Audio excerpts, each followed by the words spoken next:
on every timeline, in every universe. There's one thing that we always talk about. Marvel. Hello, everybody. Welcome to the Goodell Multiverse. We got a great episode for you today. We're on episode 12, guys. We have a big retrospective. We got a lot of things coming. We got some news for you. We got some juicy rumors. We're going to start out with our multiverse. Oh, let's start over. Can you edit that? I'm sorry. I got that whole thing. Oh, yeah. Let's edit. I forgot to do our names. Woo! I'm just jumping ahead, man. All right. Hello, everybody. Welcome to Goodell Multiverse. I'm Isaiah Goodell. And I'm Sam Goodell. And Sammy, we got a hell of an episode today. Yeah. Episode 12. Oh, my God. Can you believe it's 12 episodes that we've been doing this? It's been such a ball. Oh. I'll tell you what, man, we got some great stuff for our Multiverse Minute. Mm-hmm. We got some awesome, juicy rumors for our Rumor Mill Rundown. We get a nice, good old Breakpoint breakdown of Spider-Noir, the whole series, or the whole season, which I got to tell you was a task. No, I'm not putting shade on the show. There's a lot to watch in 3 days. Yes. And I give a lot of credit to those creators out there that were putting stuff out daily and, like, you know, on the day, and, you know, they watched it in like one sitting, and that's wild. And we have our big retrospective today, guys, is Avengers 2, Age of Ultron. And that's a big one. So I don't know. What do you think, Sam? What sticks out to you? And you ready for this? I am ready. At first, I didn't know if I was going to be ready for this because, like you said, this Spider-Noir came out on Wednesday. We were recording this on Friday night. So we had to, and each episode literally is 50 minutes long. So, and there's 8 episodes. So guys, we had to be very strategic on how we're going to watch this with having 40 hours still a week we work. You know, this is just our hobby of ours. So in between work and going to bed and should be sleeping and all that stuff, we've been watching this just to pay attention and know what's going on. So, I'm excited, though, to talk about it. I feel like I'm ready enough to give a good review, or good enough to give a review, I should say. No spoilers ahead of time, guys. Yeah. But I'm more excited, too, to talk about Avengers Age of Ultron. The second Avengers movie already. And this was an interesting one, guys. There were some roadblocks for me. So we're going to have a lot of fun getting into that and what that all means. So. Oh, yeah, totally. So before we get going, though, next week we are not going to have a Branchpoint Breakdown like we normally do because we're in that time where we don't have any specials prepared, and we have, we don't have any TV shows going on, things like that. So we are going to start off a new segment called Trivia Takedown. And so to get that started ahead of time, a couple of the games that we're going to be playing. One of them is, let me just see how we do this. I want to make sure I'm doing it right. There's one called Draft Disaster. Now, the concept of this is at the end of the Trivia Takedown segment, or in this case, we're going to do it right now to get the ball rolling. A disaster scenario will be given. Each player has between episodes to come up with a team from the MCU that could successfully tackle the disaster. At the next episode, each player is to reveal their teams. It is up to the opposite player to determine the likelihood of success and where any strengths and weaknesses are. The opposite player will score the likelihood of success based on the percentage after debate and deliberation. Each player has to defend their accusations and reasons for their roster. The roster must consist of 3 heroes, 1 villain working against them, and 1 wild card. Now, the wild card is something that can change the whole game.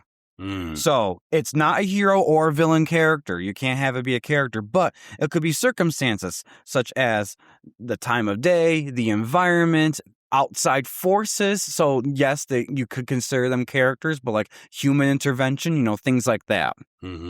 So we're going to play this in this way to make it easier. There is a way to make it harder, but we're going to start off a little easy so we get to the flow of it and then see what we want to go from there. But the disaster is going to be volcano eruption. Ooh. And so let's see, how is this gonna Let me just make sure I have my notes correct. These are all, we created these games. So it's not like it's something that's already existing and we're just tagging along on. Yeah, we're messing with it, guys. And we'll have some other ideas too as we go, but we're going to try this one out first. Yeah. Yeah. So, let me figure out. I want to make sure I'm saying this right. Come on. Okay, you have to come up with an MCU team. Okay, the villain working against them is given by the opposite player. Oh, So no. the disaster scenario is given, and the villain is given, is taking advantage of it or maybe caused it, whatever. And then it's up to you to create your team, and then and then a wild card. Is the wild card by the opposite person or by you?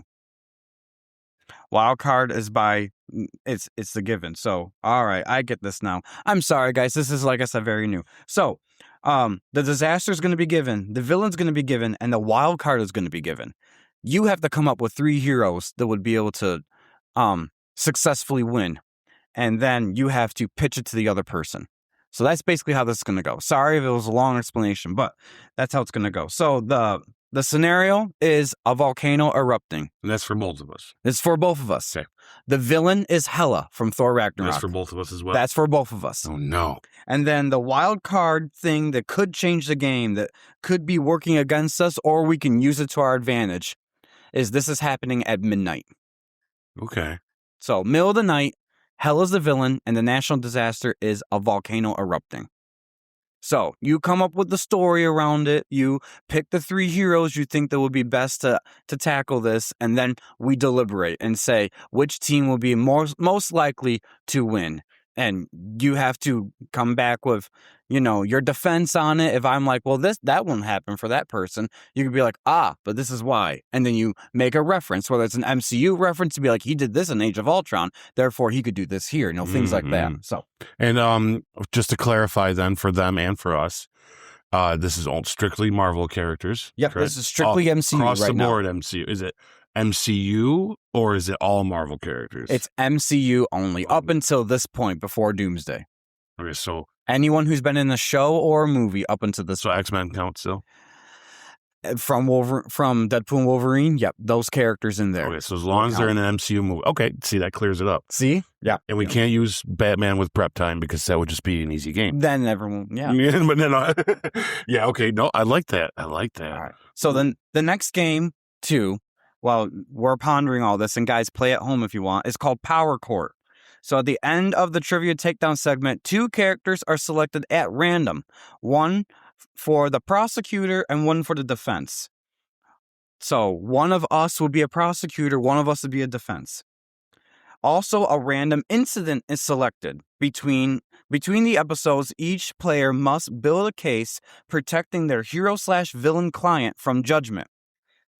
A third impartial judge may be present to ask questions, so we're going to get someone to be a guest on the show next week to help us with this, and make a determination if the defendant is guilty or not guilty. Oh, no. At the end of the Trivia Takedown segment, let's see. Nope, that's it. Opening, at the next episode, the judge must ask for an opening statement with the presumption the defendant pled not guilty. So automatically they're just pleading not guilty, and one of us has to be a prosecutor, one has to be the defendant for the characters that we've selected and things like that. Now, we are going to, in the future, have like a little jar here where we randomly select, but for this instance in particular, I'm just going to throw out the names that I randomly selected already for us to just use, and then we'll go from there. So, Ike, do you want to be the prosecutor or the defense attorney for for this game? I will be the defense attorney. You be the defense? I'll take that. I'll take it. Yep. Give it to me. Okay, you are defending Captain America. Oh, easy. I am going to be Captain Marvel. And the accusation is Captain America robbed a grocery store and took with him 2 Kit Kat bars. Okay. That's it. It's simple, but. Oh, no, I'll be ready. Yep. So there's reasons. For my. I know, Steve, we got this. For my character as prosecutor, I have to think about it how Captain Marvel would have thought about it.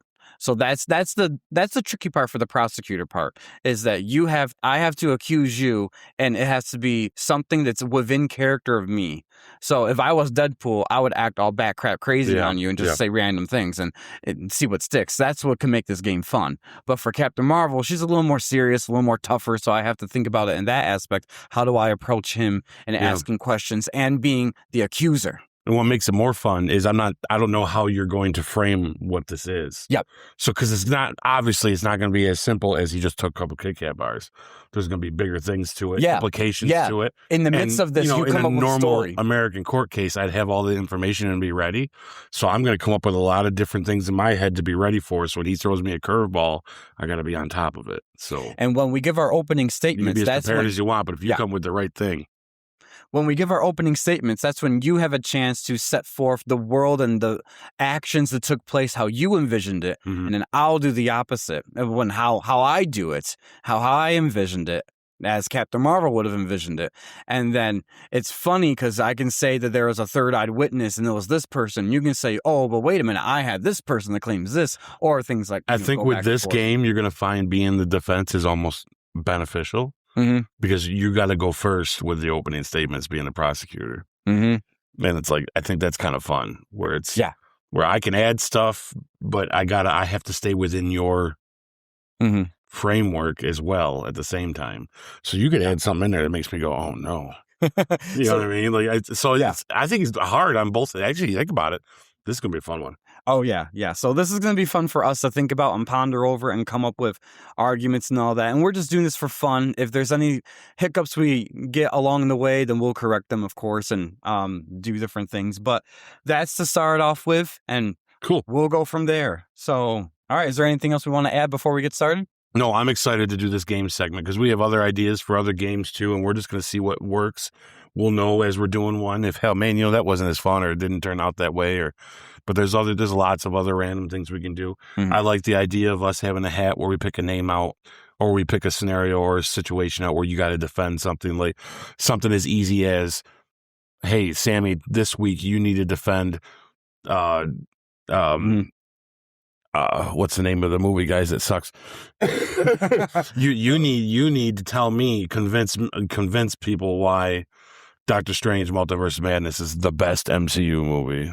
You know what I mean? And stuff like that makes you go, because we all know whether you like the movie or not, we know it's not the best one. I think everyone agrees with that, but as bad as that movie, or even better, how is Captain America Brave New World actually brilliant? Oh my God. So to be able to you have to actually commit to something that you don't agree with will be like a fun little argument, little thing, and but you got to give me one too that's just as wild. Yeah. So like that could be a lot of fun. This is fun right now because it's just characters and things like that. But this is a good start. I agree. Especially as we get down through our March to Doomsday, when we feel a little more open to talk about the movies without having to save it for the retrospective. Oh yeah, we're gonna have fun with this. It's gonna be a lot of fun. All right. All right, guys. So we're gonna get on going with our news of the week.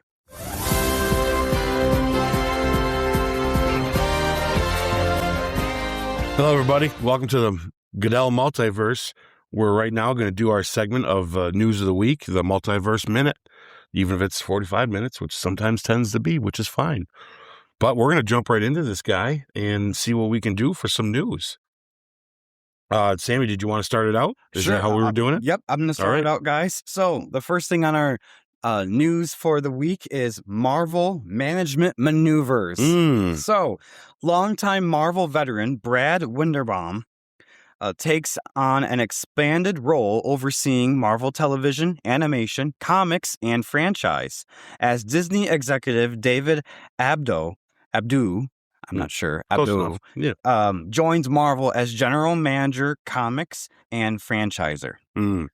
So the bigger picture for this, and I printed out the article. This is exactly from Marvel.com. It's their exact website, so we know as official as you get. Yeah, this is them doing their press release and all that, so we get to understand what this means, because a lot of the times, guys, when we're watching the movies or the shows or even reading the comics, we don't think about so much of the behind the scenes, who's managing and controlling what, who's greenlighting this project, who's writing this project, and all that stuff. So this is definitely something that definitely is newsworthy. I think it came out within this past couple weeks, but we've had so much with the news, guys, that we've just been adding it on when we could get to it. So I'll read to you a little bit of what it says on here, and then we're going to react to it and give our 2 cents. So,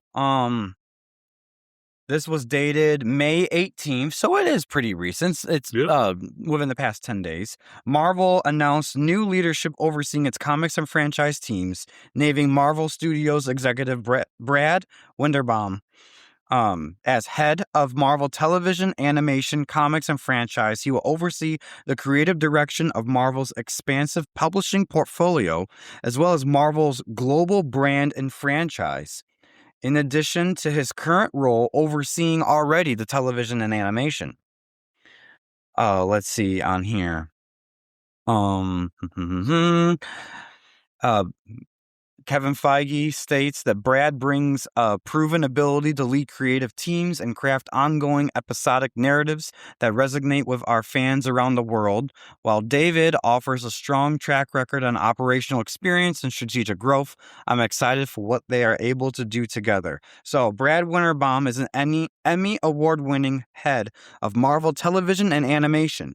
He's oversaw Marvel's diverse slate of live-action and animated series on Disney Plus in particular. He has served as the executive producer on all Marvel Studios shows, including Hawkeye, Loki Season 2, Agatha All Along, Daredevil Born Again, X-Men 97, and Your Friendly Neighborhood Spider-Man. Winderbaum joined Marvel Studios during the production of the company's first theatrical film, Iron Man, in 2008, going on to become an executive producer from Thor Ragnarok and Black Widow, or on Thor Ragnarok and the Black Widow movie.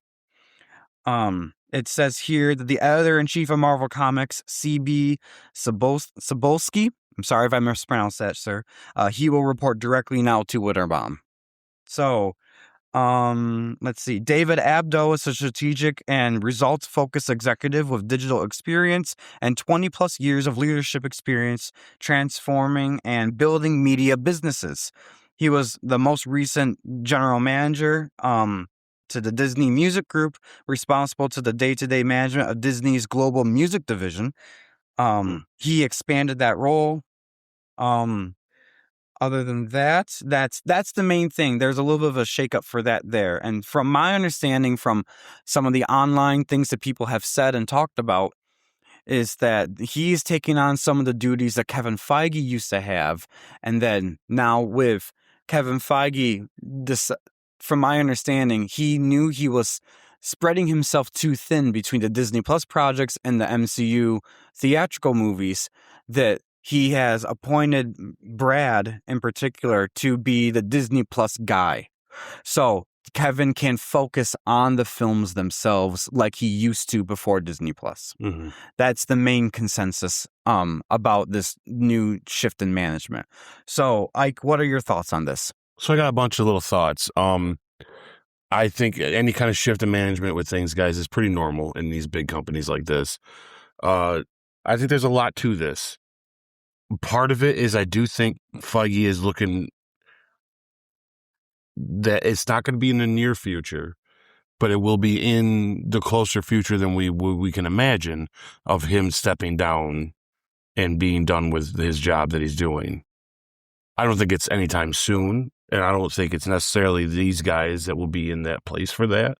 But I think he's starting at the bottom. When I say bottom, I think he's restructuring everything and getting it ready. So when he does decide, I'm done and I'm out of here, he feels like he's left it in the right hands. Now, I might argue that given, in my opinion, I guess it's an opinion thing. I guess the other thought I have is the opinion part of it for me. I don't think they've handled their Disney Plus shows for Marvel very well. So when I see the guy that's been kind of doing it as well get promoted, makes me wonder, but does he know what's wrong? But that might be because I don't know, guys. I mean, say in the comments, and maybe you can tell me, would you consider that Disney Plus Team Marvel shows have been a success? Or do you think it's been more of a, yeah, it's not quite working? I wouldn't call it a failure, but I wouldn't call it the success that what I think they thought they saw in the beginning. What I agree with, though, for sure, is Kevin can't do both for two reasons. One reason is that's one guy And I would like them to really make sure these movies hit good, because that's your bread and butter. Because no matter what doesn't work, guys, if these movies stay good, you're still going to make the money. Yeah. That's where it counts the most for me. But the other thing is, if the Disney Plus Marvel shows are not going to be tied into the movies, then it's good to have someone separate doing them, because then they can feel very different. I'm going to bring this up later when we talk about something else, by the way. But so pay attention, Disney Plus Marvel guys. But I do think also Feige is looking to be out of this. I would honestly say he wants to be out of, not that he has a reason to really leave, but I think he's just been satisfied. I think he's going to usher in the new era of X-Men, and he's out. I think we're going to get to the next Avengers movie after Avengers Infinity War. My gosh. Avengers Secret Wars. Yeah. And that's going to be the end of his reign of being in charge. And I think he's just leaving these guys with what they're... Now, the David Abdu part, I think that's solo management on certain things. I don't think most of us would even know what his job is. I you know what I'm trying to say? In the long run, I think as long as someone's competent and has been there for a while and knows what they're doing, this guy's just got a lot to prove. We might see his name later on in the future, moving up the ranks, Yeah. This other guy, though, Brad Winderbaum, right? Yeah. Yeah, I mean, has the conversation been had with him that, hey, look, it's been a success, but you got to fix this because it's not, it won't stay a success. If we keep getting the same kind of shows we get, it's not going to stay a success. Not that all of them are bad. I mean, hell, we got a trailer for one of them tonight that we're going to talk about that looks great, but it's clearly not part of the MCU. So, I think that's the question I have is what's this mean when it talks creatively? What does it mean? Because I think they're all competent. I think they're all going to do a great job. And I think these guys have kind of been doing some of this already. But this does show me that Feige's really letting go of the reins when it comes down to Disney Plus. Now, is he doing that because I don't want the backlash of a failing? Or is he doing this because I am going to make it where I stick with the movies? So when I retire on a high. He wants to walk out with an Avengers Endgame feeling. Which, if I were him, I'd want that too. So, I don't know. How do you feel about it, Sam? All right. So, and by the way, guys, we are not insiders. These are all of our comments, speculations, opinions, things like that. So don't take whatever I'm going to say or whatever Ike says as oh, this is what's going to happen. I'm going to tell you what my optimistic viewpoint is on this whole thing, to be honest. So, to answer your question on how I think the Disney Plus shows have been for Marvel,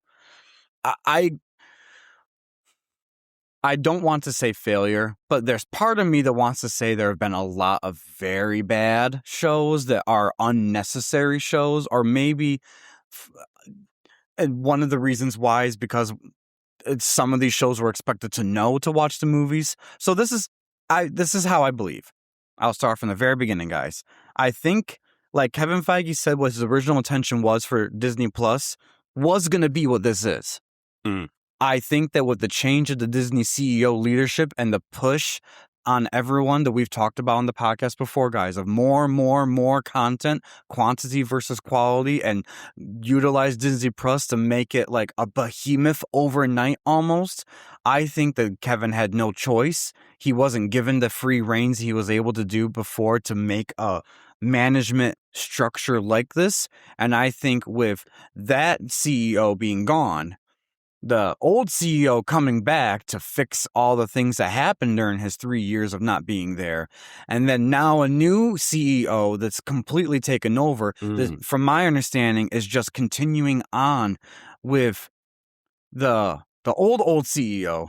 Trying to say this without saying any names, guys, but you get the picture here. One guy, let him do whatever he could do and make it successful. That's how we got MCU to be amazing. And then he retired. Someone else came in and decided, let's change things up. And it was disastrous. And Kevin Feige didn't have much of a choice in it. And then it was so bad, that guy left. They brought in the old guy. He's like, I'm going to fix this and make it back to what I had it before, at least as close as possible. But I'm still going to retire. And then he eventually did retire. And they got a whole new person in there that seems like he's picking up that mindset of that latest guy, which is good for Kevin Feige and for the future of Marvel, to be honest.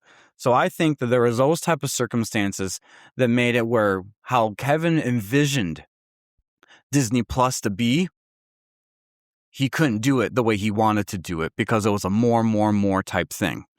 And they wanted to connect to the movies because therefore it would almost force us to watch the shows in order to watch the movies. It's very bad. It really is very bad. But at the same time, I get their reason for it. If they want their subscribers to go up and the guarantee you're going to get them, you have to make sure that Ms. Marvel was part of it or all these other characters are part of it. And you had to know them to watch the movie. You had to watch WandaVision to see Doctor Strange 2, whereas that's not the original intent of the whole thing, but that's what happened. And so it made people like us, that are fans, have to watch it as opposed to we could watch it. I think we're going to go back to the original intent, and I think this is part of it. So I'm not going to blame Brad for some of the failures that I feel were kind of failures or letdowns in the Disney Plus side of the MCU. Because I think he was under the same directives that Kevin Feige was. But now they have free range. And now Kevin's like, I value you. You've been with me since the first Iron Man movie in some capacity. And then you took on more of a leadership role when Thor Ragnarok came, when the Black Widow movie came. And so I'm going to promote you because you've been loyal, you've been good, and you are having some success. Some of these shows that were mentioned, like X-Men 97, Daredevil Born Again, they have been successes. Some of them may not have been as successful as the others, but that's what you get with TV, especially when you're managing all these different types of TV, you know? I think we're going to get better quality of TV shows. I think we're going to get less shows, but I think that's designed for a reason. Yeah. So I'm going to give him the benefit of the doubt on all the past stuff and be optimistic and say, you know what? He might be great. What worries me are the little comments like, She-Hulk was the greatest we've done. Be like, hold on.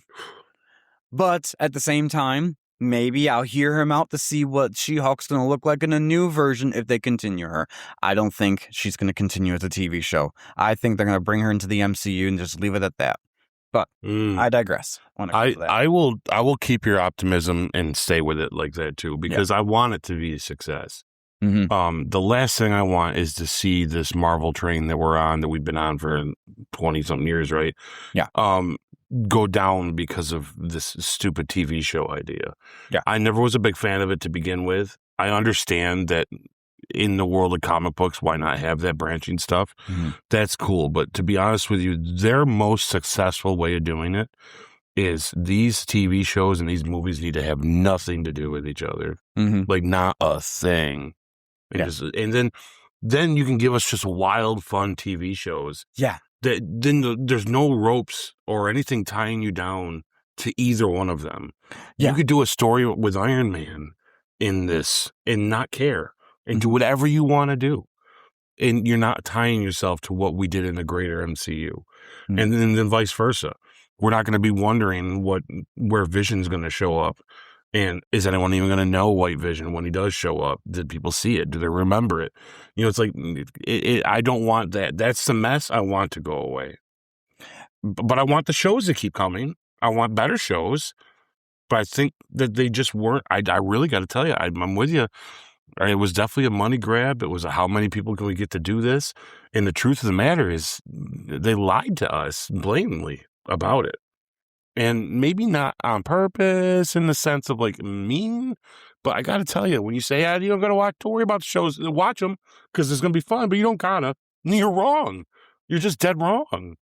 That's not, you needed to, because if I didn't know the context of some of them, we'd have bigger issues with some of the movies. That's true. We already do with one of them for sure because of it. Yes. A big one. Not so much Doctor Strange, but that Marvel, last Ms. Marvel one. And then the Marvels. If you didn't see the show, that movie makes no sense to you. Which I know some people like John Campia love Ms. Marvel show. Good for you. It was something that they made that was great for you. But for some of us, it was not made for us. Right. You can tell it was made for like the people that liked Riverdale and the people that liked Pretty Little Liars, maybe not with all that edge, but you get is that type of genre, which is fine. And MCU or Marvel Comics has a variety of stuff. The problem was you had to know that in order to know the movie. And Right. that's where the disconnect was like Right. very evident. You're right. Because most of your money is coming from people that might not be watching these shows. Yep. Yeah, that's the thing, that they've built up their audience based off the movies, and you don't want superhero fatigue. You only have 2 or 3 movies a year. No one's going to get fatigued when it comes to that type of stuff, but we will get fatigued if we have to watch like an 8-episode Vision Quest show, and then immediately, like the schedule is right now, is Doomsday, and a Vision's going to be in it. You have now made more homework. I know this is your last show. You said you're doing it, whatever, but still, it's there. Yeah. And that's what we don't want. And I'm in this space of people that like being around the Marvel stuff, that will watch the shows. But I'll tell you, if Landman is on while Vision Quest is on, I'm watching Landman first because that's better TV. So if you are going to make these shows, step it up, because TV's kicking your butt in other places for people like me. You know, that's just me, guys. Like it's not everybody, but you during the Yellowstone days, you never see. I'll watch the Marvel stuff when this is done. Yeah, you know, unless you made the Marvel stuff compete with that. Could you imagine if they were trying to compete with Game of Thrones right now? Get out of here. You know, if this was Game of Thrones season 4 and they're throwing a bunch of Marvel stuff out there, that would have been a failure, because everybody and their mother was watching Game of Thrones. Yeah, and they're going to watch that first. You know, and I wouldn't blame them. It's better. You know, but you don't got to be better than them, but give us some more. That's why I'm tough on the shows. That's why I was tough on Daredevil and all. It's fun, it's cool and everything, but what are you doing that other shows, do you need to take my attention away from great television right now? We live in an age where television's big. So not to get too far into that, guys, we'll talk more about that, but with this move and stuff, yeah, I'm optimistic though. Let's see how it goes. I like that Feige's going to focus on the movies. Mm-hmm. Because when he does, they tend to be better. And I think that's what we want. I think he does see the mistakes that's been made. And obviously we're in the middle of a correction. Let's hope the correction lands. Yep. And if it does, you know, then his next big step is X-Men. And then we'll go from there. And if he could just focus on that, then I got a lot of faith in that, because he was part of the original too. Yeah, and I'm only going to throw 2 more things out there so we can move on and keep going, guys. But I'm going to touch upon the David Abdu thing. That's strictly a Disney thing. Honestly, Disney is the parent company of Marvel Studios. This is general management of Marvel. And obviously this guy has no background when it comes to Marvel, but he does with music and global media and things like that. So I think this is simply a Disney guy that's saying, hey, we're the parents, we're still here with you guys. And it's just one of those mandrel things. It's not someone that's going to oversee Kevin Feige. Disney's made that clear. You are in charge of Marvel. But this is more like the liaison between Disney and Let's hope that's honest too, because I'll be honest with you, Disney's kind of they can be overreaching. They're kind of a bully. Yeah. No, that's very true. I don't want their bureaucratic bullcrap of whatever's going on the inside and all that to get in the way of our entertainment. Yeah, and we're going to get into that when we get into our room meal rundown with one of the topics we got, guys. But the only other thing I'll say is I don't think you are right when it comes to Kevin Feige. I agree. Let me clarify. Everything you said about him is right. His retirement part is where I'm getting at. You think he'll do this till he's 90? I don't know if this is. See, I think if Phase 4, 5, and 6 were a success as 1, 2, and 3 was, he would have retired by the end of Secret Wars. I guarantee that. Yeah. Yes, because it was a proven track record continuously going. I predict he is going to be here 7, 8, and 9 and retire by Phase 10. Because he's going to want to see this machine get back to the prime days that they had them before. There's already rumor that he's been talking to the Russo brothers about doing whatever the next Avengers level movie would be after Secret Wars. And it sounds like, it's just a rumor, guys, but if that's the mindset that's out there, the industry talk within the company type thing, then that says to me he's sticking around a little longer because he wants to make sure he leaves a good taste in people's mouths when he does say bye-bye. Yeah. I won't be surprised he becomes the Stan Lee cameo for like Phase 9 and 10. I think that's definitely in the future. I think that's in the future too. I think he's going to be big and he's going to be known. I think he'll be second most well-known. In 50 years from now, he'll be second most well-known name to Marvel next to Stan Lee. I think that for sure.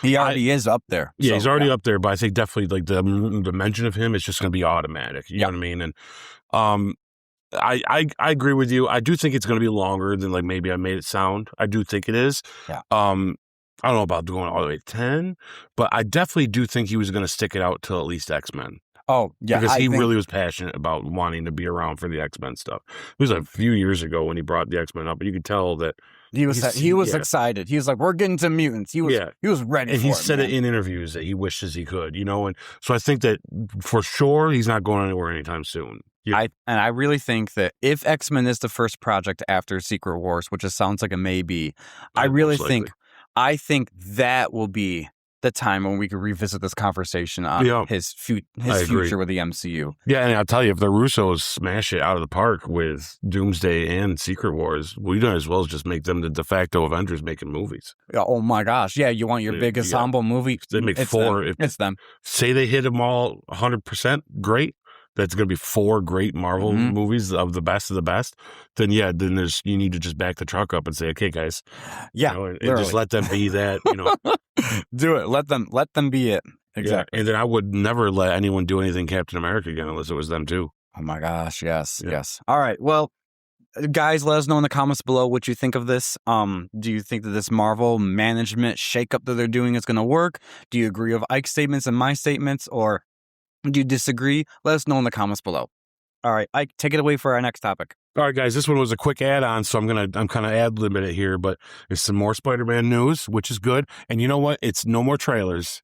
All right, so, because I don't want to see any more, really, to be honest with you. I will for the show here, but I just want to see the movie at this point. Mm-hmm. But there is Empire Magazine has this nice little write-up about it with some new images, and stuff that you're going to see, guys, in a promotional coming out as it's getting closer. But there's a couple of neat little tidbits in this that they talked about. The new Spider-Man Brand New Day images, as Marvel says, it's the first real Spidey movie. That's interesting. Quote unquote, it is the first Spider-Man film that we've made in the MCU that is focused on the classic elements of Spider-Man, Feige tells Empire. Quote unquote, he's doing the Spidey thing of living a rather sad, small apartment, listening to the police scanner, and going out and using his great power of responsibility. Now, the second part of this news is Tom Holland also says he might be planning his way out. He says, this is what Tom says, for whoever's next, whether that is Miles Morales or a Spider-Gwen or a Spider-Woman or something like that, I would love to be a part of setting up the next chapter.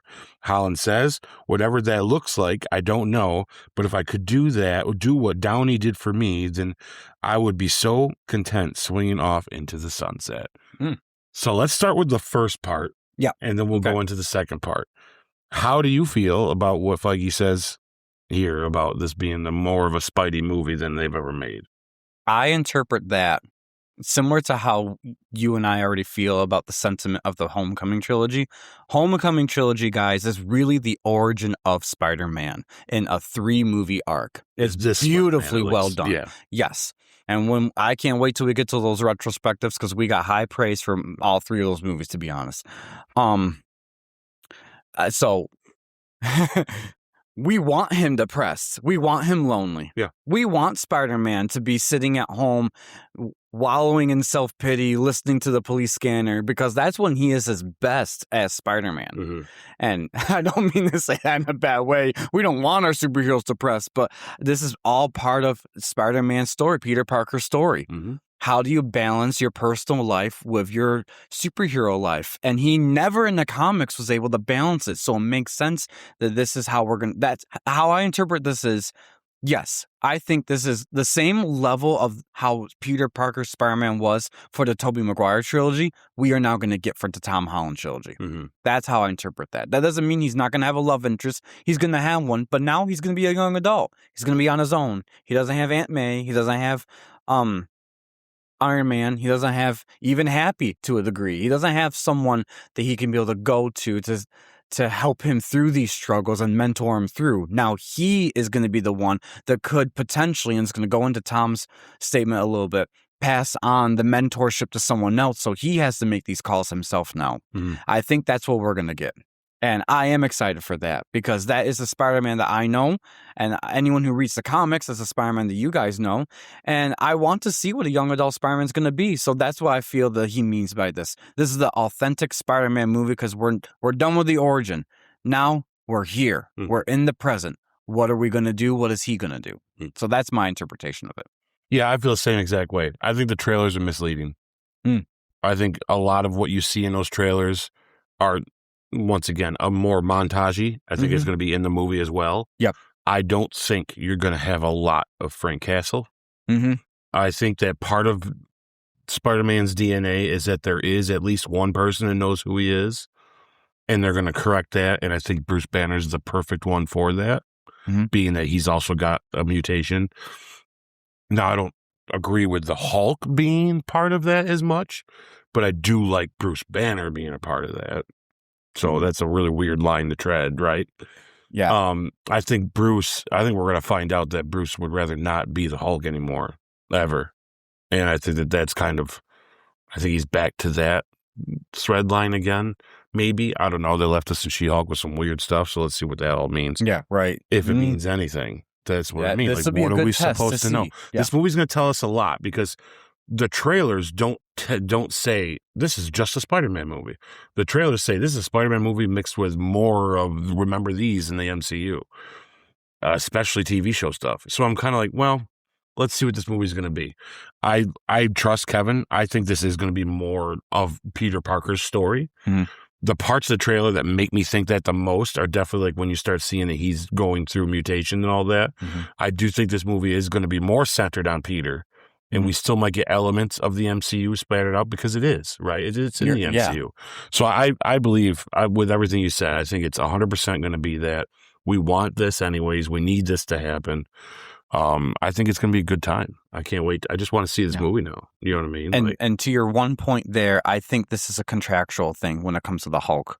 And this is what I mean, guys. I agree. I'm not saying this in a negative way because obviously they may have this contractual thing and then they make the best of it. And we've seen it time and time again. They did.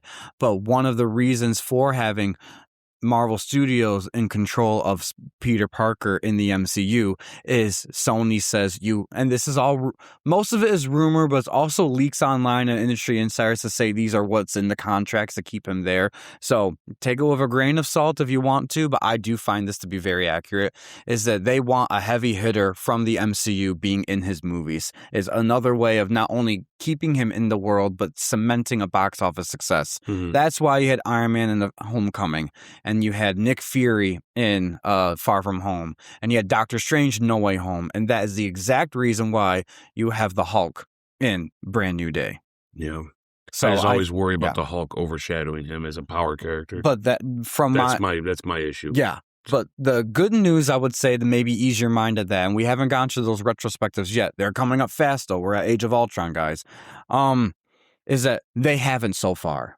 All three of those movies, they haven't. So I'm going to trust that process. It's the same creative team. Kevin Feige is personally doing this with Amy Pascal and their director, Destin Daniel Cretton, who did an amazing job at Shang-Chi.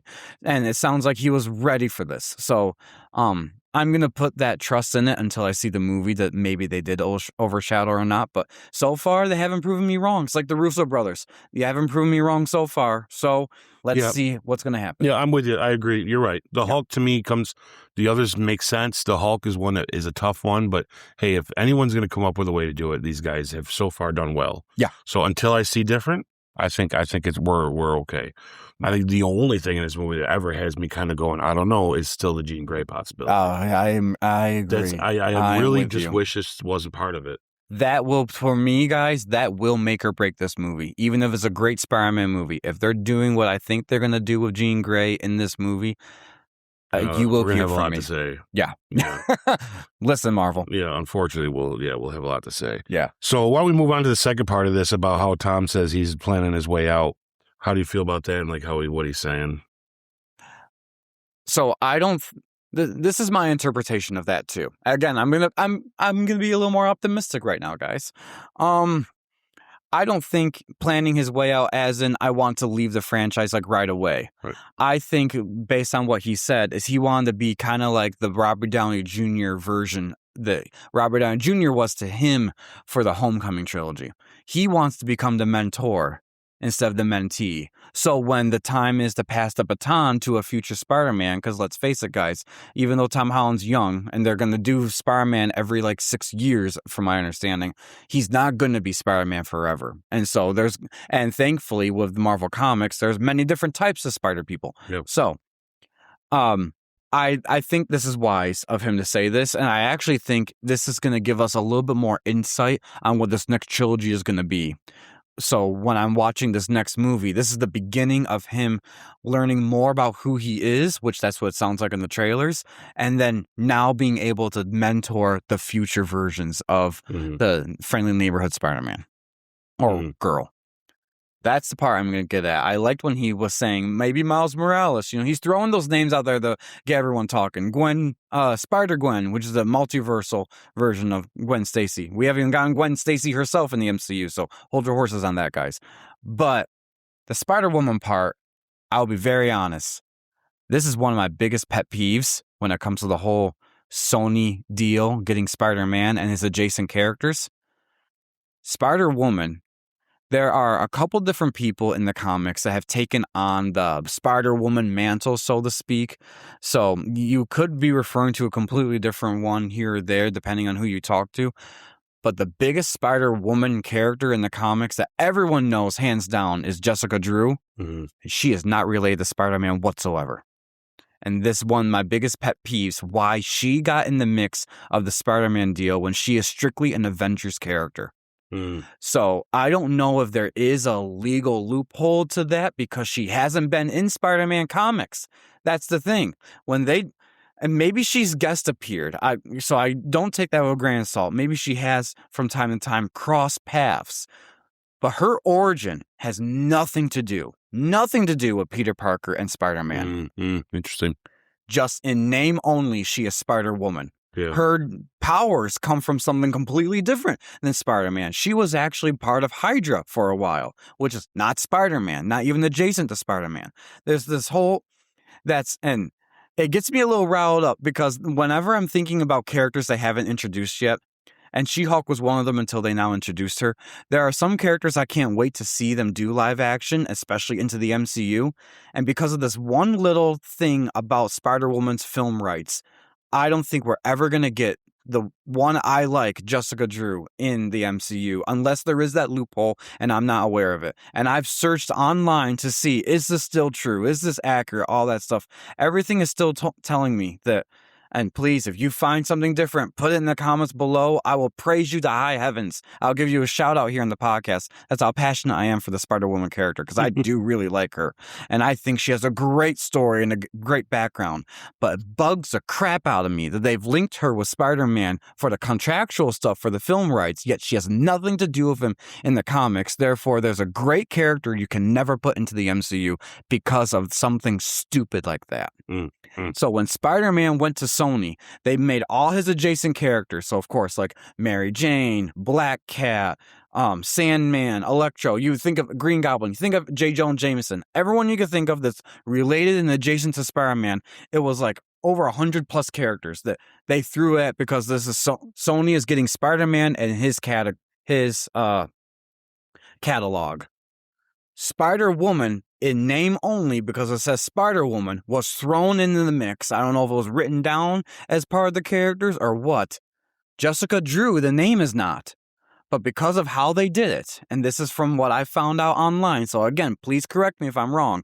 Because of how they did it, MCU can use the name and the character Jessica Drew because she wasn't explicitly said, but she can never use her superhero character, Spider-Woman, her alter ego, because of how it was done. And that bugs the crap out of me, because if Marvel's going to introduce Jessica Drew as a big character, which she really is, she's kind of like a Jennifer Walters. She is a big character when you start diving into them a little bit. You could do it. The problem is you can never then call her Spider-Woman, and she is Spider-Woman. So it's like double-edged sword. You either can do her injusticely or do her justicely. Unless there's talks of contractual stuff happening. That's one of the things I'm hoping, is that something somewhere in the mix, kind of like how we found out recently with some of this other legal loopholes, and we're going to talk about it in the Age of Ultron thing when it came to Scarlet Witch and Quicksilver, how they were able to, because you can say that they were part of the Avengers, therefore there is, and we talked about this in the podcast, I think an episode or two ago, guys. There was a way where you can still have them there and they still could be used elsewhere. If they can do that with this character, then what are you waiting for, Marvel? I want to see a Spider-Woman, if not movie, at least involved in the Avengers moving forward, because she is a great character and she's underutilized because you're not using her. But that's my pet peeve. I had to get that off my chest. And hopefully in our podcast, when they give the grand announcement at the San Diego Comic-Con that we have coming down the pike Spider-Woman, I'll be like, oh my gosh, guys, you're going to hear it from me. But I highly doubt, because of all that crap, that they're going to do it. Yeah. Anyways, so I'm done. So I feel similar with you. I don't think this is a big deal, guys, about him saying, I think I really do think it's kind of like a shock grab. Holland's looking for his way out. Get out of here, guys. By the time he's gone, he's going to have 6 Spider-Man solo movies, probably. And that's not to mention anything he's shown up in on top of it. So, I think Tom has got himself, Mr. Holland here, has got himself in a good old spot that I'd like to call the Hugh Jackman. And why I call it that is because we could sit and debate all day and all night about who the best Spider-Man is or who your favorite one is. And we all like Toby. We all like Andrew. I think they both did a great job. I think there's wins and loses for all that stuff. But I think there's no question that they got it right with Tom Holland. And being able to start with him in, basically middle school, high school, to now here he is, a young adult. We're growing up with him and growing up with Peter Parker. Yeah. I do think that this is a new trilogy. I don't think that they've really come out and made sure and said that for sure. But I do think that this is a new trilogy. And I also think that this is the beginning of the end of his story, of where they're going to want to arc it, at least. But I think we're going to see him come back as Peter Parker, Spider-Man, until he's 90. Yeah. I just don't think he's going to have his solo movies anymore. I think it's going to be the same thing. I don't think Tom is going to be the kind of guy that, hey, when he's in his 40s and he's doing some movies and it's not quite hitting the way it does, or he just has that itch of, man, I'm still in good shape, I could still do that. They're going to have a story where they're going to be, hey, come on in and play old Peter Parker. Yeah. And then we're going to be like, yes. You know what I mean? Like, no one's going to have a problem with it. To Tom's point there, I think he's going to be similar to how Robert Downey Jr. was after Iron Man 3. 100%. Because we're going to get into, this is Iron Man's first appearance since Iron Man 3 in Avengers Age of Ultron that we're going to talk about today, guys. And he's not done yet. He has a whole phase that he's still going to be part of the MCU, like the Spider-Man movie later on, the other Avengers movies. Tom is going to take on similar to an RDJ type of a role after his trilogies are done, and he says, I'm done with the solo career part. I'll appear in the future Spider-Man films as needed, or the Avengers films is where you're most likely going to see him. Maybe mentor the young Avengers, something like that. You're going to still see him, but you're not probably going to see him as much as you are now. Right. Oh, yeah, for sure. But that's okay, because that's great. We're fine with that. That's fine. Yeah. And I personally, if it were me, I think we should go the Miles Morales direction. I mean, I know I don't want to get into the contract discussion because Sammy's a little more knowledgeable on that, but let's just say in the perfect world, you could pick whoever you wanted. No offense, I'm not saying that the woman version of these characters are bad, but I actually would prefer to dive into him being a mentor to a young Miles. I think would be more interesting, in my opinion. Yeah, no offense to the women characters, but how they've written those women characters as their side characters. And I'm not saying that in a bad way. They're great at what they are. Yeah. So no disrespect at all. I just think we're ready for a Miles Morales live action. Really good. I think Sony's going to run that Spider-Verse thing they got right until they can't run it no more. And then their fix to that is going to be, well, Marvel, you want to make another deal? And I think that Tom would be a great one to, mentor a kid in moving forward. I think that, personally, I mean, I'm not saying Spider-Woman wouldn't be bad, or even a Spider-Gwen if they do it right with this trilogy, but I would rather see a Miles. I think that makes more sense to me. Yeah. Oh, yeah, exactly. And I think that from my understanding, from when it comes to the contract stuff, guys, and like I said, this isn't all public. It's just insider traders or insider information type thing about this. But Sony has looked at Marvel and said, "Get your hands off Miles Morales. You can't have him until we're done with the Spider-Verse." Yeah, and they will ruin it eventually. It's Sony. So just give it some time. I won't be surprised as after this Beyond the Spider-Verse comes out that everyone is hoping and anticipating for, that's when Sony's going to give Marvel the green light to use their live version of Miles Morales, because they're going to need to keep that character going. He is a moneymaker for them, obviously. So they're not going to say no to introducing him into the MCU, which is guaranteed money for them. I was going to say, in the long run, they can't be too stingy because they're win-win when it comes. If they give it to Marvel when he's the most popular, then he's going to be even more popular. Then Sony's just going to be, they're just going to sit back while other people do their work. Yeah. No offense, Sony, but sorry. And when it comes to Spider-Woman, I can't wait till that day is announced, guys. So that still might be part of it too. You know, she might already be back at Marvel. It's just that right now they're at a pause with some of their stuff as maybe that's who Sadie Sink is. But I'd rather it be that than Jean Grey. If I'd say it's too early for Spider-Woman, but not the character. No. We don't need Spider-Woman yet, but we could have whoever becomes Spider-Woman. That could be her.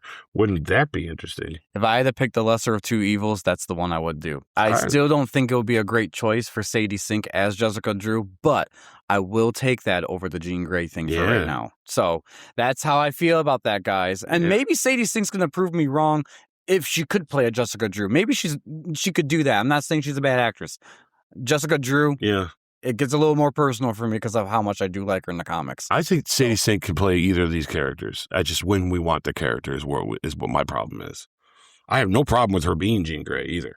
It's just, do I want it in Spider-Man? And what makes sense to me, And I'm not as attached to the Spider-Woman character as you are, so I could see her doing that too. But I can see why. There's things that I understand. There's one, and I don't think they're ever going to do this for the movies. Even if they did have the rights to Spider-Woman, they were going to do stuff with her. There's one comic line I'll never forget. This is my favorite of Spider-Woman. And she's pregnant throughout the whole thing. Like, she's ready to pop, and she's still doing stuff. And it's really cool to see how they interact. And then in the midst of the comic, she's having contractions while she's still doing her blasts and flying. And part of me is like, it's kind of funny, but she's still badass. Yeah, so that's cool. Part of me is like, if they ever do that, I would be like, holy smokes, that'd be so cool. Yeah. But I don't foresee them actually doing that. Yeah. Anyways, guys, questions for you. What do you think of the Spider-Man stuff that's released? I believe, what was the magazine called? Empire? Empire, yes. The Spider-Man stuff released in the Empire magazine. What do you think of Tom Holland's comments? What do you think of Kevin Feige's comments? And please tell me in the comments below what you think of Spider-Woman, if she's there or not. Yeah. I just want to know personally. Let us know in the comments below. All right. I'll just say our last thing on our news segment right now. We got 2 trailers, guys, within this past week. One is Marvel MCU adjacent, so to speak. It's Marvel Animation. X-Men 97, Season 2, finally has its first official trailer released online. It's not the leaked version you're seeing anymore. It's official trailer now. And also DC released their final Supergirl trailer. So which one do we want to tackle first? Do you want to do DC to get out of the way, or do you? Let's get DC out of the way because it's pretty brief for me. It's brief for me too. There's not too. Actually, both of these are kind of brief for me. It's not too much to talk about, but I have more to talk about with 97 than I do with Supergirl. So, her movie heads into theaters at the end of June. So this is their final marketing push, and I will say personally, for me, of all the trailers they've released so far, this is my favorite. This is the best one. Yes. But it has not made me more excited. No. And I could care less about this character still. But that's in all full disclosure, though, guys. This is my least favorite superhero characters are the Superman stuff. Even the Superman villains. I don't know why, guys. I wish I had a better reason, because I know he's so iconic, and it's such a big deal, but I just never cared for Superman, and it never spoke to me. I like him in the mix of other DC stuff. But even then, I got to be completely honest with you. It's like, what if he wasn't there? Might be better. I don't know. What I'm most curious for this movie in particular to see is how is James Gunn handling the origins of these characters more so. Well, he's not the director of this movie. He's not, but he is the head of DC. Right, so he's got a lot to say. Yeah, right. So one of the things I know we've talked about Superman before a little bit, and I'm not going to dive too much into this, but that is a change from his origin, that his parents sent him down here to take over the world as opposed to the other stuff. So now it makes me wonder for Kara here. Kara. For Supergirl, how much of her origin has changed, like Superman's origin has changed. Yeah, I bet there's a little. And I hope it is. I'm going to watch this with the hopes that it's a good movie. Because like I said, I watched the new Superman movie, and it's not a bad movie. It's just not a movie for me. And I think this one's going to give you more of a Guardians of the Galaxy vibe. It looks like it, at least. And I might be a little okay with that, because the more Superman on Earth, the more he bothers me. So, like, if we're going to take the story elsewhere, then I actually might be a little more down to just live it through her eyes in different places. So, I think that's what I'm a little more excited. I'll be honest with you. Until we get a bigger picture, I'm in with James Gunn. I'm not knocking it yet. This movie might not be for me, but I hope it's a hit. It looks fun. I see Corn Sweat's in there. We get to see a little Superman anyways. And I think he's a good Superman. I think he's a great actor. Yeah, I just don't care about, I just want Batman. I could take 3 different Batman a year. I'd be happy. I know people say, there's too much Batman. No, there's never too much Batman. There's never too much Batman. Give me a Pattinson. Give me the Ben Affleck one that we always wanted. Give me this new one that he's doing here. And you know what? Just throw in another one. Because, like, why not? I don't care. I could watch a Batman story any day, all day. None are going to be as good as Nolan's. Sorry, y'all. I know there's a lot of hot takes out there, but you're just wrong. And I just think that'd be a lot of fun, But yeah, when I start seeing, when we do get the next bigger step up, like, I think Lanterns will be interesting to see what that's going to be. Surprised it's not a movie, but I'm not at the same time, because maybe this is the best way to approach it. So who knows? But I'll be honest with you, my anticipation for how well the DC is going to be is definitely going to hinge on what their Batman's going to be like. And I hope he's a little more fun and fantastical like the cartoon was back in the day, to be honest with you, because we need that flavor back.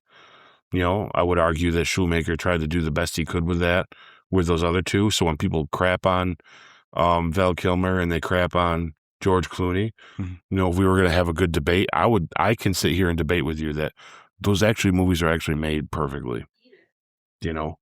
Say they're good or bad or not, but if you look at for what they are and what he was trying to do, he nailed it. If you want Batman, old school, like comic book, bam, pow, wow, then you got two movies. That's exactly what they are. That's true. That's exactly what they are. You know what I mean?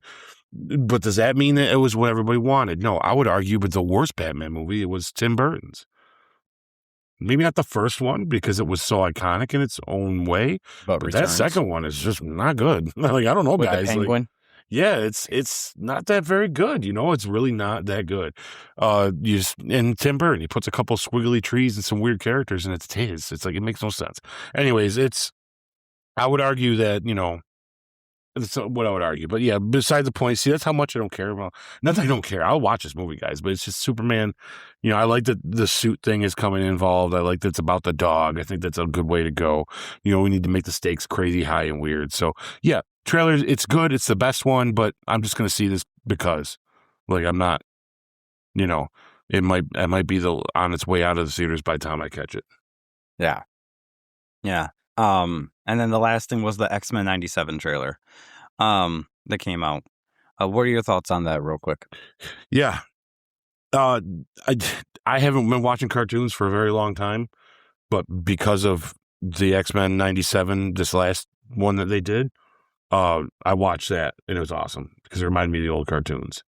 And I love this new trailer. It looks great. It looks like a lot of fun. Cyclops looks awesome. Like, I just, like, every time I see him on there, I'm like, yes, this is more Cyclops. Like, because they've done a real good job with him. I think Apocalypse are getting dead on.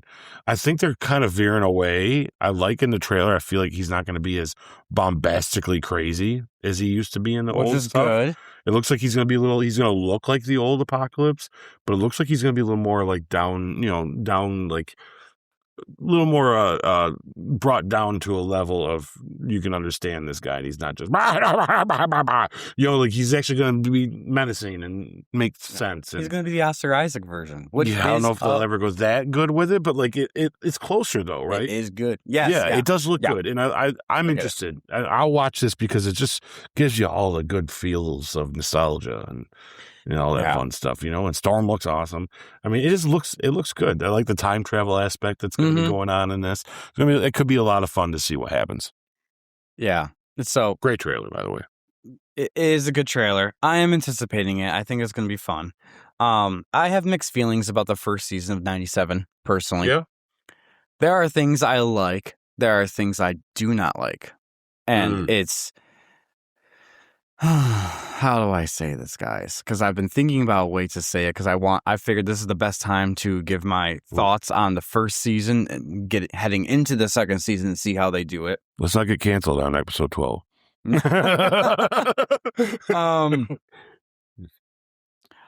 My favorite character from the animated show back in the 90s was Rogue. I love the voice actress. I had the pleasure of meeting her, and she's very sweet in person. So anytime that she's going to be at a convention, I can't wait to go and just say hi again. I've met her twice because of it. So good. I did not like her story arc in 97. Okay. Particularly for one thing. I was thinking about what's the nicest way to say this. If you heard me in the car earlier today when I was thinking about this, guys, you would have been like, oh boy, what the heck? But I'll say it. They took one of the weirdest relationships that was very niche, and it was meant to be niche because the fans did not like it and didn't continue it forward, and they brought it into X-Men 97, and I felt kind of grossed out throughout the whole thing, her and Magneto. It kind of came out of left field. It is weird. That was in the Age of Apocalypse comics, which was an offshoot on what if Apocalypse took over and all this stuff. And they had some cool features in it. But one of the features that was not so cool was Rogue and Magneto were physically romantically involved. And they decided to bring it into this medium. And as a cartoon show, it was weird. I thought less of the character Rogue in it. And I didn't like... I feel like the person to blame for that, he's not involved anymore. He is a great writer. I'm not going to say he wasn't. Oh, yeah, I know. But he's had some scandals. That's why he's not there, guys. And I think this is a little perverted, and I see why this stuff could have been going on behind the scenes, honestly, because that was really weird. I liked parts of the best episode. I think that they have all been saying is the Remember It episode with the Genosha massacre and all that stuff. Really well written, but every part of the Rogue Magneto thing, I did not like. To my core, I did not. Yeah, like. I'm with you. I didn't either. So, yeah, I just don't take it as personal because it's cartoon. Yeah, that's true. Yeah, so I try also, not to get too. At the same time, it is the characters we know, though. Yeah, in my perspective, we grew up on these guys. Yeah. So when you think of them, you think, oh, that's what fond memories and all that. And they're trying to bring them back and revisit them and bring them into the new age and all that. And, back then in the 90s, when we watched it with our parents, they were fun and our parents felt okay to watch them with us. If I had a kid, I wouldn't have watched the X-Men 97 season 1 with it because there were things in there that I'm like, he should not be seeing that. My child should not be seeing that episode of what happened between Rogue and Magneto that made complete no sense for continuity for the original series. By the way, guys, Magneto's a love interest too. Just weird. It was. This is weird. That's why I say the only time it worked was Fassbender and Lawrence, and just because they're. But even then, that was okay. Yeah, right.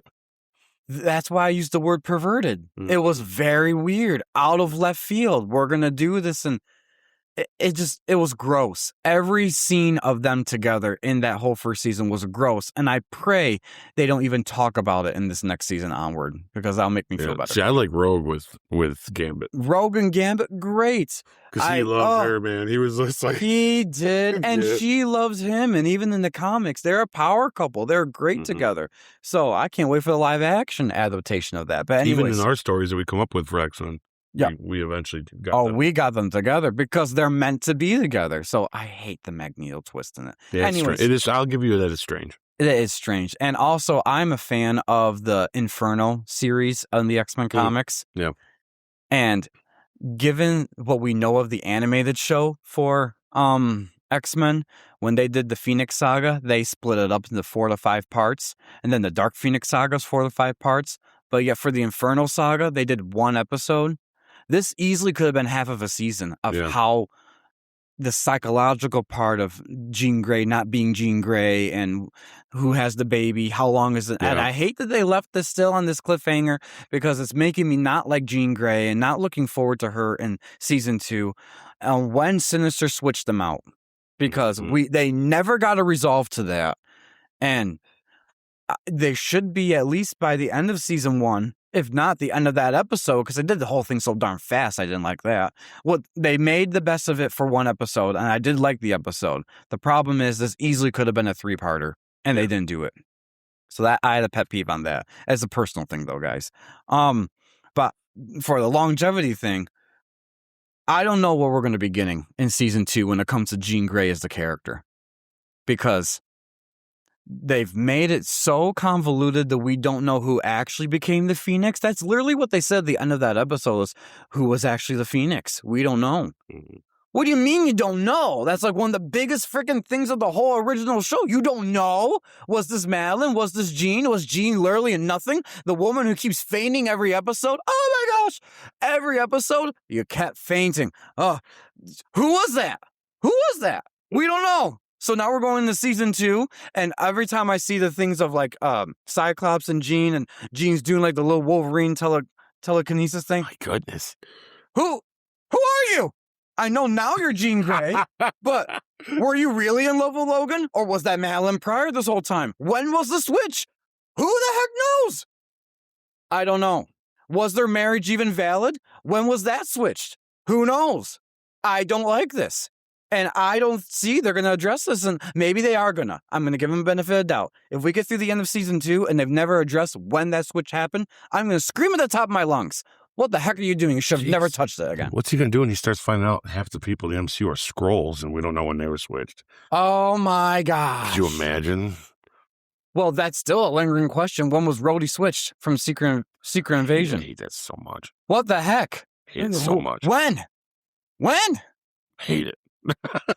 Oh, anyway, guys, question is for you. What do you think of the trailers for Supergirl and X-Men 97 Season 2? Are you as passionate? Oh, it looks good. Please let us know in the comments below, guys. I tell you what, I really wish they did a revival of the X-Men Evolution show, because I do like that over the animated show. I haven't watched any of it, but I bet it's fun. It's so good. But now, seeing what they're doing with this, maybe they should just leave it be.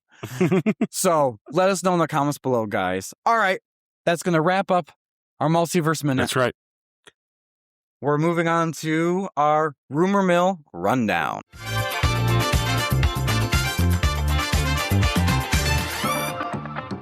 All right, everybody.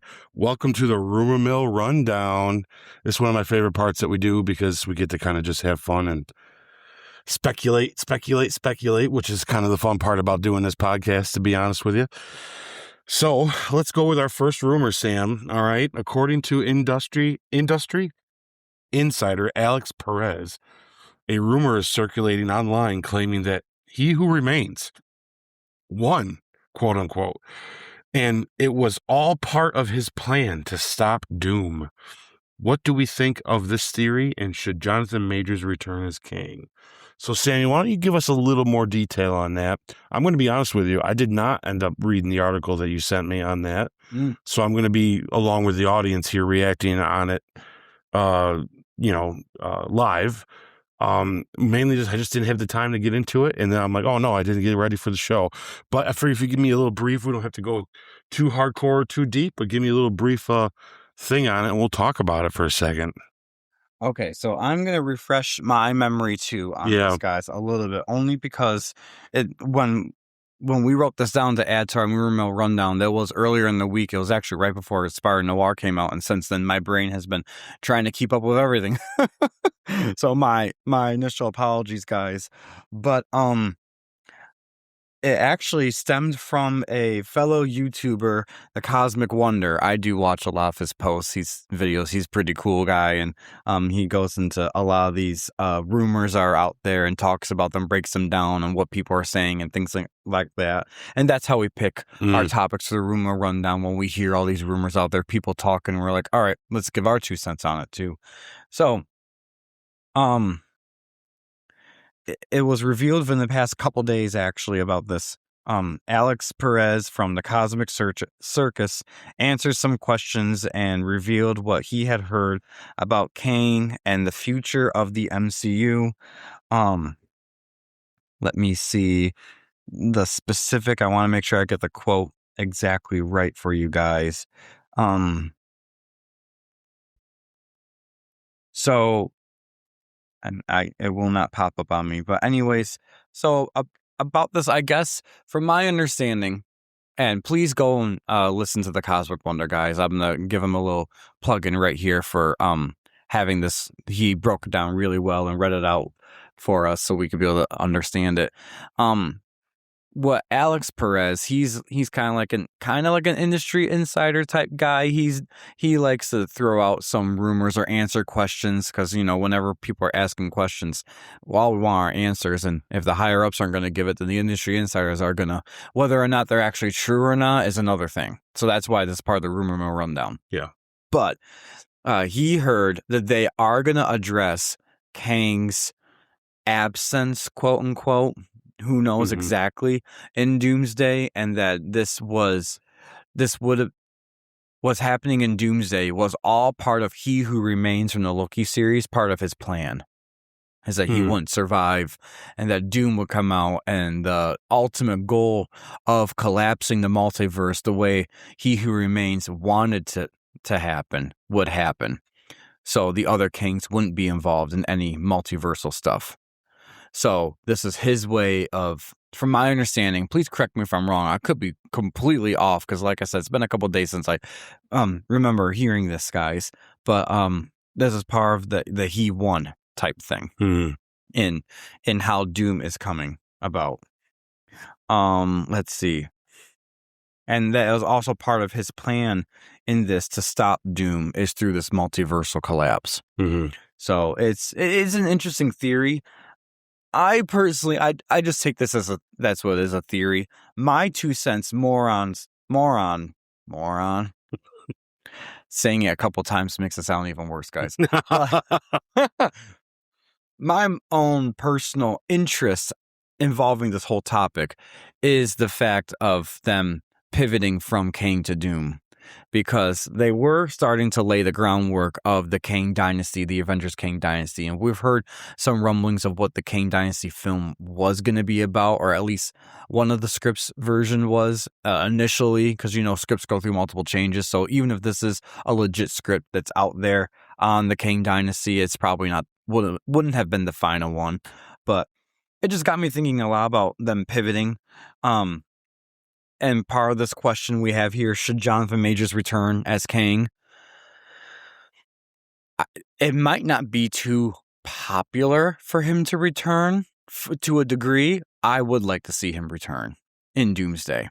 I think that how they left it kind of open-ended for Kang is they could explain it away if they want to, but it wouldn't be satisfying in explaining it away. Because, like we've talked about before, it was very obvious that this is a pivot from Kang to Doom because of the poor reception of Quantumania and Jonathan Majors' personal life upheaving and things like that. But at the same time, Jonathan Majors, he's a great actor. I'm not excusing his personal behavior. I'm just saying that if anything, in the Quantumania movie, he was great in it.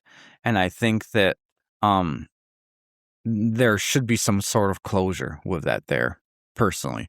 So whether or not this really is an accurate rumor that He Who Remains, that version of Kang's, wanted this to happen, and that that's what we're going to find out in the movie, that's very speculative. I'm not really sure. But as far as Jonathan Majors returning as Kang, I think that would be kind of cool, at least for our closure period. So That's my thought. So I think it's just unnecessary. I think it's clear without having to rub your face, in the carpet kind of thing, that the Kang thing didn't work out. And I think that it's convenient for Marvel and Disney, or I'm just gonna say Marvel for this sake. I think it's convenient that Jonathan Majors ended up kind of being a shitbag in his real life, because they still fumbled the ball before that happened. So we could all sit back and say, oh, we had to get rid of the Kang Dynasty because, he's whatever he is in his personal life. I don't even know if he's been convicted of anything, to be honest with you. It's not that I don't care about what people have done to other people. I have a small little speech that we'll give sometime. I'm going to save it for our X-Men stuff, I think, mostly because of Bryan Singer, about what cancel culture does and what it means and what lines we should draw. From the little I know of what he was accused of doing, it's not cool, Although the problem is how do you separate the artist from the art? Because Kevin Spacey has got himself into some hot water about who he was at the time, but I'm never going to say any role he's done now is out the window, because House of Cards was still a fantastic show, right? And he was one of the best actors at the time. Still is if he was working, really. Just because he was doesn't mean he's done, but he was a kind of a despicable guy that we find out, but then you also find out that maybe not all of that's true. I think the problem with our cancel culture we have is it's Jonathan Majors was guilty before he was found guilty. And like I said, I don't even know if he actually was found guilty. We all saw this got reversed with Johnny Depp. Johnny Depp proved something to cancel culture that they need to pay attention to the most. When him and Amber Heard went through what they went through, and then he decided to be the one, instead of just being quiet and going away and trying to restart my career, he made it public about fighting back.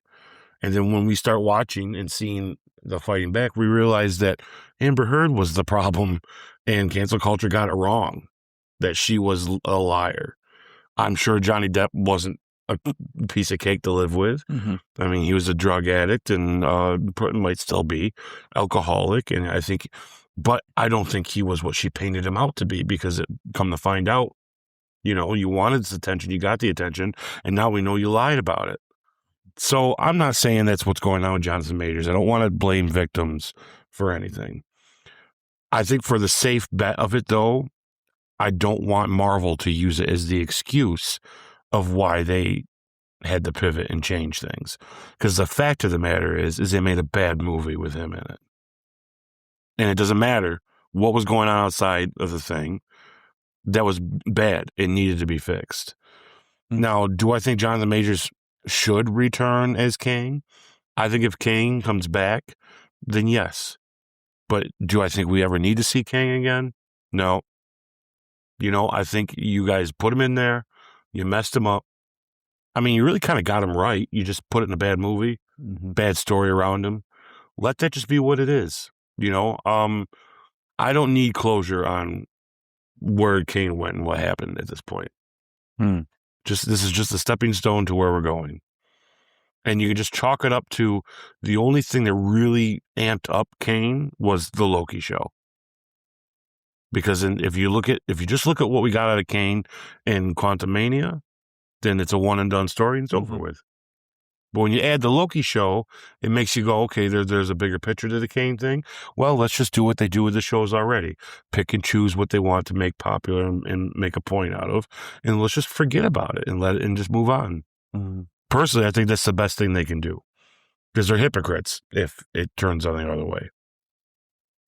We don't have Kang now, guys, simply because they messed him up.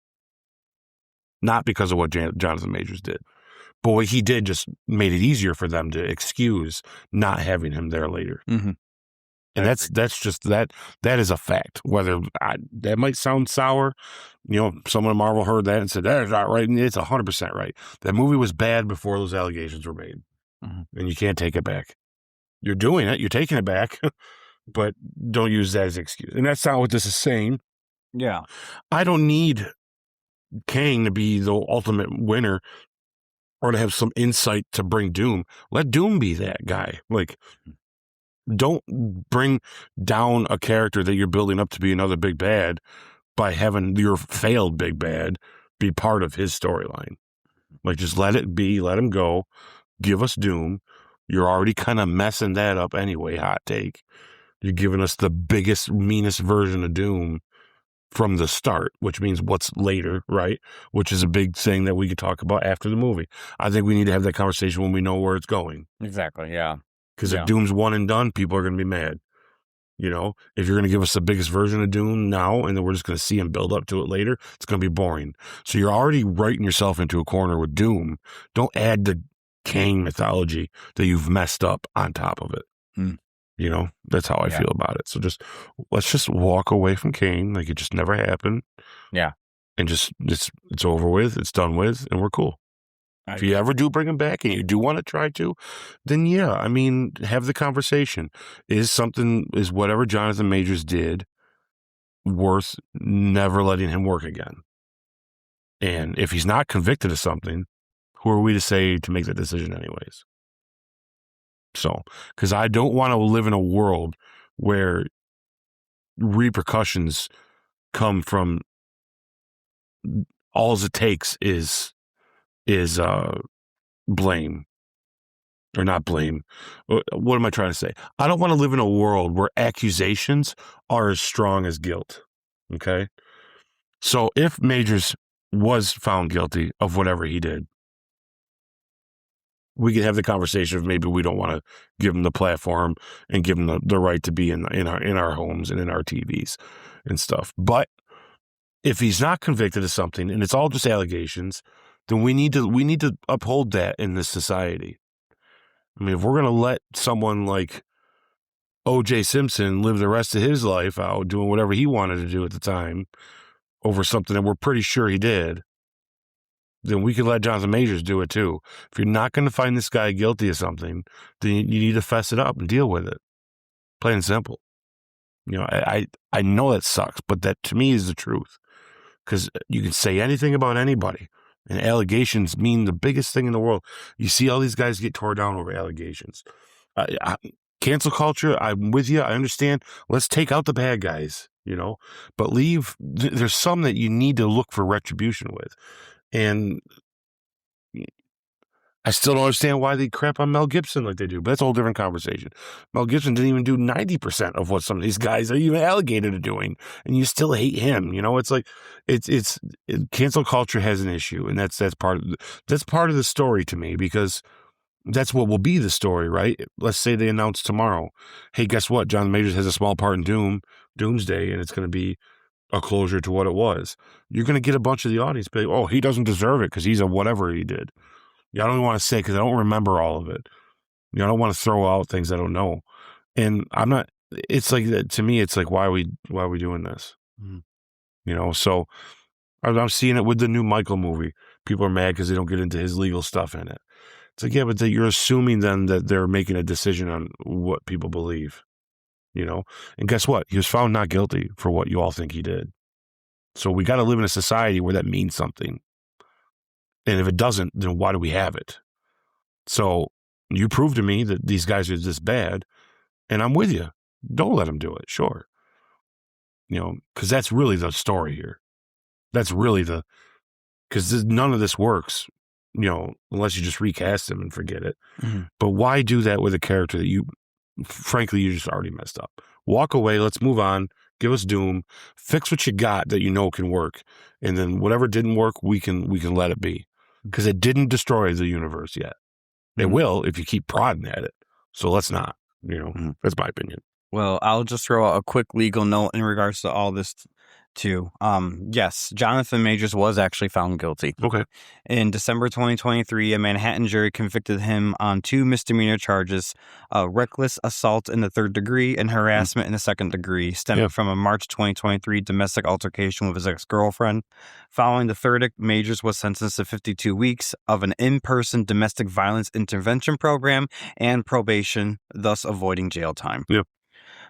So that he was found guilty of a jury of his peers, and he did serve the time that he was the payment for his crime, so to speak. However that shook down, whether you think that was fair or not, that's up to personal judgment. But he did suffer consequences from it, and obviously for his career's sake, he suffered even more consequences than just this probation and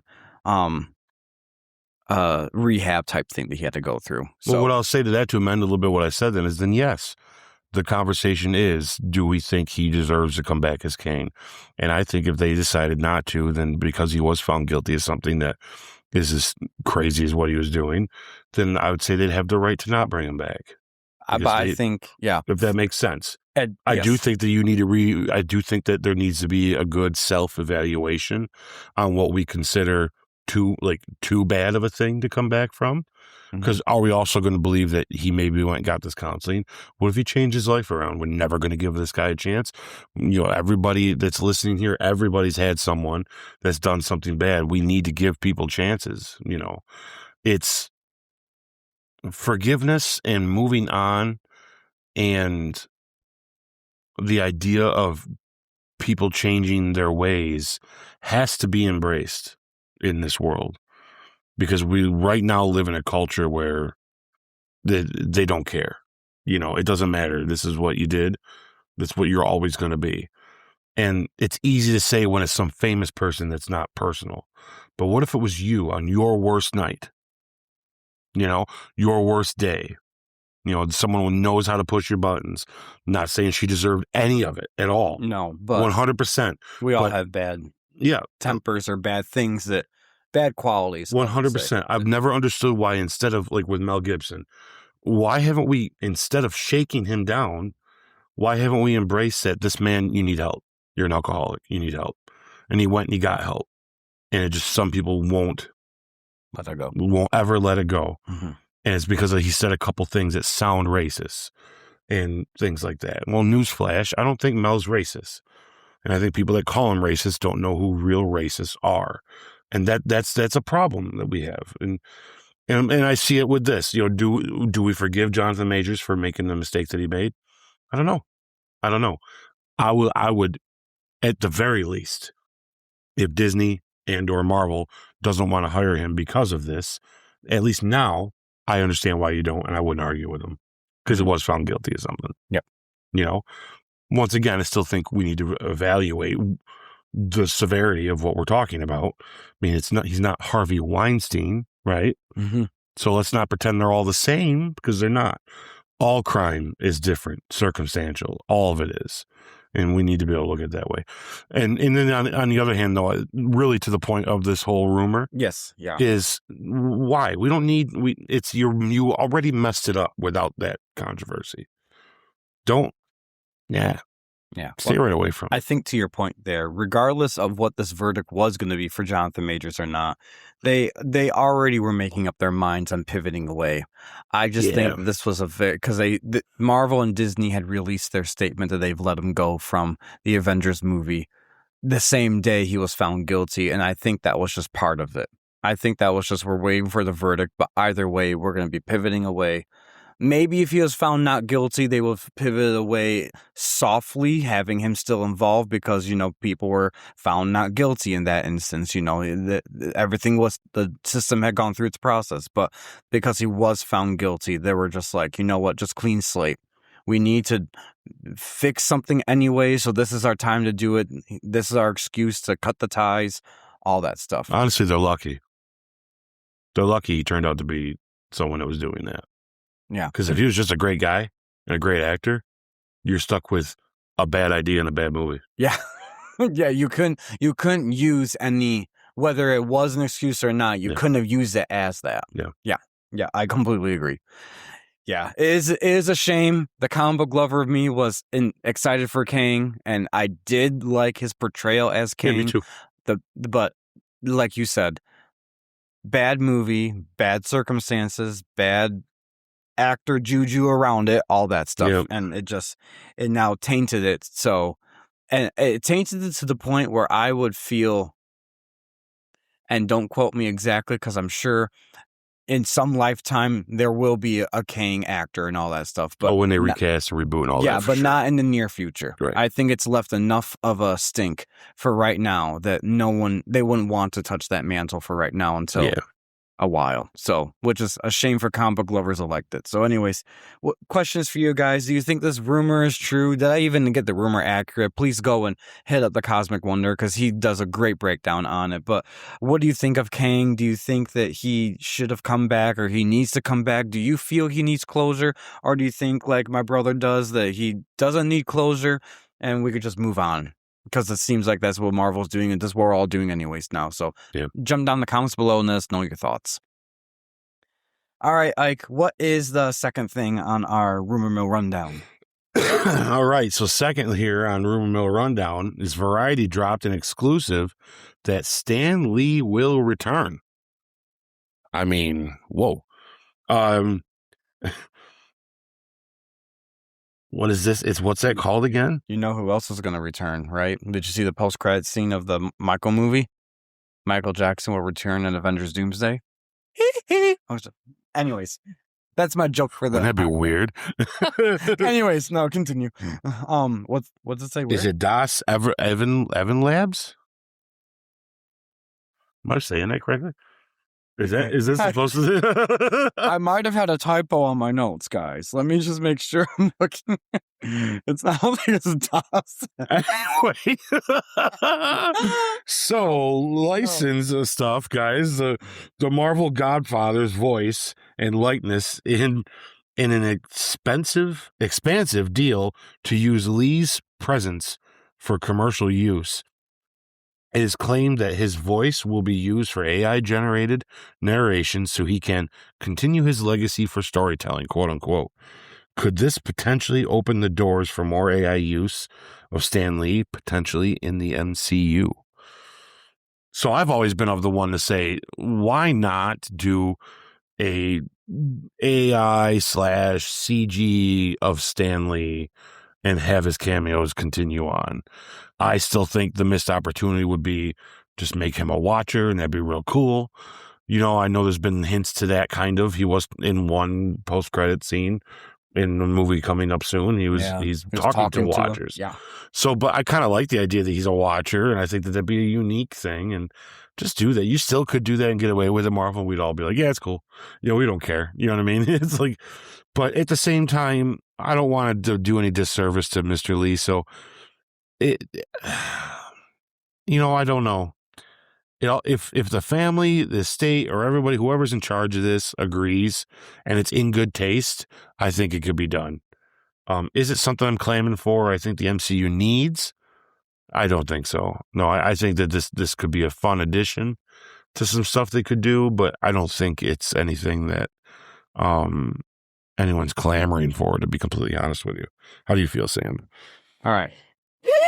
So this is an interesting topic and an interesting question, because we live in a day and age where AI can almost look very, very real, like scarcely scary real about this whole thing.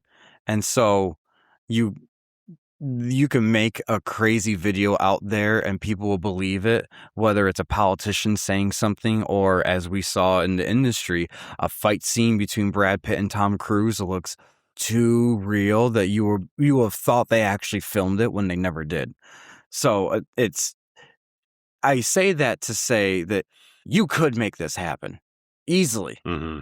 Whether or not you should make it happen on either a moral ground or even a legal ground, that's an entirely different question. Will the fans want it? Should the fans want it? Does it feel creepy? There's a whole bunch of different questions surrounding it. This particular company, because I pulled up the article from Variety to make sure I knew what this was. An AI company called 11 Labs And this is something that I'll read a quick excerpt from the Variety article itself. It said, the Lee partnership comes as celebrities, and for those who've passed their estates, experiment with how their likeness, sorry, I was reading it wrong, are licensed for AI-related material. Other actors and personalities whose voices and likenesses are available through 11 Labs include Michael Caine, who is still alive, correct? Yeah. Michael Caine, Judy Garland, deceased, Mm-hmm. Burt Reynolds, deceased, David Hasselhoff, I believe he's still around, and Albert Einstein, he definitely is deceased. That's a weird one to throw in there. Yeah. Separately, Val Kilmer's estate also recently allowed the upcoming film As Deep as the Grave to use his image and voice to create an AI-generated version of himself to lead the movie despite his death in 2025. Is that true? Yes. That's all from Variety. Whew. So that's where this comes into it's a weird, almost gray area. Even take out the legal aspects of this, because legally speaking, if the estate is in charge of the person's image as part of his estate type thing, then legally speaking, if they gave the green light, yes, they can do this. And they would, of course, being the beneficiaries of it, they'd profit off this, because if you're going to pay Val Kilmer $20 million or something crazy, you're just not paying the estate. Whether or not it's actually him acting, because it's not, it's AI, but at the same time, it's him. It's so weird. I don't know how I feel about a lot of this, or how all the details would shake down. I feel like that's something that personally these celebrities have to take account with nowadays, especially while they're still alive, to be able to tell their loved ones and their managers and their estate holders, this is what I want done and don't want done when I'm deceased. If Scarlett Johansson would say to her people, hey, if I should die tomorrow, don't put me in any movies, then you abide by their wishes and you don't do it. But if you're someone like Stan Lee, who really, he's the type of person, he wouldn't mind living forever in these type of things. So I can see his estate, his daughter JC being one of the heads of his estate and all that stuff, giving approval to someone like this, because it's something she feels like her father would have done anyways. And he probably even had that conversation saying, oh yeah, if you could make me in every Marvel movie forever, go right ahead and do it. So it's this weird gray area of, would they want this done? Would they not want this done? Is this just a money-making thing? Which obviously there is. There always is a financial aspect to this. And in the case of the Val Kilmer thing, that's a pretty big step. It's him making a movie when it's not really him making a movie. Yeah. So this is very, I don't know how to tackle this, honestly, as a question. I guess the main question is, do I think they will do this in the MCU with Stan Lee? Yes. I will not be surprised, because of how, from my knowledge of Stan Lee, how he is and how his estate is already greenlighting some of these AI endeavors. I will not be surprised if we do get, in one of the future phases, a whole slew of AI-generated Stan Lees. And I don't think he would have had a problem with that, honestly. Yeah. So for that particular case, I don't think there would be too much of an issue. If anything, he'll rest well up in heaven knowing that his daughter is getting money still from his endeavors, whether they're real or not. And who knows how many B-log footage that they have of Stan Lee that they can just reanimate to a degree to make it fit whatever movie they're doing, and it still is him to a degree. You know what I mean? Yeah. So for that case, I can see that actually happening. For as the bigger picture of this whole industry, how they're going to use it, I don't know. Yeah, I'm conflicted, because I'm interested in technology and what we can do with it. You know, I think the AI thing, first of all, I think it's scary because I've seen Terminator. And second of all, it's also, it's this art form that we're talking about, right? And I love Val Kilmer. Love him. And I'm super sad he's gone. And yeah, I died too young. Awful. All that stuff. Shouldn't have been sick. Very great documentary about him that his son narrates. But I don't know how I feel about an AI generated lead movie of Val Kilmer. And like, there's that little bit aside of me that I want to see what this looks like, you know? So like, I kind of want to see it. But then there's that part of me of like, no, don't do this. It's not the same thing, you know? I don't know. This bugs me. The Stan Lee part of it doesn't bug me as much. Because I'm with you. I think there's enough side footage and a little, there's creative and a classy way to do him with this. Mm-hmm. And I think it would work. And I feel like this would be a feature movie starring an AI character? Yeah. Of someone dead of not that long ago? I don't know. Yeah. It's like we're going to do another Robin Williams movie with AI Robin Williams. You go screw yourself. I don't want to see that crap. You know, it's like, no way. I still can barely talk about that guy without tearing up. And I didn't even know him. I just know him because he was in our living room growing up. You know, he was through our television. Like, he was part of our lives in that sense. And I feel that way about Val Kilmer in some ways, guys. As a movie buff, Val was one of the best actors we had, one of the most underrated actors we had. And I don't give a crap if his daughter or son or wife or whoever okayed this says it's okay to do. I don't know if I want to see a movie of not Val Kilmer.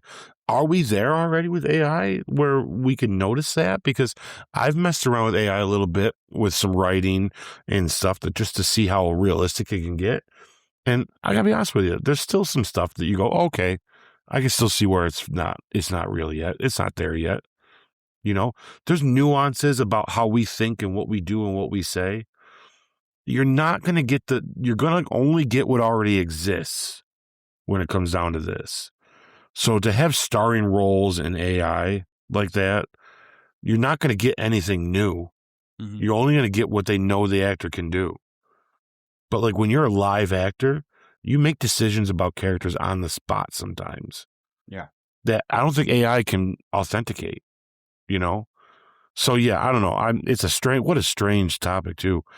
But I want to keep it towards just what this is for now, because we can go hours on the implications of what AI means to movies, music, and everything. But I could see this being done in good taste for Stan Lee, at least, for the Marvel Universe. But at the same time, I still feel like if we're struggling to figure out how and why and if we should, then I think the safe bet is you don't have to. Mm-hmm. No one's demanding this. Yeah. So I agree. This Val Kilmer thing really bugs me, man. That's a bummer. What worries me is if this catches on and this becomes normalized in the industry, why do we need actors? Mm-hmm. Every actor is replaceable then, no matter how good they are. You don't want to pay Robert Downey Jr. $100 million to come back as Iron Man? That's okay. Have an AI Robert Downey Jr. come in, costs half as much, and you get the same quality that you had before because of AI. That doesn't make sense to me. You know what it'll start is a IP and licensing war. Where it's just going to be about who owns it and who can do what with it. And then it won't be about the acting part. No more money will be exchanged when it comes down to no more, $10 million to be Iron Man or whatever. It's going to be, you're going to be a cheap actor and it doesn't matter because you don't even need to be there. The only people that are going to be making the money are who owns the character and who can use the character. Yep. And that to me is just, you can keep it then. Yeah, yeah. And also talk about the legacy of some of these people because, well, have him because he's part of this discussion right now, Val Kilmer. Would he have consented to something like this? So there's a personal stake in regards to personal autonomy right there, is that we have the conversation right now in the social world of celebrities are trying to work with lawmakers to stop deep fakes on them for being in a unsolicited porno type thing. Mm-hmm. So if that conversation is happening in real life, which we will in our lifetime see results of that because that stuff in the age of AI is going to keep happening. How does it stop it from this too? Because he might not be having sex in this movie, but it's not him in this movie.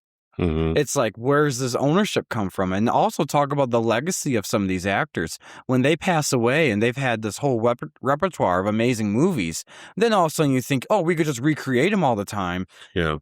How is that going to look like for their legacy? When you look up Judy Garland and it has all her films, and then now apparently in 2027, this is a rumor.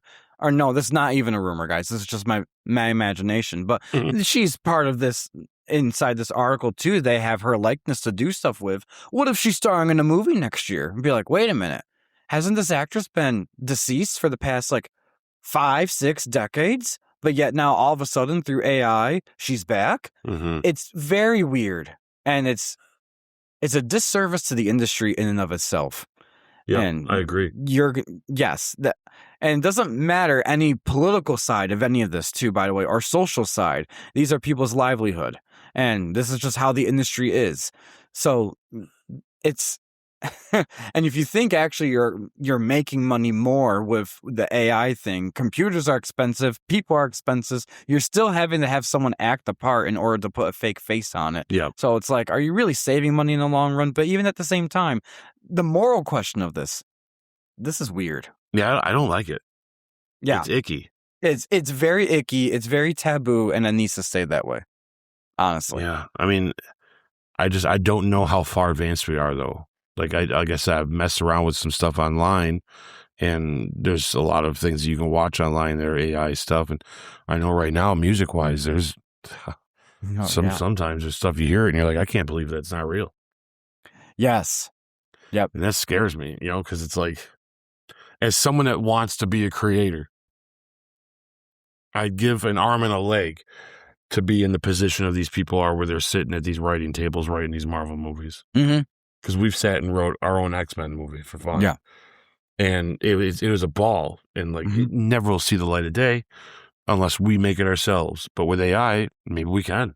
And it's like, but I don't like that though. Yeah, It's exactly. like there's something about that takes that away from it, right? So, well, yeah, that's why the whole writer strikes and the actor strikes were happening recently. Is because they were afraid the people like as aspiring writers like ourselves or yourself or anyone, they won't have those job opportunities because AI is going to take it away from them. See, I write short stories, and every time I write a short story, what AI has done for me is I'm able to put the whole thing into an AI generator and ask it to edit it. And it'll go through and correct my grammar and spelling and all that stuff. But I have to specifically tell it, don't change anything, names or anything. Just edit mistakes. Mm-hmm. Because if I don't, it will mess with it. Mm-hmm. So, and I don't know if maybe people frown on me right there. Oh, you use AI to write. No, I wrote the story myself. See, I use it to edit. Why I do that is because I'm not paying someone else to edit it, for one. And for two, it does it in like 10 seconds. Which would take me days. And AI is supposed to be a tool to be used, I'm fine not with that to being replace a tool. job.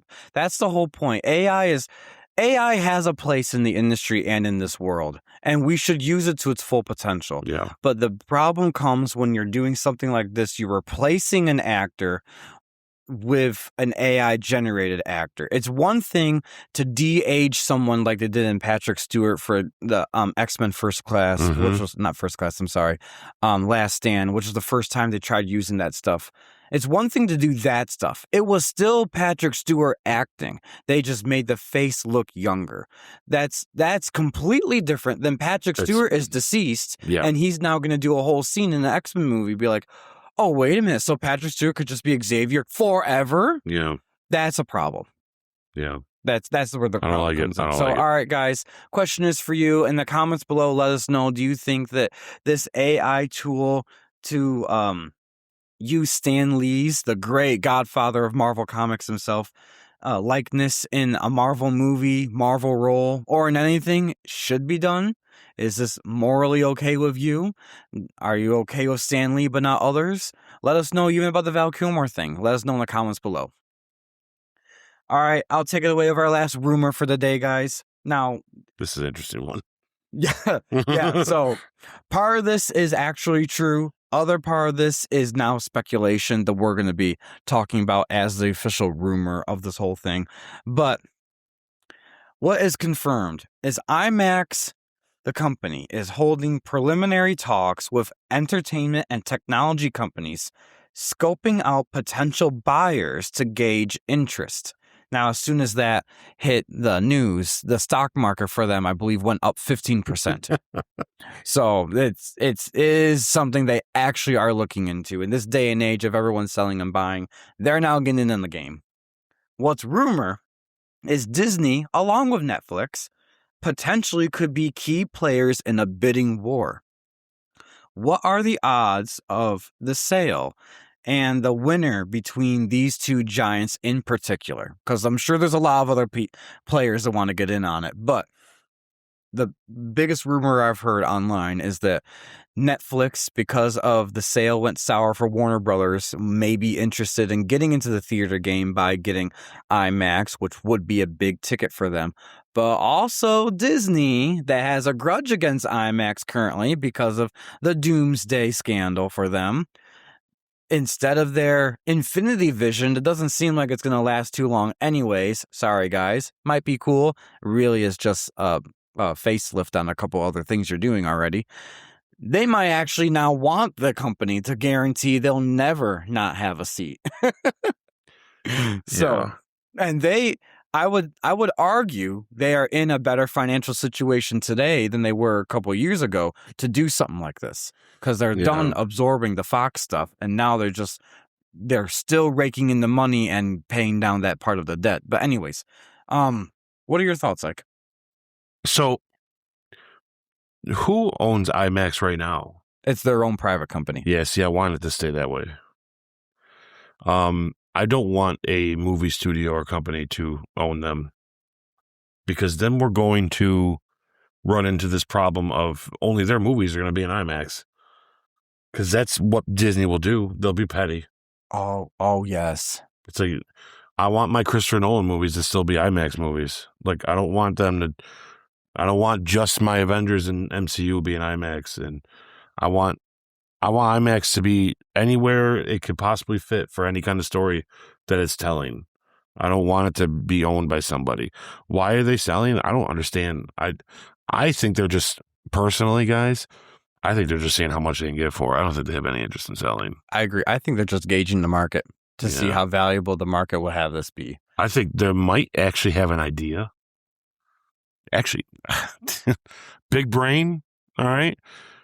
IMAX, the company itself, might have an idea that they need to sink some money into, and they're not going to do it if they don't think they're worth it.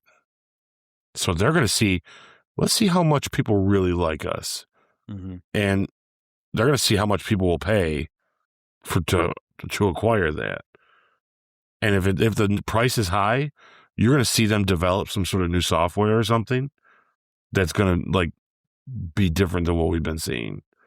Because I already just got done putting a bunch of money into making some really weird camera for Christopher Nolan when he did this Odyssey movie.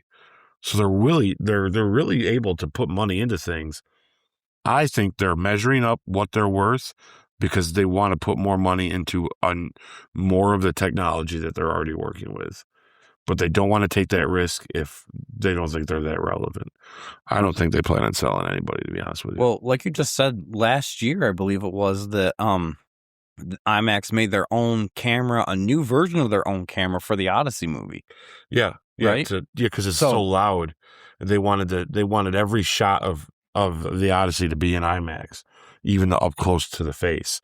But they never could film it that way because you can't talk, because they can't get rid of the noise. Mm-hmm. So they made this contraption thing, this new kind of camera that muffles it and you can't hear it. So the whole movie is shot in IMAX. Well, I think you're spot on. I think you're dead right when it comes to this. That I think that just like how you might get your house appraised just to see the value of it, that doesn't mean you're selling it. You just want to know the value of what you own.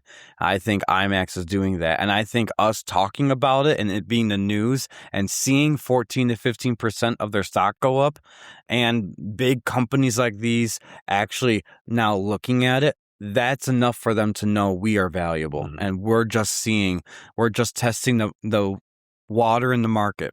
Mm-hmm. And I don't think they're going to sell. I think they make enough money as it is. The house thing is a great way of saying it. So I got this real nice house, but I need a new back deck. So let's appraise the house before we put the deck on, and we'll know how much it's going to be worth more with the new deck. Mm-hmm. So then you're paying taxes. There are a lot of things to it. Yeah, I think they have an idea of some more technology that they want to put some money into, but they just don't want to put the money into it unless they know it's going to be worth it in the long run, and they're going to find that out. And I think they are going to be worth it in the long run. Yeah, I think they're underestimating themselves. That's the thing. Yeah. I'm sorry about any other of these specialty things that some of these other places are doing, but there is nothing like the IMAX experience. They have reinvented your theater-going experience. And that's why you see IMAXs in all the major chains. That's why anywhere you go, you can probably find an IMAX screen near you. Or the closest one for us is up in Rochester and Buffalo. But it's there. And that's with their other specialty seats that they have there, like the Regal's 4DX and Cinemark's D-Box and all that. You still have an IMAX hooked onto it. And it's even in its own separate building because of how big and how much of a giant it is. It's always sold out. Always. They're always the first tickets to be sold, too. Yeah. It's like, so their value right there is already up. They're just trying to see how much really is it in order to, like you said, maybe do a potential new project. Maybe this camera is going to take off. And they want to see. Well, think about it, guys. They filmed these Avengers movies in IMAX. So I get it. They're butthurt. They couldn't get it for the first 3 weeks of its opening. Maybe if they change the dates, they could, but they're not going to budge. They're locked and loaded for this. So that's all within their control. But that just shows the value already of the IMAX seats. That even Disney was mad at this. Yeah. So the question is for you guys, I guess, on the IMAX thing, unless you have anything more to add to it. No. So do you think IMAX is up for grabs? Do you think they're just getting an appraisal just to see how much their company is worth? Would you buy it? Well, everyone would if they could. But who do you think would win in the bidding war between Netflix and Disney if that showdown ever should happen? We didn't answer that, though. Oh, we didn't. That's right. I think Disney wins. Disney was. Yeah. Yep. Because one word you said earlier, they're a bully. Yep. Yeah. All right. But the question's for you guys. What do you think? All right. Jump down in the comment section below. Let us know your thoughts. And that will conclude our rumor mill rundown. So, Ike, what are we on to next now? So next, guys, we're going to jump over to our Branchpoint Breakdown, and it's a special one today because we're doing the entire first season, the entire season, right? Basically, you call it, of Spider-Noir. Yeah. Oh, this will be fun. Yeah, it will be. All right, here we go. All right, everybody, welcome to our Branchpoint Breakdown segment. And today we're doing Spider-Noir, which the trailers were great, and we ended up able to get through this show in a very short amount of time, which was amazing, to be completely honest with you. Sammy's going to do what we usually do with our retrospective real quick. He's going to give you a little history behind what the making of this and why it was made and where it came from. And then we're just going to give you guys a nice brief little, not going to go by episode, but we're going to talk about certain things and certain stuff that we like and things we don't like and what we overall thought of it, and try to give you somewhat of a look into it. It's a little tough to go too in depth with this long of a thing in this short of a time. But we'll give you our best, see how we feel about it. And just so you know, I'll put it right up there right now. Spoilers ahead, guys. Sammy's going to give the history, but when we get talking about how we feel about the thing, we're not necessarily going to go point for point spoilage, but there are going to be things we're going to say that you would want to, if you don't want to know, go watch the show and then come back. We're freely going to talk about it. So if we say something that ends up becoming thought of as a spoiler, we apologize in advance. But this, like my brother said, this is your warning right now. Yeah. All right. So a little bit of a history behind the show for this guy. I'll start off by saying that Spider-Noir, this is season 1. This is the first time they're doing it. It was released on May 27th, 2026, like 3 days ago. The main cast includes Nicolas Cage as Ben Reilly the Spider, Lamar Morris as Joe Robbie Robertson, Lee Jun Lee as Felicia Cat Hardy, Karen Rodriguez as Janet Ruiz, Ruse. I'm going to say that. Abraham Papula, as Lonnie Lincoln / Tombstone. Jack Hudson as Flint Marko / Sandman. And Brandon Gleason as Finbar Finn / Silvermane. All right, so a little bit of the history, guys. The history of the Spider-Noir series is actually tied to two different things happening at once. Sony trying to expand its Spider-Man universe beyond movies, and the surprise popularity of the noir version of Spider-Man from Spider-Man Into the Spider-Verse. The original Spider-Man noir character debuted in Marvel Comics in 2009, created by David Hine and Fabrice Spalowski. Sorry if I mispronounced your name, sir. Instead of modern New York, the character existed in a dark, pulp-inspired 1930s world influenced by detective movies and classic film noir. The version became much more mainstream after Nicolas Cage voiced the character in Into the Spider-Verse in 2018, the animated movie. Fans loved the over-the-top black and white detective style, and Sony quickly realized noir had standalone potential. Around 2020, Sony began looking for streaming partners to create television projects connected to its Spider-Man-related rights library. Amazon eventually became the key partner through MGM Plus and Prime Video. The series formally entered into development in 2023 with Oren Uziel leading the project. Uziel had previously worked on films like The Lost City and had a strong interest in noir storytelling. Sony also brought in Steve Lightfoot, who previously ran The Punisher. Meanwhile, the creative producers behind the Spider-Verse films, Phil Lord, Christopher Miller, and Amy Pascal, stayed heavily involved. Originally, the show was simply called Noir. Nicolas Cage officially signed on in 2024, making his first lead television role ever. The project evolved from being a direct adaptation into something looser and more experimental. Instead of Peter Parker, Cage plays Ben Reilly, a burnt-out private investigator in 1930s New York. Sony reportedly wanted the freedom to avoid direct MCU continuity issues while still using recognizable Spider-Man mythology. One of the biggest stylistic hooks became the dual presentation format. Viewers can watch the show in either full black and white or color. Nicolas Cage said he intentionally performed scenes with old-school noir acting rhymes in mind.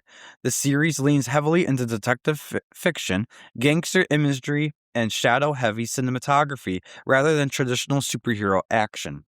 The other big question, how can Sony do this without Marvel? Comes down to one of the most complicated licensing deals in Hollywood history. And we'll just touch on it very briefly for this, guys. Back in the 1990s, Marvel was financially struggling and sold their live-action Spider-Man film rights to Sony Pictures. Sony still owns exclusive live-action film rights to Spider-Man and associated characters. That includes many TV rights as well, especially long-form live-action television. Marvel Studios only uses Spider-Man in the MCU because Sony and Disney made a partnership agreement beginning with Captain America: Civil War. That means Sony can independently make live-action Spider-Man movies and shows. Marvel Studios cannot freely use Spider-Man and Disney Plus live-action shows without Sony approval. Sony owns the long-form live-action television rights connected to Spider-Man. This is why Sony made the Venom movies, Sony made Morbius and Kraven the Hunter without Marvel Studios creatively controlling them. Sony can make Spider-Noir with Amazon, but Marvel Studios cannot simply put Tom Holland's Spider-Man into Disney Plus live-action series whenever they want. What makes the current situation unusual is that Sony and Marvel are simultaneously collaborators and competitors. Sony benefits financially from MCU Spider-Man movies because Marvel Studios helps creatively produce them, but Sony still fully controls the underlying live-action rights. That's why projects like Spider-Noir can exist completely outside of the MCU while using Spider-Man-related concepts and characters. So, I hope that explains it for everyone. Yeah. That's a little brief history behind the show. It's exciting. It is exciting. All right, so how do we want to break this down? I think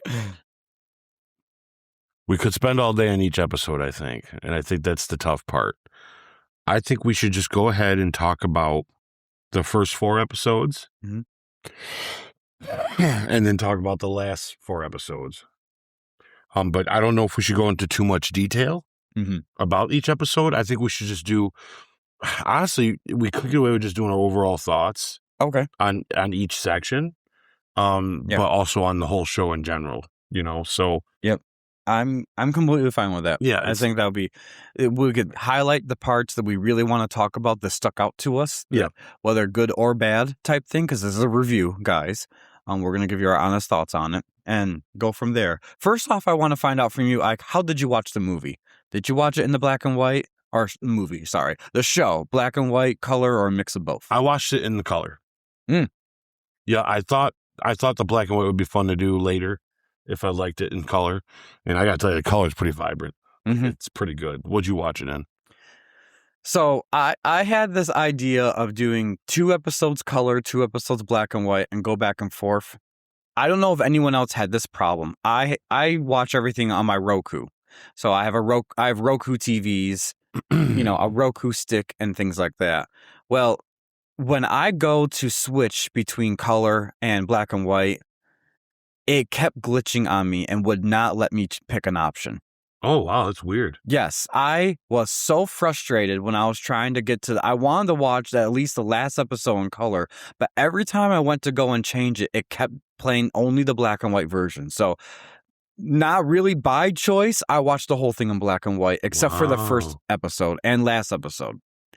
I had to watch the last episode on my phone because it let me pick the color. Its color's great, isn't it? It's beautiful. And honestly, I did not mind the black and white. No, black and white's good too. I enjoy stuff in black and white. Yeah, I do. And I guess I can say it was forcing me to watch it in the noir feeling, how it was supposed to be type thing. But I do admit the color really is nice. Especially what I like too is you watch an episode in color, and it gives you the recap of what's happened. And those episodes, if you watch them all black and white, you got to see the glimpses of them in color. And you're like, oh, her dress was red. I thought it was blue. Different little things like that to be like, oh, that's cool. So anyways, yeah. So I was forced to watch it in black and white. Yeah. So if anyone else has had that issue, please comment down below and let me know, because I thought it was a me thing. And 2 TVs in my house I tried doing that with, and they did not like me for choosing it in color. So anyways. So I think this story is so complicated, being a noir style, that it makes it hard to review in a timely fashion. That's why I'm struggling with this review tonight, because it's like, I want to talk about the show in general, like details, but to go into details though, we gotta tear apart a lot of story, because in noir fashion, it is a heavy story. Like, there's a lot to talk about. Like, there's a lot of things going on, so it's just a matter of us talking about the things we like and like what the direction it was going, and what it looked like and what it should. Yeah. Yeah, I agree. It was really cool to see how they put this all together. And I'm trying, when I was watching it, to catch who was what character type thing. Like, some of them, they made a very obvious Cat is Felicia Hardy, the Black Cat, things like that. But and then Flint Marko, of course, everyone knows the name Flint Marko, related to Sandman, things like that. But for the other characters, it wasn't. It was harder, to figure out who were they in the way that we know of them. Yeah, Yeah, well, it's a whole different universe too. So it's one of those things where,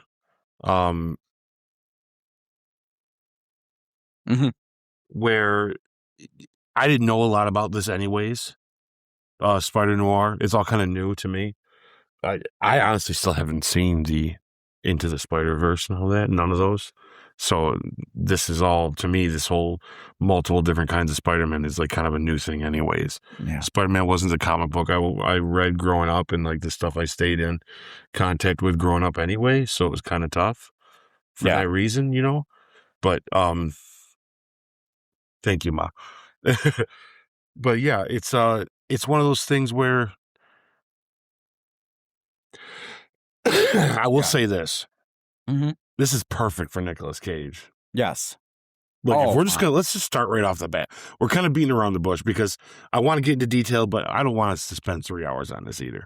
Yeah. So I will start us off, and I like that it's like the opposite of Ant-Man, Uncle Ben for him. The situation with Ruby actually made him like stop being a vigilante hero, when like usually that was like the catalyst for Peter Parker or for Spider-Man to be Spider-Man. For him, it's like, oh no. And then in typical noir fashion, down on your luck, life sucks. Yeah, and like it's like, I'm still gonna do my job. I like that he's still a photographer, like in a way, because he's a private eye. And Nicolas Cage, I'm telling you guys, don't sleep on Nick Cage. Like he's awesome. And I think he's great in this role. How do you feel about Nick Cage in this? He reminded me in this movie of why he is a good actor. Yeah. And I think that it's been so long since he was in the quote unquote limelight enough, because there was a time where he was in a lot of like big budget movies and things like that. He's never done shows, and it's funny, I didn't even really realize that till I did the history of this, that this is his first show he ever did. But gosh, it's just like you said, don't sleep on Nicolas Cage. Yeah. I don't know why he hasn't been involved in too much stuff, but we need him in more stuff. Well, he's in a lot of stuff. He's just in a lot of crappy stuff. Yeah. Oh, yeah. I think yeah. I think that's something it's interesting with him. It's like, I do feel like, though, this was catered and tailored for him, though. Oh, and his performance. Oh, it's spectacular. Oh, my gosh. I tell you, I love him as Spider-Man. I first didn't think I was going to be interested in this. And then, you watch the trailers, and we were interested in the trailers. We covered them on the show, things like that. They were good. But, you easily can make a trailer look good. It's when you get into it. And I honestly will have to tell you, I enjoyed this show. Yeah. I enjoyed the show for what it was. And it did help it wasn't connected to the MCU. I didn't have to think of anything else other than just what was right there. You know what I mean? I couldn't agree more. Yep. I love the whole style, the 1930s America, New York. So cool. It just, the Irish gangster and Silvermane, like that was so cool. Yeah, I like these beginning setups. I like this idea that there's like two mysteries going on right here, right? It's the mystery of him and who he is and where he's from and all that and his idea, and then the mystery that he's solving, And in a true noir fashion, it gets real complicated and it gets deadly and it gets scary. And Brendan Gleeson it's Brendan Gleeson, correct? Yeah. Mm-hmm. The monologues he has in this show, the stuff he says, and he tortures this person at the end of this episode 1. He's a nasty guy. Like, excuse me. And he plays that real well. I like how he plays that. He plays that real well. Stuff that stuck out to me in these first 4 episodes, the most part, was the cinematography. And I love the opening credits. The music. I agree. Oh, yeah, the music. It's just great. Oh, it was so good. Yes. Yeah. I love how the music plays to it. It plays to this idea of what the style is of this show too, and where they want it to go. You know. Let me see. I had something written down here. I do love the character choices. Do you like the actor who plays Sandman? Yes. Cannot remember his name. We have it written. I have it written down here. Yeah, I'm awful with the names of these actors. It's okay. I completely am too. Jack Hudson. That's right, Jack Hudson. I should have known. Good. I liked him. Yes, I think I liked him a lot. Yes, like he was one of my favorite villains of these villains, quote unquote. Right. Victims, you could even call them. Yeah. Yeah, they're definitely more victims. Like. Yeah, but they're not at the same time. Yeah. It's complicated, right? It's like they're villains by circumstance, not by choice. Right. So, except for the one guy that plays Electro, he's or whatever you would call him in the show. Megawatt, right? Megawatt, something it's weird. Wild. It's stupid, but he's just definitely a bad dude. Yeah. But. I like that we're breaking this up into like the 4s, because this first part of this is just a straight up noir and awesome and fun. You know what I'm saying? Yeah. And the rest of it though is like there's something. It turns into something different halfway through. So and I won't get there quite yet. I want to talk on some of this other beginning parts of this. But I do love the cinematography. I think the music choices were great. Yeah. Would you have anything in these first couple episodes that really stick out to you? I mean, I think I'm just going over like the idea of how everybody is pretty much, you know, and I like that this is set in the time that it's set in. I feel like it works for it because everybody is very relatable and grounded, and it feels like the time that it's in, like it's during like the Depression, you know, Prohibition time. You know, the characters are all down on their luck. It's kind of like how America at the time felt, you know, and it all feels like it belongs there. That the era that it's set in and how it's played feels like its own character in this, which I think highlights Nicolas Cage. And when he does don the suit finally and come back as, you know, the Spider, I think it just, I don't know. It sold me on that in a hurry. And I thought that was going to be the hardest part. At first, I got to tell you, when I went through the first part of the first episode, I'm like, man, this is how this is going to be. This is going to be weird. And I don't know if I'm going to like this, but just the way they talked, like it was definitely like they did by the number. This is a noir style. Like this is old school that you'd see way back in the day kind of movie. And I'm just like, man, I'm in. I was sold right off the bat. Yeah. I completely agree. For me, on a personal taste, the first couple episodes for me, again, were kind of slow. Yeah.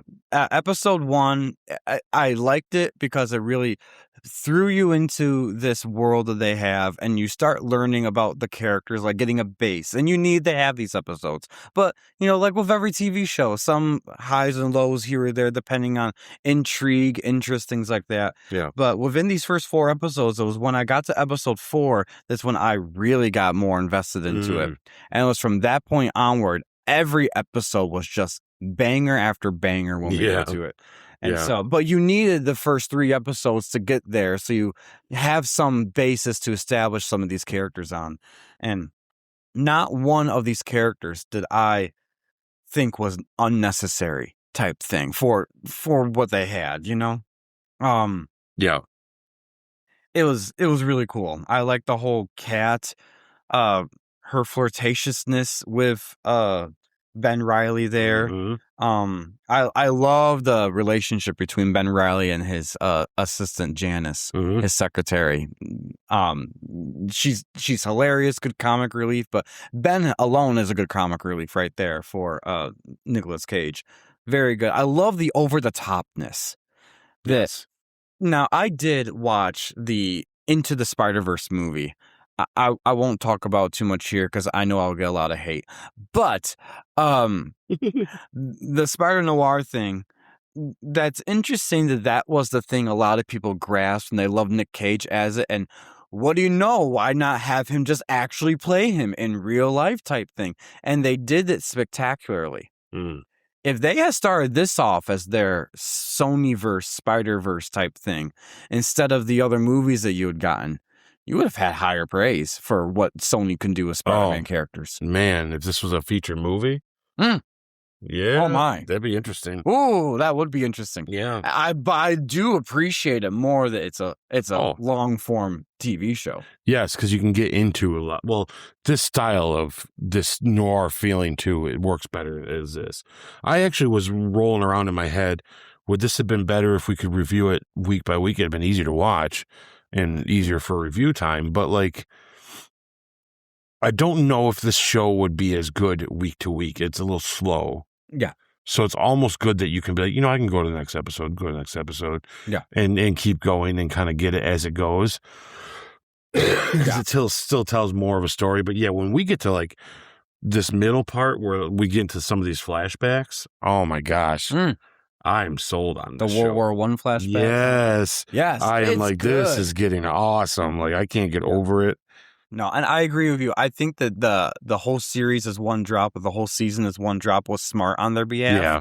Because had they run into the early on slowness would they have gotten the traction to continue on type thing? Right. And thankfully they decided, let's just drop it all at once and see what they say, because I think they're going to get higher praise for doing that way. Yeah, I agree. It's kind of like when we reviewed Daredevil Born Again season 2, and they dropped 2 and 3 randomly, 2 and 3 at the same time. But if they had just dropped them separately, 2 would have been a huge letdown, and 3 was such a high. Agreed. So I think that they were smart the way they did this for marketing purposes. And then it does this thing where it like turns into this pulpy body horror. Yeah. Like it really harkens back to the 30s and 40s, like creature feature, old school stuff. And I was like, yup. Yeah, I do a whole other segment on these kinds of movies. That spider thing. Ooh, the Spider-Man guy there? That bit him. And I like that's what's changed him. Yes, it's not just the whole cliche of how Spider-Man becomes Spider-Man.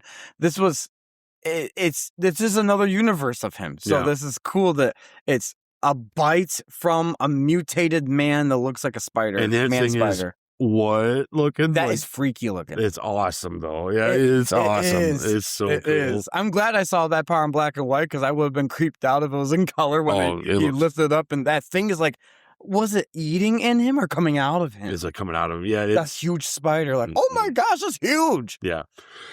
Not to mention the whole other side of his face is all these different eyes, like a spider, and it's But it just goes into that territory and just does not like. Yeah, and it keeps going. As the show goes on, it never slowed down further. And I like that he is Peter Parker. Do you catch that? That his name is Peter Parker, but he had changed it. Was it? Wait a minute. I didn't catch that part. Am I tripping here? No way.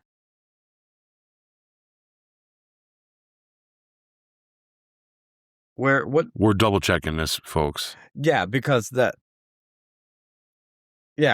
just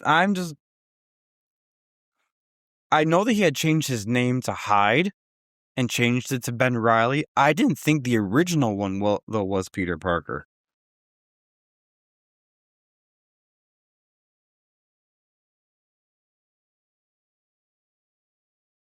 Bear with us, folks. Yeah, I'm sorry if you're listening on the audio version of this podcast. We do have a video version, by the way, just to plug that in there while we do this, and might as well. But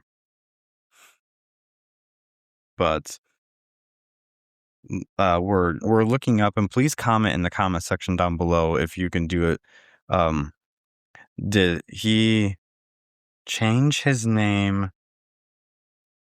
in the show? Have to make sure you clarify that, because of course La Google is gonna pull it up on anything.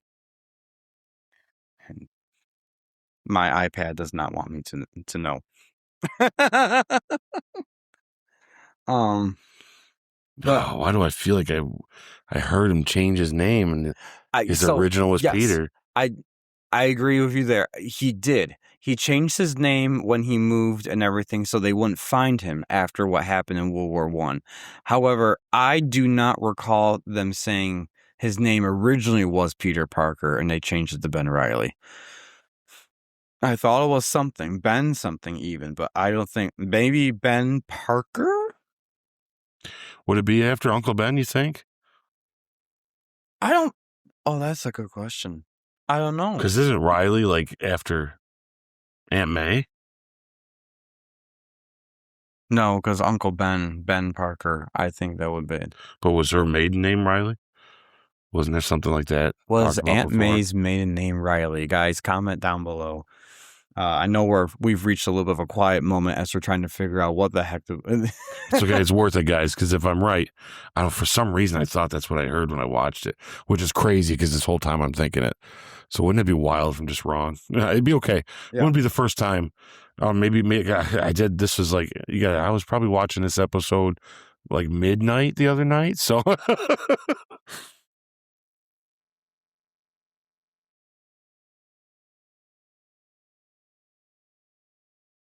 Okay.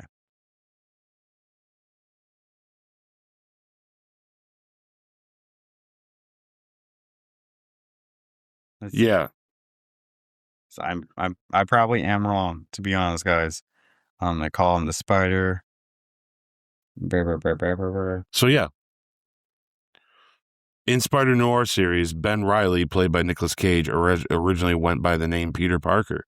He changed his name to Ben Reilly after the war, adopting his new moniker to hide his past and start over as a gritty 1930s private investigator.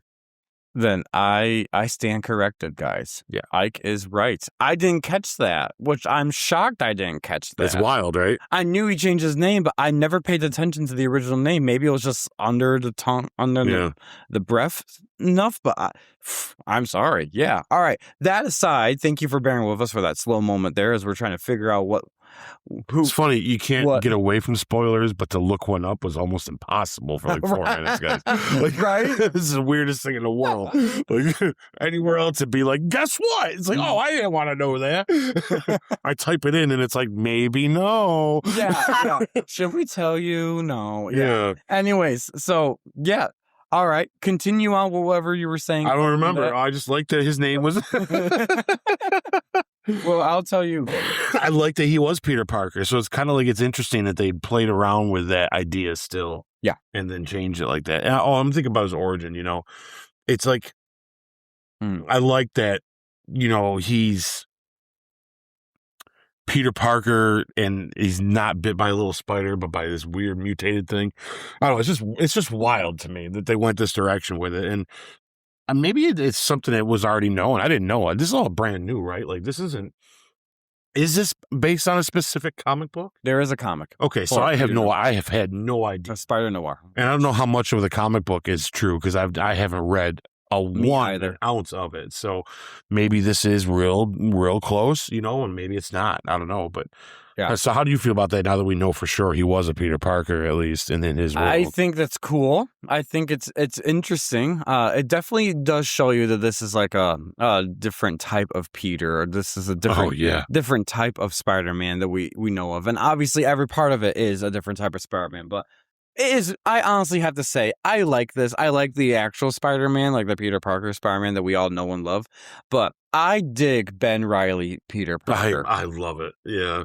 I like his outfit. I like Nicolas Cage doing it. It brings this sort of Spider-Man feel, but also giving you a different genre that you're not used to seeing that I actually want to see more of. This type of show makes me interested in...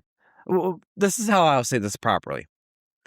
I love that you can take a character that's like a comic book character and has similarities to things that we know of, throw it into another genre to get someone interested in that genre too. Mm-hmm. You know, if, say for instance, you're not into Western movies, but then you put Wolverine in a Western style movie, and all of a sudden, am I interested in Western movies now? Mainly because you have now a gateway to get into it and be like, oh, one of my favorite characters is in it from another type of genre. That's cool. But it opens the door for you a little bit more. This is how I feel about the Spider-Noir show, is that I like Spider-Man. I like this take on the Ben Reilly version of Spider-Noir, Spider-Man. But now it's made me interested in seeing the old gangster movies that are in black and white with the filming like this, because... honestly, it's pretty cool. Yeah, it's a lot of fun. So it is pretty cool. Yeah, you're. And some of those old movies are great, man. And this is a great way, like I said, for that type of stuff. Well, what this does well for people like you, because I've seen movies like this before. I watched a lot of movies. What this does good though is it gives you, now you see why those movies are liked, right? But what's good for you though is it's still filmed very modernly. Like, look at the angle we're looking at right now. Like, that's not typical from those old movies. You know, when you watch those old movies, they don't look like this, though. So when you do venture into something that fun, you're not going to get the cinematography that you got in this. You're going to get the kind of movie, though, which is very interesting, because I often have wondered what some of those old movies would look like if it was with a modern eye, rather than, like, don't change the actors, don't change any of it. But what would the cinematography be now? Because now it's this. You'd get like this. You'd get this. This is like a blend of both then, because there are a lot of times 100%, when they're just talking back and forth, two characters to each other. The way that the camera is angled, you could tell it's an older style type of film, like where it's like looking up from here type thing, or it's like super close on one spot and be like, okay, I get it. I see it. But Like that's a typical shot. But see, but certain like that right there, the follow to the where that follows his hand to hanging up the phone. That you didn't see that. That's modern, but the shot before where it's the cops versus the gangsters shooting the Tommy guns type thing.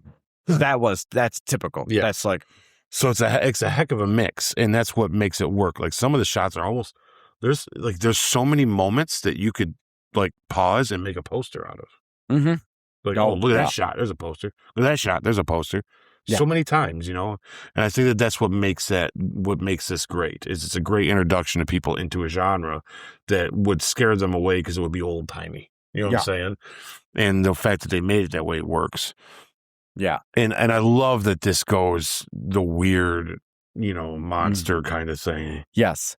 Even his Spidey sense is different. Mm-hmm. It's not so much danger as it is like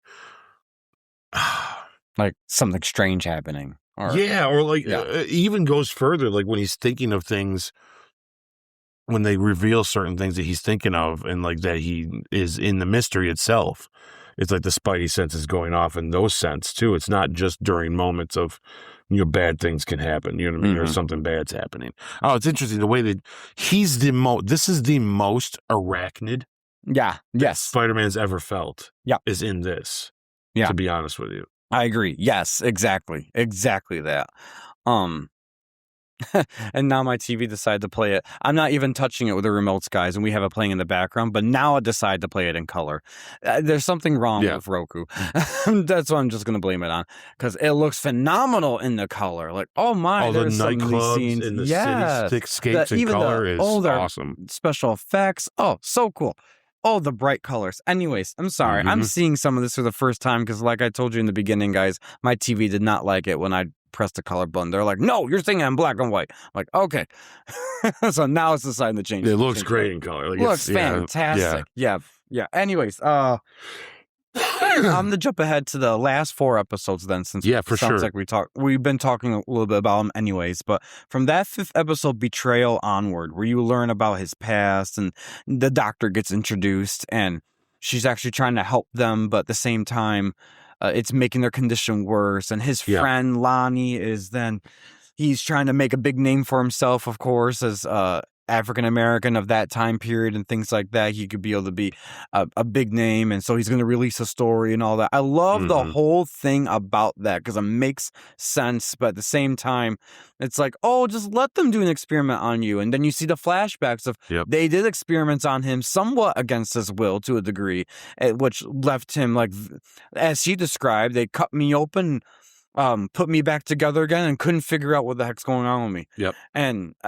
So I get it. He didn't want to be part of that anymore. But then at the same time, the doctor's actually finding a cure using him, and how she dies and the whole thing. It's so good. Mm-hmm. It was just great storytelling. It's smart. Very smart. Yep. Each episode I did not get bored with. I actually was intrigued to learn more about each of these characters, how they got to where they were at, what's going to happen to Ben Reilly and to the doctor and to Kat there and things like that. And It was really good. And then, of course, the Electro, what we call him again? What was his name? His name's Megawatt. Megawatt. Yeah, that's so weird. I just keep saying Electro because I really is this version of Electro. But he's something. He's funny too. Yeah, he's wild. Yeah, wild, funny, scary. He's got kind of that voice. Yeah, you see. Yeah, he's got kind of that. Yeah, you see, like feel to him. Like this should have been Ronan voice. Yeah, I would have loved it if Ronan was that. Yeah, you see, we're gonna destroy everything. Yeah, yeah, Thanos, I'm coming for you next. You see here, you hear? I would have been. It's better than what we got. Yeah, but Nicolas Cage does that voice so good. Oh, he's great when he's impersonating, like another journalist or no, he's impersonating a cop, getting information from the other cops. Yeah, you see, and he's talking that specific way to every one of them. It's so well done. Yeah. Oh, Nicolas Cage hits it out of the park. Oh, it's fantastic. Yeah. Yeah. So, anyways, I like this whole. I think Brendan Gleeson kills it as the main. Oh, so good. Yeah. I love him in this. His monologues that he gives, the one he kind of gives towards the end. I don't know if it was towards the end. I can't remember what episode specifically, but I do remember what he said. I like that his character is like, it's not about winning, really. He just loves the fight itself. Yes. Yep. Yes. It's like, boy, I like this guy. Like, he's interesting already. I dare say I like him more as a villain than I do Kingpin. Oh, that's a hot take. Daredevil. Yeah. It's just he's more menacing. To me, this is Kingpin a little more with it. Yeah, I'm with you. I could agree. Yep. That's the nice way of saying it, because I always thought the Kingpin kind of has like a little bit of a touch of something just because of some of his mannerisms and all that. Like, he doesn't know how to cope and do it, but yet there are times where he could be very sentient and very there and very with it, and there are times where it's so like... It's almost like there's something going on there. But this would be him if he was sentient full time. Yeah. This is exactly how he would be. Yeah. So. And I love him in this, though. I think he's great. I think he's scary. He feels unpredictable. Yep. You know, but he eats the screen up, too, every time. Even like when he dies, you know, it's like I'm just glad it was you. Yes. You know, it's like, wow, what a great way to go. Yeah. I'm just happy it was you. And it's like, in just how he called her doll, right? Or something like that. Yeah, it's just so smart. The writing in this is spectacular. Yeah. Yeah. No, it was really well done. Yeah, I agree. All right. I guess the next thing that we could talk about to move it along, if do you have a hot take for this show? No, but let's touch on that ending though real fast. Okay. Yes. Did you like the fight at the end? I did. Kind of like that last showdown in the street there. Yeah, I liked it. It was probably one of the only times where they really worked on the geometry type of things and how he would do this, how the electrocution would happen, he'd go out and all that. I didn't mind it. I thought it was good. I liked that it felt thought out. Yes. That it was like it wasn't how much action can we do. It's let's make sure the action we do is meaningful, you know. Yeah. And Nick Cage is kind of brutal as this Spider-Man. Like he's pretty brutal. Throws him in front of that train, like that is wild. Like he gone. Yeah, like this is it's definitely good. But yeah, we can move on to the rest of that. I'm surprised that end fight. I did like it a lot. I think the special effects held up, and I like that Sandman ultimately, you know, is a good guy. Yeah, I like the direction. They kind of keep that for him. Yeah, I agree. Yeah, I like the director style. I like the cinematography, the action, visual, CGI, top notch, and it felt organic in it, which was really cool. The music, of course, we talked about. That's a heck of a opening. Fantastic. Credits song. It's perfect. Her voice, it was captivating. It made me want to listen to more. It was just perfect. Anyways, and then when it comes to like the casting and performances for me, like I can't really give too much of like I'm only thinking of this person, only thinking of that person, because they're all casting wins. They all did great performances. Nicolas Cage, I probably would have to give as the best performance. Yeah, I do too. He blew me out of the water for that more than anyone else. But I can't really say too much of a most surprising performance because I really personally didn't know too much of these other characters, so I wasn't expecting too much. Yeah, I don't know the other actors as well either. I mean, I've definitely seen them in some stuff, but the only two that really stick out to me is him and Brendan Gleeson. So, of knowing wise, I think everybody played their part right to a T. Exactly. You know, Yeah, I completely agree. Yes, and I can't think of any because I don't know the comics or anything about this. To me, there's no wasted potential of any of these characters. Yeah, no missed opportunities. And what's great is if this is going to get as well received as kind of like how we're giving it, they're going to do a season 2. They're going to keep going. And I think your hot take, and forgive me if I'm jumping ahead. Do you have a hot take for this show? I guess I could consider it a hot take. I don't know. I'll let you say this hot take then before I give another one. But go ahead. So my hot take isn't really so much for the show itself as this is, I want to look out there into the eyes of the Marvel universe and say, Disney Plus, you should be taking notes. That was mine too. Because this is just an Amazon show that, we're probably going to get a season 2. We might not. I hope we do. But this is why isn't our Marvel TV shows like this? My hot take was exactly that. The Disney Plus wishes they had this. Yeah, like, are you guys paying attention? Because this is what your show should be like. To a T. Exactly. End of story. Exactly should be something like this. Yep. That would gauge a lot more interest in the whole Disney Plus brand for the Marvel part. What a great show. Yeah. This was better than Daredevil.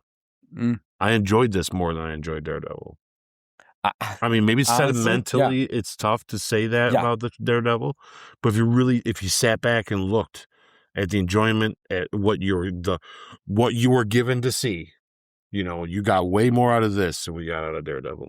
Yes. Yeah, this is actually the scene I was talking about a moment ago. It was very funny to me how he's acting his way through all these different police officers and their injuries, and it's so good. Yeah, I agree. I think the thing about the Daredevil, comparing Daredevil to this show, for me at least, is Daredevil has some, like you said, sentimental value because of the Netflix one. They're bringing it in here. They're doing big things of it, big swings. I get it. Daredevil, when it had highs, had really good highs. When it had lows, they were really low lows. This one, it stayed consistent, and it only increased. It never decreased. And maybe it was because I didn't have any sentimental attachment. I enjoyed this a little bit more than Daredevil. Yeah. I like Daredevil. Don't get me wrong. I will praise all the great things that are about it. But Daredevil, every week, I'm going into it expecting something or looking for something, where in this one, I didn't have to think about that stuff. And I think that's when we were talking about before the Fantastic Four movie, and we'll get that into a retrospect.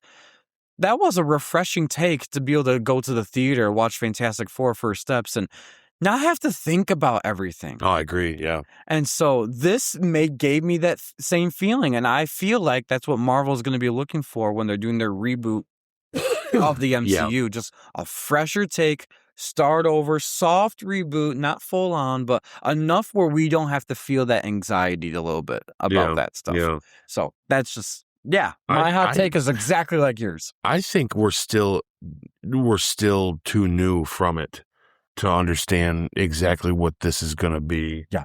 Like, I got to be honest with you. I don't want to give something too much high praise and have that recency bias.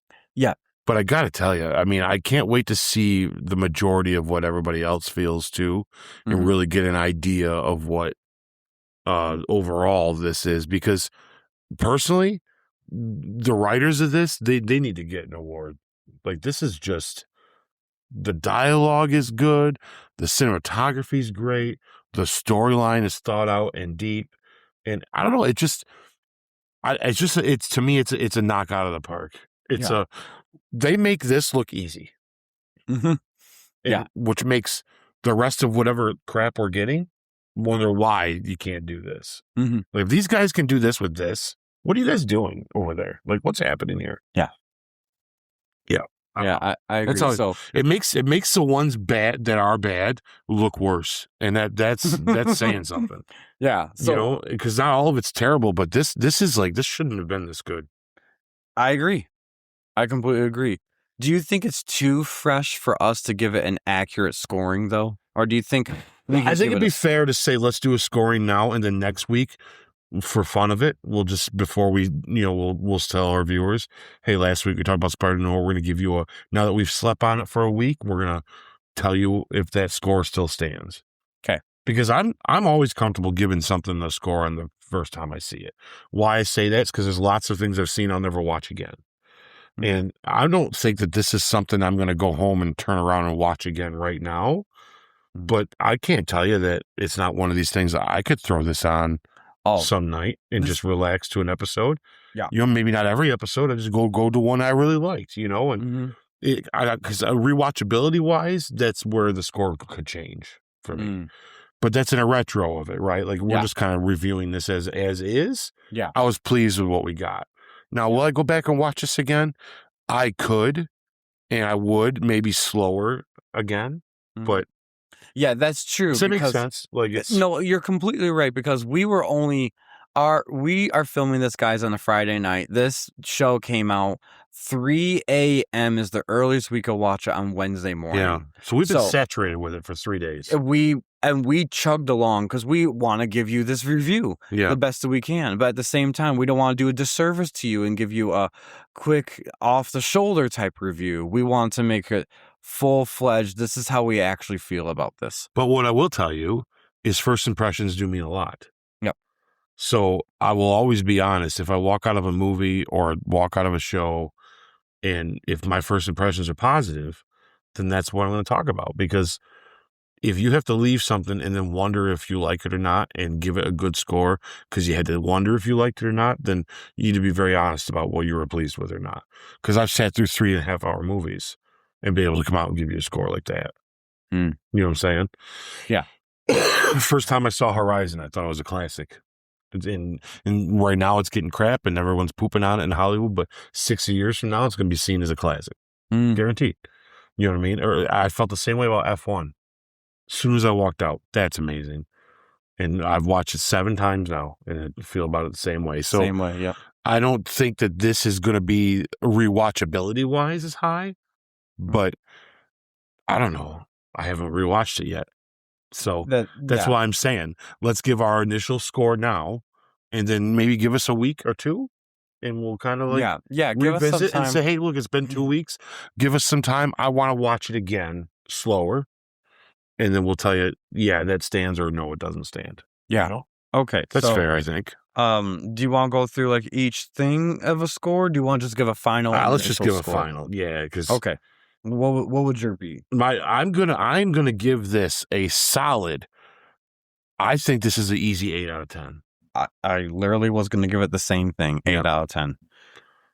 For what it is, absolutely. I think it's a great time. Yep. So at least for the initial part, and we'll tell you if this stands true within the next couple weeks or so on our podcast, guys, the next couple episodes. But the official Goodell Multiverse score for Spider-Noir Season 1 is an 8 out of 10. Yep. In other words, if you haven't watched it yet, or maybe you're not so sure is it going to be good or not, we encourage you to go watch it, make an informed opinion of yourself, and come back to this podcast and let us know in the comments below what you think about the show. Yeah, it's worth your time for sure. Definitely is. Is there any more closing remarks you want to give on this guy? Or hey, no, for a quick 1-sentence final remark is Disney Plus, you need to take notes. Take notes because this is...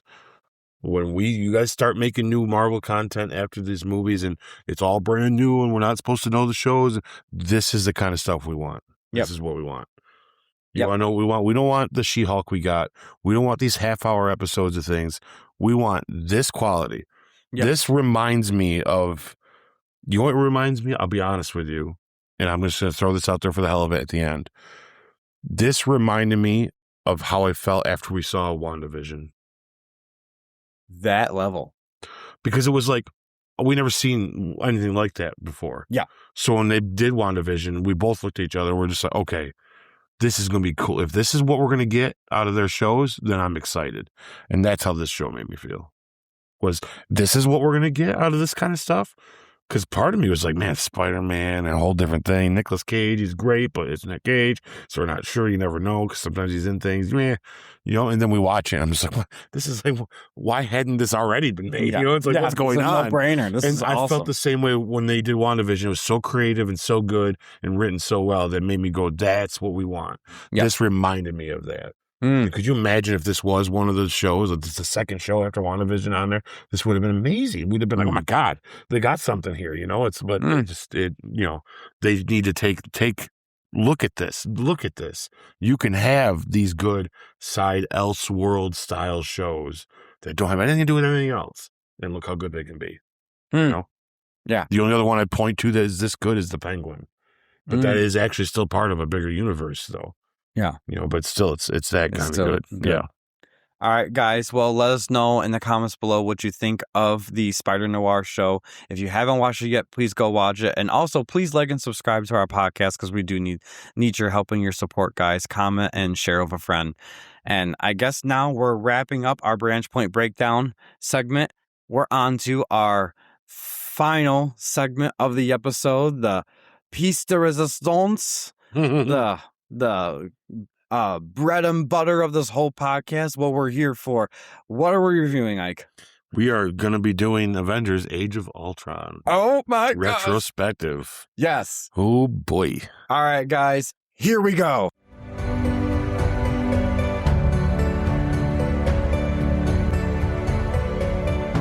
Hey everybody, thank you for staying with us on the Goodell Multiverse podcast. We are on our main event of the episode, the thing that we wait for every single week and we can't wait to talk about, the retrospective review of one of the MCU's, I won't say greatest movies just because we don't want to reveal our exact thing right now, but one of their best things they've ever done type thing.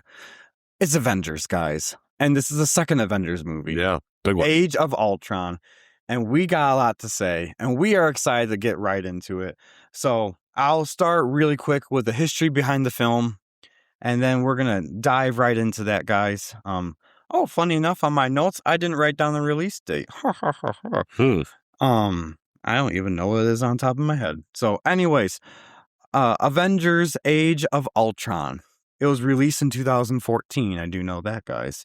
The main cast includes Robert Downey Jr., Chris Evans, Chris Hemsworth, Scarlett Johansson, Mark Ruffalo, Jeremy Renner, Colby Smulders, Samuel L. Jackson, and introducing James Spader, Elizabeth Olsen, Aaron Taylor Johnson, and Paul Bettany. What a cast.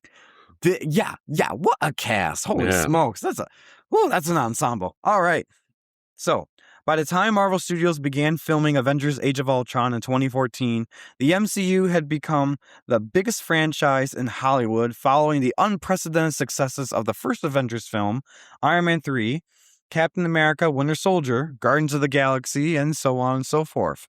Expectations for the sequel were enormous because Marvel was no longer simply building a universe, it was now trying to expand and manage an interconnected global phenomenon.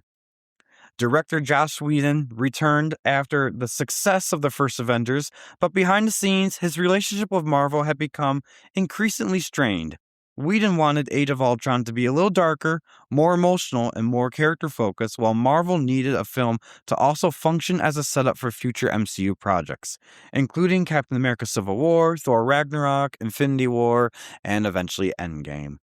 Whedon later admitted the production was exhausting and creatively difficult due to studio pressure and the challenge of balancing so many characters and storylines. One of the biggest behind-the-scenes complications came when actress Scarlett Johansson became pregnant during production, forcing Marvel to adjust shooting schedules, using body doubles, alter costume designs, and employ visual effects to hide her pregnancy during Black Widow's action scenes. Despite the logistical challenges, Johansson remained heavily involved throughout the filming. Production took place across multiple countries this time, including England, South Korea, Italy, Bangladesh, and South Africa, making it one of Marvel's largest and most globally ambitious shoots at the time. The cast had evolved into full-fledged megastars by this point. Robert Downey Jr. was still the face of the MCU and one of the highest-paid actors in the world, while Chris Evans, Chris Hemsworth, and Scarlett Johansson had all become major franchise anchors after years in the MCU. Mark Ruffalo had become beloved as Bruce Banner following his breakout performance in the first Avengers film, and Age of Ultron expanded his relationship with Natasha Romanoff. New additions included Elizabeth Olsen and Aaron Taylor Johnson, joined as Wanda and Pietro Maximoff, introducing characters who would become increasingly important to the MCU's future. Meanwhile, James Spader was cast as Ultron, bringing a more sarcastic, theatrical, and emotionally unstable interpretation of the villain compared to the comics. In Marvel Comics, Ultron is traditionally portrayed as a cold, calculating AI created by Hank Pym, but the MCU version was reimagined as the creation of Tony Stark and Bruce Banner tied directly to Tony's fears after the Battle of New York. Whedon intentionally made Ultron more expressive, wounded, and human-like, reflecting Tony's own personality flaws and existential anxiety rather than depicting him as purely a robotic machine. Fun behind-the-scenes facts includes Whedon's original intention to include Captain Marvel during the film's ending sequence when the new Avengers lineup is revealed. Early plans involved Carol Danvers appearing briefly, but Marvel ultimately decided against it because the studio wanted to properly introduce the character in her own standalone film later on.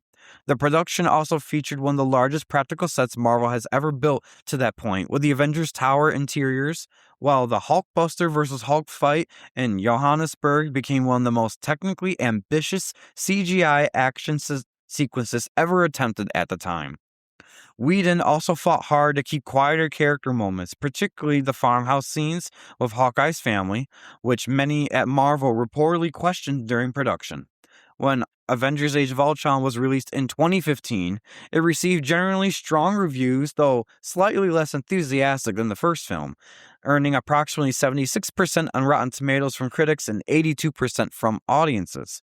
Critics praised the cast chemistry, action, and emotional moments, though some felt the film suffered from overcrowding and sequel setup obligations. Financially, however, it was another enormous success, grossing about $1.4 billion worldwide, against the production budget estimated around $365 million, make it one of the most expensive films ever made at the time. Although often viewed as a transitional MCU film in hindsight, Age of Ultron laid major groundwork for the franchise's future by introducing Vision, Wanda Maximoff, Wakanda references, the Infinity Stones mythology, and the ideological fractures that would eventually tear the Avengers apart in Civil War and beyond. So, with all that said, Ike, why don't you read the official synopsis? Yes, so officially what this movie's about, guys, is when Tony Stark attempts to jumpstart a dormant peacekeeping program, things go awry. Earth's mightiest heroes, Iron Man, Captain America, Thor, the Incredible Hulk, Black Widow, and Hawkeye, must reassemble to stop the villainous Ultron from enacting his terrible plans of global extinction. Whew. All right. What are your initial thoughts before we get into this guy?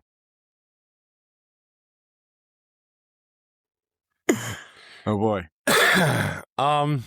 Initially, I'm not sure who to blame for this movie. So let's move on from that. Oh boy. Yeah. Oh boy. Okay. Yeah, we got some things, guys. All right. Well, let's just get into Act 1 then. Do you want me to read the first act? Sure. All right. Act 1 of Avengers Age of Ultron. The film opens with the Avengers, Tony Stark, Steve Rogers, Thor, Bruce Banner, Natasha Romanoff, and Clint Barton raiding a Hydra base to recover Loki's scepter. Inside, Stark and Banner discover an advanced AI presence, which they secretly use to create a peacekeeping intelligence system meant to protect Earth. Tony's attempt to build global defense leads to the creation of Ultron, an AI that quickly evolves, rejects humanity, and decides the only way to save the world is to destroy it.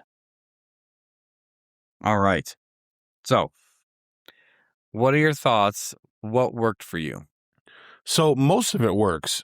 Here's what I will say. I think in the beginning, it's shown that this movie costs a lot of money because it's throughout the film you see this happen.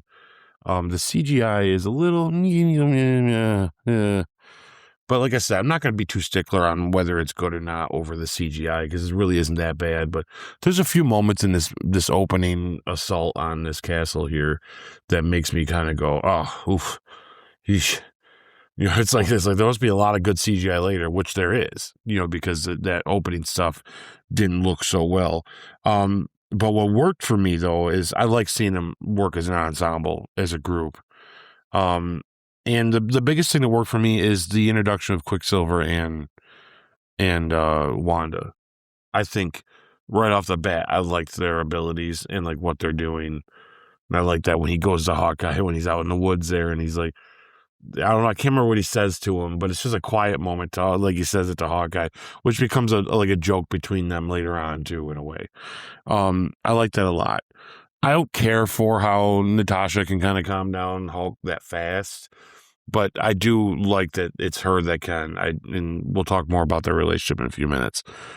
Because part of this scene is also the party scene, right? Because we're going right into when he... Yeah, it's right when Ultron's made, basically. And he introduces, if I remember right, he introduces himself here, and then that's how Act 1 ends. Yeah, because I love watching Tony and Bruce Banner doing things in the sign. Mm-hmm. That whole montage of them working on it, I could watch like a series of them doing something. Yeah. Like their chemistry is awesome together. And I like that him and Bruce are friends. Like they're buddies in mind wise. Like and I do like that Tony's kind of nasty to Cap all the time because he really has a chip on his shoulder for Captain. Mm-hmm. But then a lot of that's got to do because he's jealous because his father talked more about him than his own son. Which makes sense, right? Because he's part of the whole program. And everything at this party works. Yeah. Some of my favorite stuff.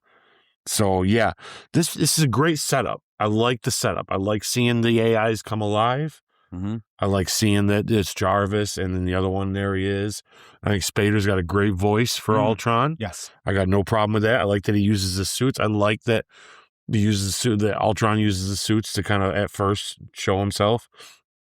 I do like in the very beginning that Iron Man uses the Iron Legion.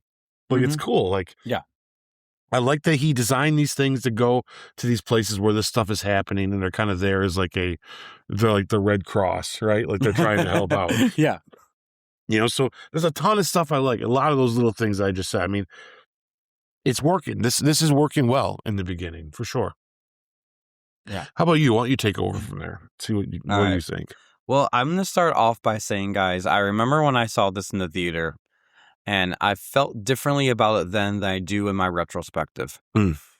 And part of me wondered if that's because of enough time has gone by or enough of the franchise has gone by where I see things stemming off from this that now complement it better. Things like that. I think that's one of the Marvel's greatest strengths is that if there is anything that is poorly received or viewed negatively, that they know a way or have a creative way in the future to make either that film more relevant or you feel better about the film. And during our retrospective so far, we've touched upon 2 other movies that kind of have done that to a degree, whether we still feel that way or not. Iron Man 3 and Thor: The Dark World, where at times they're poorly received and poorly viewed, but if you didn't have them, you wouldn't be able to have what you had in the future. And I think this movie is similar to those aspects, but on a better level retrospectively, in my opinion. For me, at least, on a personal taste. So, with that said, what worked for me is basically everything in Act 1 for me. I did not have complaints with this. I get your point about the CGI, that you could tell how they made this movie. This definitely was the more expensive of the movies that they've done thus far, and that makes sense. It was also a great way to test to see if this is going to pay off, and it did brilliantly with over $1 billion they made of this movie, so there you go. It's kind of like the beginning of them saying, we're going to give it a bigger budget because we know we could get bigger revenue now. Whether or not that works later on, we'll talk about that when we get to some of the more recent stuff, guys. But for this movie, it worked really well. I love the whole opening, the fight scene. Me too. Yeah. With Hydra. I loved how it was filmed too, where you go into it and then you're going from one person to another seamlessly, and they're all doing their quick shot moment. That's like their signature moment here or there. I love the Cap shield is magnetized now because it's a great way to bring it back and then bring him into the modern times a little bit more while still having that ideological morale that he has. So good. And I gotta say, of all of Captain America's suits, this one is my favorite one, I think, that we've seen thus far, if not probably into the future too so far. Okay. I like his suit. It's good. I do like it. Yeah. It definitely is a step up from what we saw in the first Avengers movie and from the tactical type suit we saw in Winter Soldier was not bad. It was good. But, Captain America, the red, white, and blue and all that stuff, this was great. So anyways, I liked that. I liked let's see. Thor is definitely an improvement in this film compared to the first Avengers film, in my opinion. I don't know if you'd feel the same way or not, but I feel like that they've stepped him up a little bit more as a character. I see where they kept him the same, though, but I think he had a lot more of a humor aspect to him. More like the more he bonded with them, the more he mimicked some of their qualities and their humor. And you saw that with the Mjolnir scene. You saw that with the drinking scene with Stan Lee's cameo and all that. And it actually gets to one of my favorite moments of the film between him and Tony in the party scene. Really good stuff. So I think that Thor is definitely a notch up compared to the first Avengers film in this one. I'm opposite. I like him up until after the party stuff. It's not that I don't like him, but I feel like he got sidelined the most, especially in Act 3. So I can see that. I can see where they kept him as just the God of Thunder. I feel like he did the same thing to Thor in this that he did to him in the first Avengers movie, which is not utilized correctly. And it's a little sloppy how they handled his side quest too. But we'll get there in the next act. So, we'll touch upon that too because I do have thoughts about that as well. But anyways, I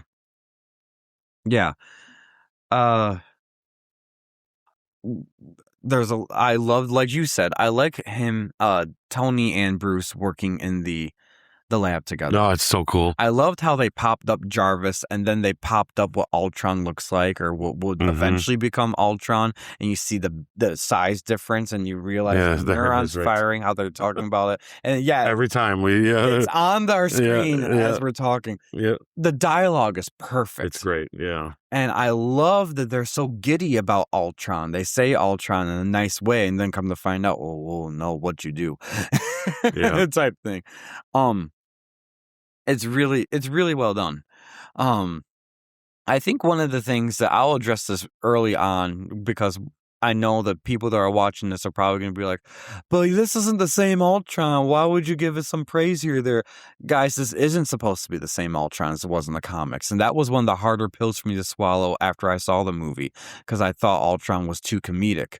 But then you have to remember how this Ultron is created versus the comics is drastically different. And it alluded to that in our history behind the film, so I think it's okay for me to touch upon it right now. In the comics, Hank Pym creates Ultron. Now, Hank Pym also in the comics has a dark side where he did beat his wife from time to time. And you saw violent tendencies from him. And so those were exacerbated in the blueprints of Ultron that you saw in the comics, which meant when he was bad, he was bad. Ultron in the comics. He was vicious. Now you're contrasting that with the MCU that hasn't had the chance to introduce Hank Pym and that whole concept of a character like that making Ultron and you caring enough about it. So they made it into a Tony Stark thing. We have Tony Stark firmly established. He always wanted to create an AI, artificial intelligence. This actually is right up the MCU's Tony Stark's alley with what he wants to do and wants to ultimately see and become. So having the blueprints be set up of his flaws and his tendencies exacerbated within Ultron, where he uses humor as a defense mechanism and overanalyzes and things to the point where even his own master plan can have flaws and things like that. That is exactly what you would get from this. And he still was a bad guy in this movie. Ultron still, he might not have been as vicious as you might have wanted him to be, but it fits the character for how they've made him in the MCU. And so I'm going to give a defense for Ultron in this movie, whether you thought he was not bad enough or more mediocre or whatnot. I think they made him the way they should have made him if they're making Tony be his quote-unquote dad. So you might disagree. I don't know. But I had to do a lot of self-reflection when it came to that, because after this movie did come out, a long time ago, guys, and I saw it in the theaters. I felt disappointed by it because I was expecting a vicious Ultron. Mind you, guys, this is the same Ultron in the comics that had killed Thor at one point. So I was expecting some heavy stuff like that. And we didn't get that, but it makes sense why we didn't get that, in my opinion. So, anyways, I'm trying to think of this. Oh, I'll just get one more thing of what I like about the movie. Or this scene, this act, I should say. The entire party scene. No, From the beginning of all them getting together and they're all talking about their little things. Yes. Brody trying to make his joke. Yep. Sam giving Cap an update on what they're doing, their side project there, finding the Winter Soldier. And the banter back and forth, Stan Lee's cameo, and then even when, like, the after party, we're all just kicking their feet up, relaxing, trying to lift up Mjolnir. Gold. All gold. And Jarvis communicating with Ultron, scene was written beautifully. Yep. Of the dialogue between the two of them and Ultron realizing what he is, but what he feels like is the best way to accomplish it, because that's the problem with it. They differentiate here with AI, is that he's thinking more so independently thinking than the critical thinking that Jarvis is doing, recognizing I've been created by somebody, where this one is trying to be its own sentient being, and then it just attacks Jarvis. It's so cool how they do it. And then him introducing himself the way he does to the Avengers, sparing the life of that medic, the doctor there, Helen Cho, because he knows, I can use you type thing. And so he doesn't hurt her. It's all very strategic, very well done. So I didn't have much wrong with the first act at all. So, all right. I do like the stuff at the party. Yeah. I freaking Cap and creepy Cap. Because I'm all about, I love this whole thing with, I love this thing with Bruce and Natasha. Mm-hmm. I'm all for their little relationship that's getting started. Mm-hmm. And that scene when they're standing at the bar, and I wrote down what Cap comes over, and he just like standing there, and like she walks away, and he just says something like oh, that's a nice moment or whatever, and it's like creepy Cap is just like standing there watching these two flirt. And it's like, geez, dude, don't be so weird. Like what is wrong with you? Like, I'm just picking on him, like, because I still love the scene, but he is just so weird. Like, he's just like, what are you doing, man? And I like all the interactions with these. I could watch a 2-hour episode of them all at a party, just talking with each other and goofing around. Yeah, because they just work. Their chemistry is so good together. And the whole lifting the hammer thing. Oh, I can't get over how awesome that is. Good, yeah. It's the best stuff. So with that said, I used to think exactly how you feel about Ultron in the beginning, and now I feel opposite. So how you feel about Ultron now, that's how I felt when I first saw the movie. Oh, this is funny. Now I feel like this is just Iron Man versus Iron Man. Mm-hmm. And not in a good way. So I'm with you. Okay. We don't know who Ink Pym is. I get it. I don't have a problem that they used Iron Man for the catalyst of making Ultron. Mm-hmm. And in fact, it's a great idea. After Ultron's introduction here, and we go to the next act, and on is where, for me, it's like they just failed to, like, I think that they failed at making that feel that way later. Like, okay, this is a cool idea. Here's the concept. But I think they kind of did a disservice to Ultron in this movie. He kind of comes off, if you were to do a supercut of just his scenes and him talking, 90% of it's gibberish and him trying to be as funny as Tony Stark. Mm-hmm. And I don't think it works. I don't believe him. I don't like him. And there's something about him that comes off. Man, how do I explain the word I'm about to say? It's okay. He comes off as like Transformers feeling. Oh my God. Like sometimes I'm watching him and he's talking and like I realize, oh, they put the voice in later, as in like when you're watching Transformers. Okay, this is hard to explain, y'all. Stick with me, okay? I even told you, I text you this. I'm going to have a hard time explaining this. So in Transformers, when you watch the Transformers movies, they looks fantastic. Ultron looks great. Don't get me wrong. I think he looks great. I think his plan is awesome. I think the idea, I think that's all cool. I don't have a problem with any of that. I even kind of like that he has a soft spot for Wanda and her brother. Because he's not, that shows that it isn't just a pure evil thing. That he's got a reason behind, even though they're going to die too in the long run. But there's moments where he was very genuine with them about emotionally why they should feel the way they are. I guess. But what I don't like about it is there's a feel that this movie has with him where when you're watching Transformers, all right, and the special effects look great, but when they're moving around and doing action and talking and doing dialogue at the same time, there's times where you're like, oh, okay, this is like we're making this look a certain way, and then we're putting the dialogue in where it fits to move the story along. Yeah. And you can see that. So you can see that. Mm-hmm. And I see that here with him. Like there's moments where, like when he bursts through the one, or when he stands up and he walks, and just when he flies up behind Claw, there's a bunch of stuff that he does while he's talking that makes me go, if you just took the time to like give a more of a physical personality to him, I think it would be better. Because he just comes off as a very generic. It's funny you said that he wanted to get away from it being a generic machine, but he feels like a generic machine with a voice of Tony Stark, but not his own. Like I don't see him as a character in this.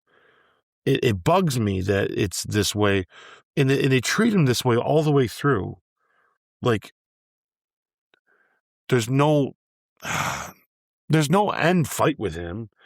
That's like there wasn't with Loki either, I guess. I guess that's the argument, right? Where Loki's fight is the Hulk just kind of bashes him around and it's a joke. When they fight him at the end, it's literally the Hulk jumps into a ship and you hear off screen, a stupid joke. It's like the jokes don't land. This movie also, it struggles with me. The jokes aren't landing. The ones that they want to land aren't landing. I don't see the parallel. Well, I see what the parallel is. I see what they're trying to say, but I don't like the whole "there's no strings on me" thing. I think that's just Disney bragging that they got this stuff. I don't care for that concept of it. This time it felt cringy. Like, okay. Ugh, that's cringe. Now, when he's saying it when you first introduce him and he just says it, that's okay. But once he sings it and then later on we hear the song again, it's like, okay, you're pushing it, guys. It's like, I don't know. I blame this on Joss Whedon, which is funny because when you're reading the history thing, it sounds like it's the studio that messed this up. That Josh was the one that wanted more of the stuff that I think this movie's lacking. That's my thought when I was looking up the history and writing this down. This doesn't sound like Joss Whedon wanting the character-driven stuff. No. And we know, without a doubt, in Joss Whedon history, he is there for the funny. He's there for those extra moments. Well, I mean, at least the movies, what movies has he done? Because the ones I can think of top of my head is Avengers 1, this one, and Justice League. Yeah. And Justice League sucks. Yes. And that is because when you now see, the proof for that is in the two versions of Justice League we got. The one we were intended to get and the one that Joss Whedon recut and redid. And you can see the difference. Like that whole how it claims that he was the one that wanted it to not be as, he wanted to be more dark and serious. Yeah. It's like, why did you do it to Justice League, Joss? Like, it's not this one you needed to worry about. It's Justice League. Ultron, I'm sorry, man. Like I think the mistake was made of making him a Tony Stark variant, because that's kind of what he comes off as. And he doesn't come off as a villain for an Avengers movie for that reason. What he's doing and like what they got to stop even kind of falls flat later because of that feeling of it. It's like this movie's like 10 minutes too long of the battles at the end. It's like there's something going on that makes me go, wait a minute. There's a wash, rinse, and repeat. I'm getting ahead of myself. So I'm going to stop it there with how much I got to say about it. But I am going to say that I'm not convinced. I think Ultron, his introduction's great. I'm not convinced yet on how I feel about him going forward. Because frankly, it's just, I found that his stuff was, dare I say, aged out. Where I'm looking at, in a retrospective point of view, it's pretty weak. For an Avengers movie. I don't know. It's pretty weak. So let's get into the details of that as we go, though, because I'll talk a little more about stuff about that I'm not a fan of. That, I got to tell you, you know what? I'm just gonna say it right now, because I'm gonna have to do it, because like unfortunately, like I kind of did with Iron Man and 3 and a couple of the other ones, it's hard to talk about some of the stuff without bringing up the big thing in the end. That really is the problem. But I got to tell you, I think that this is Marvel's first failure. Age of Ultron. That should be the hot take. That is my hot take. And I'm going to say it now because a lot of the stuff I want to talk about is really interesting to me, because there's things in this I like that shouldn't be in this movie. Or the movie around the things that are good should be better. From this beginning to now, this feels like they know what they're doing. Even to right now. Like, even where they're looking and discussing what this is, and Thor comes in and picks him up and gives him crap and says, you're meddling with things you shouldn't. You know what I mean? I get it. I think they knew what they were doing. All of a sudden, though, this movie becomes a big mess of where do we go from here? We're going to go here, we're going to go there. There's even kind of a weird time jump where he's been attacking places. They mentioned, so what have you heard about Ultron? Like, oh yeah, he's attacked this place. It's just an army of metal guys and blah, blah. It's like, wait a minute, I thought this just happened. Like, what do you mean? All of a sudden, it's okay, I get it. I know it's all happening quick too, but just felt like, I feel like this is where I see people with scissors. Okay, this gets cut here, this gets cut there, this gets cut. Put this with that. Okay, this scene is good, so we're going to make this scene work. Well, we got to do the scene with the Hulk because it's so cool and it makes sense when she does the mind thing and here he is as a Hulk. Okay, yeah, that goes here. And it's like, but it's all just like nipped together to make this story feel like it's grand. When you go watch Avengers 1, and I'm just going to skip all the other movies and get like to Infinity War and Endgame, you feel like the beginning to the end of those feels very comprehensive of this to that to this to that to this. When this movie just kind of is like, we have a great beginning and then we're just going to go off the rails and just do a bunch of wild things with this character and have fun with it and see if it fits. And I'm not saying that none of it works together. It just makes me feel like there's a lot of people stirring the pot for this movie. And I think that whatever was going on behind the scenes is showing in the camera with what they want, or in the editing room. It's at least coming off that there were people that were in the creatives of this movie that wanted it to be two different movies. I believe that for sure. And we're getting a mix of both of them.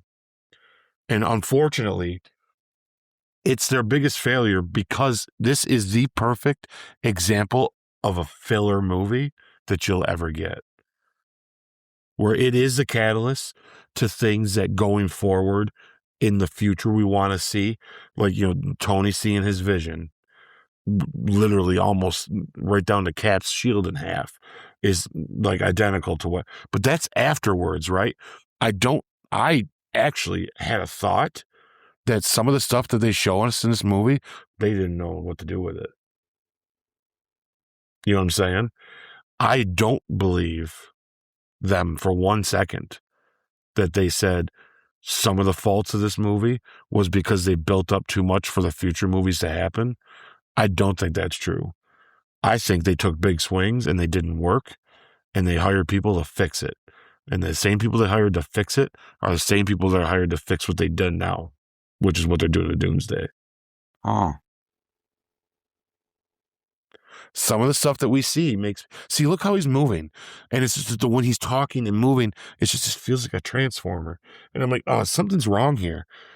Spader, when you really look at his lines and realize what he's talking about, he's just kind of being a sarcastic prick the whole time. And the argument is that's that side of Tony, right? I get it. But when do we see a villain out of this, though? And not just a sarcastic big robot that wants to kill everybody? Because even then, he's hard to believe.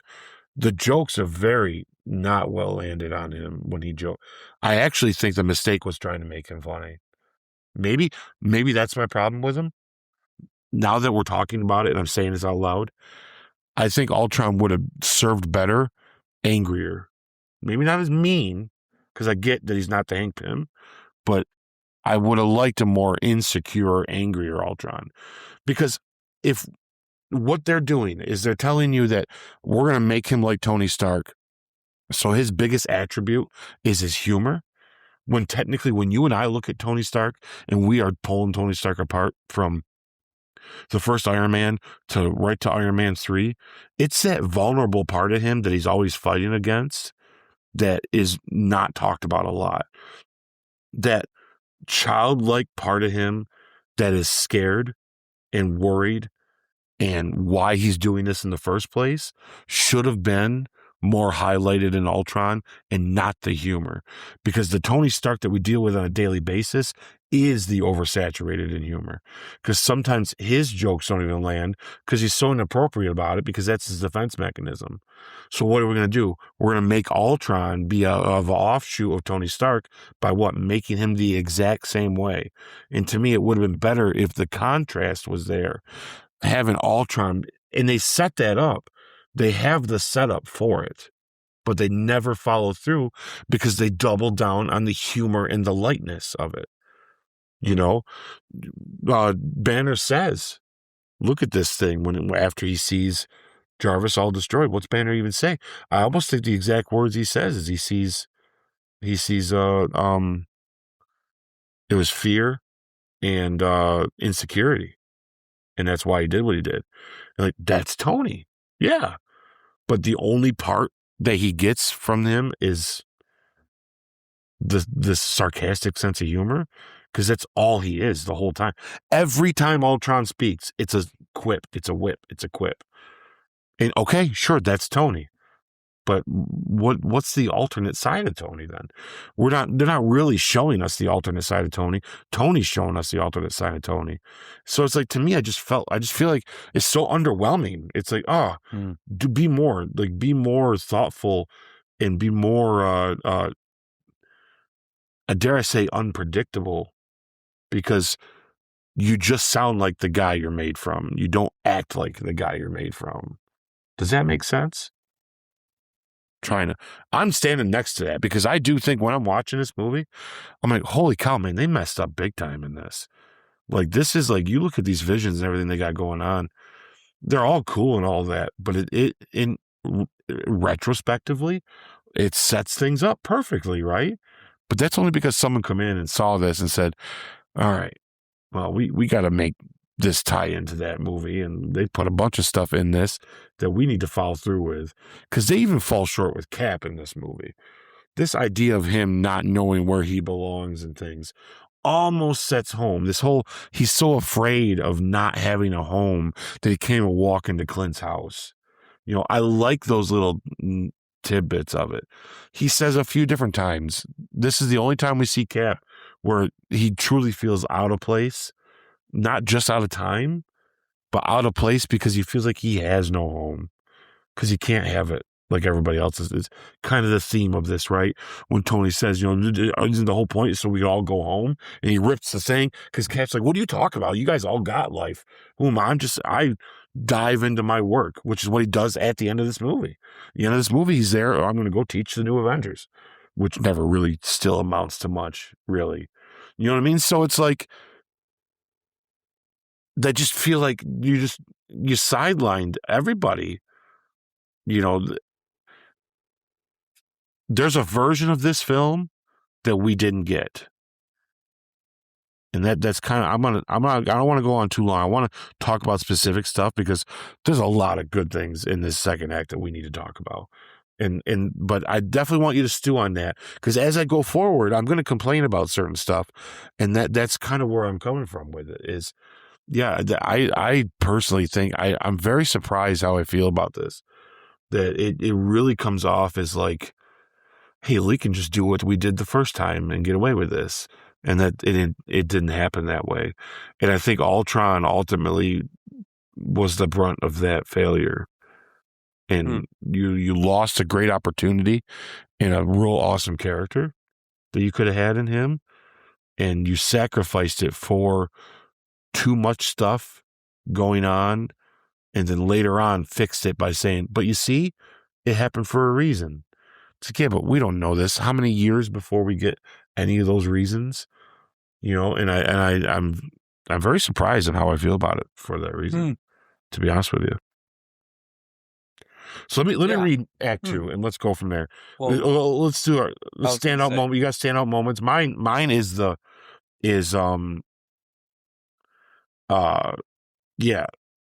I like when he interrupts the party. Mm-hmm. Our introduction to Ultron, I'm like, oh, I'm in. This is actually, I was excited when I was watching the movie again this week. I was like, okay, yeah, I'm going to like this because I knew I liked it before. And I like he comes waddling in and he has his thing. And I'm like, yeah, he's menacing. There's a darkness and deepness to him and a sorrowness that's the only time we ever get it.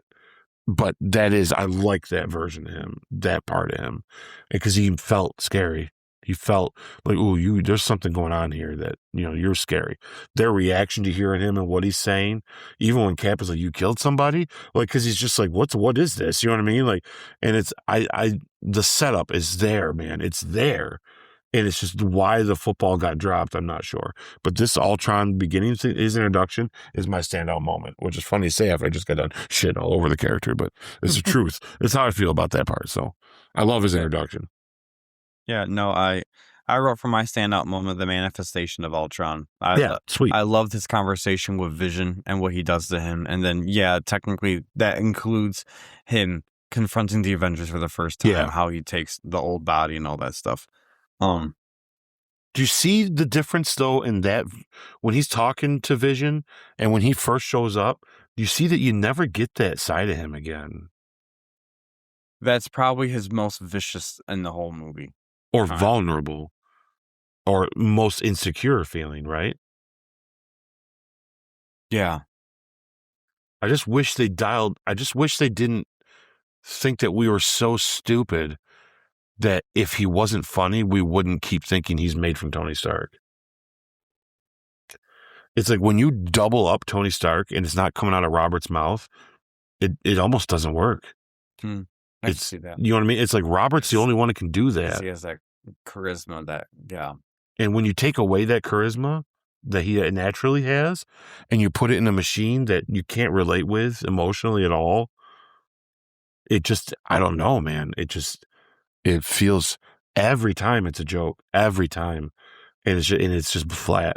And it's like, oh, you know, and the jokes aren't even that good. He doesn't remember the word children. I mean, I don't know. I want to laugh at some of it, but I can't think of one funny thing he says. That is a cringy line. Yeah. People make little people, children. Be like, that's a little cringy. Or when he cuts his arm off and, oh, yeah, sorry. It's like, I don't know. I just don't. Doesn't it feel Transformer-ish? They're like, oh, yeah, don't step on the grass. It just I'm like, oh, my God, I'm watching Transformers right now. Like these people, these are characters with these are characters with no emotional grasp. They're just saying shit. And that's kind of Ultron this whole time. I don't know, but I'm sorry. I don't want to poop on your parade. I know you like it this time around. And I'm like, I can't help but feel the opposite. But yeah. I do give this beginning part though, because, let's stick with it. I just went on 15, 20 minutes of poorly explaining my point. No. But, I hope you all stuck with me and Sammy don't want to stab me yet. No. But like, no. I know he's ingesting it because I think you want me to not feel this way about it. And I don't want to feel this way. Let me make this clear. I'm sad that I feel this way about it because like I said, I was the opposite when I'm like, I thought that was good. What's surprising me more, I think, of this whole thing is if you had asked us this weeks ago. Yeah. We would have had the exact opposite reaction. And I don't know if it's... Is it the retrospectives that are doing us a disservice? Is it what we're drinking? I mean, it's cola. Mine was grape juice. It's Indian food. We're eating a lot more of that. No, it's weird because I felt the same way you felt when this movie came out. But then in my retrospective, I'm a little softer to it. It's weird. And we're probably still going to end up pretty close to the same number. I think not. Probably not. Because okay, well, let's wait because my hot take may change as we continue going. But I had a hot take on this. I give this section though a 9 out of 10. Okay, well that's why I gave this a 9 out of 10. Because like I said, if we're just going by the beginning, by the act, this first act is like, okay, I'm in. Because I'm telling you, there's other things in this movie I absolutely love. Like, so you might be surprised. My score might be higher than you think, actually. I don't know. It's still, my score is going up and down as we talk. Isn't that funny? I never am ready to give you the final score until we're done talking because I don't know what we're going to say. It's like so, guys, when we do our notes, we have a review form. I print out all of my notes. I type it out on the computer, and he gets my notes ahead of time in starting our retrospect. So he has every right to look through and say, oh, Sammy, what did you write? And all that stuff. But sometimes as we're doing our retrospect, my score could go up, it could go down. And it all depends on, okay, you make a point there, or, oh, no, I'm doubling down on something, In full disclosure, I purposely don't read his because I don't want it ever to come off as me trying to be opposite. And secondly, I like the surprise. So I actually didn't even write down my notes today on this for that reason. I'm looking at my notes, folks, off my phone because I usually transfer my notes over, but I'm like, you know what? I don't want to even see what he's got to say by accident because this one was a big one and we knew it was going to be some stuff going on. So we both went 9 out of 10 out of this one. Yes, that's fair. That is a definite. That's a great beginning of this movie. Yes. Oh boy. Okay. So, Act 2. Yeah. Okay, Ultron escapes, steals vibranium resources, and begins forming a physical body while targeting the Avengers. He recruits Pietro Maximoff, Quicksilver, and Wanda Maximoff, Scarlet Witch. Ultron reveals himself fully and attacks the Avengers, forcing the team into retreat and self-doubt. Wanda's visions trigger deep fears in each Avenger, especially Bruce Banner, who fears becoming the Hulk uncontrollably. The Avengers fracture emotionally and physically, leading to internal conflict. Steve and Tony clash over responsibility and control, while Thor leaves to investigate the Infinity Stones after a vision. Meanwhile, Ultron attacks Helen Chow in Seoul and, using the Mind Stone, forces her to create a synthetic body for Ultron to transfer into. The Avengers stop the process and send the unfinished body to Tony back at the Avengers Tower. Black Widow is kidnapped by Ultron. Okay. They packed a lot into this act. There's a lot. Yes, there is. Okay. So what worked for you? Why don't you talk about what you like? Okay. All right. We'll go from there. So I love the introduction of Wakanda to the MCU, the way they did it in this movie. I love how Bruce misinterprets or mispronounces it, and then once he says it, I remember that moment in the theater, and then I got it again when I was watching this. Be like, oh, I know that place, but we don't really know that place because the MCU, I think, did it far better than I thought they were gonna. But anyways, I liked those sudden nods of vibranium is now a big deal. They're off the coast of Wakanda. Ulysses Claw, who's a big Black Panther villain. There's a lot of setup for the future of showing Black Panther without showing Black Panther. And I kind of like that in the MCU where you get hints of it. Then finally, when you see it, you'd be like, oh, okay, we've been waiting for this type thing. You know what I mean? So that I like those parts of it.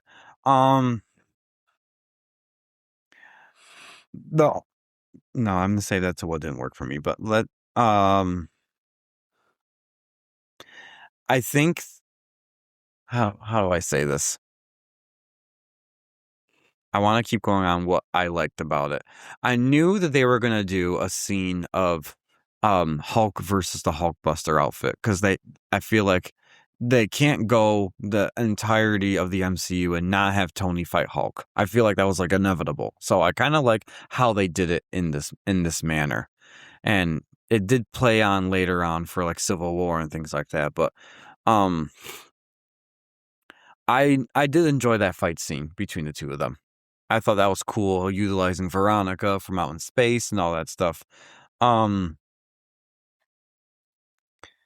From that point going over to South Korea, I thought that was cool of utilizing the Mind Stone again with making Helen help Ultron create the body and seeing all that, and then having Wanda being able to finally read Ultron's brain because she couldn't read a robot's brain, but she could read a synthezoid's brain.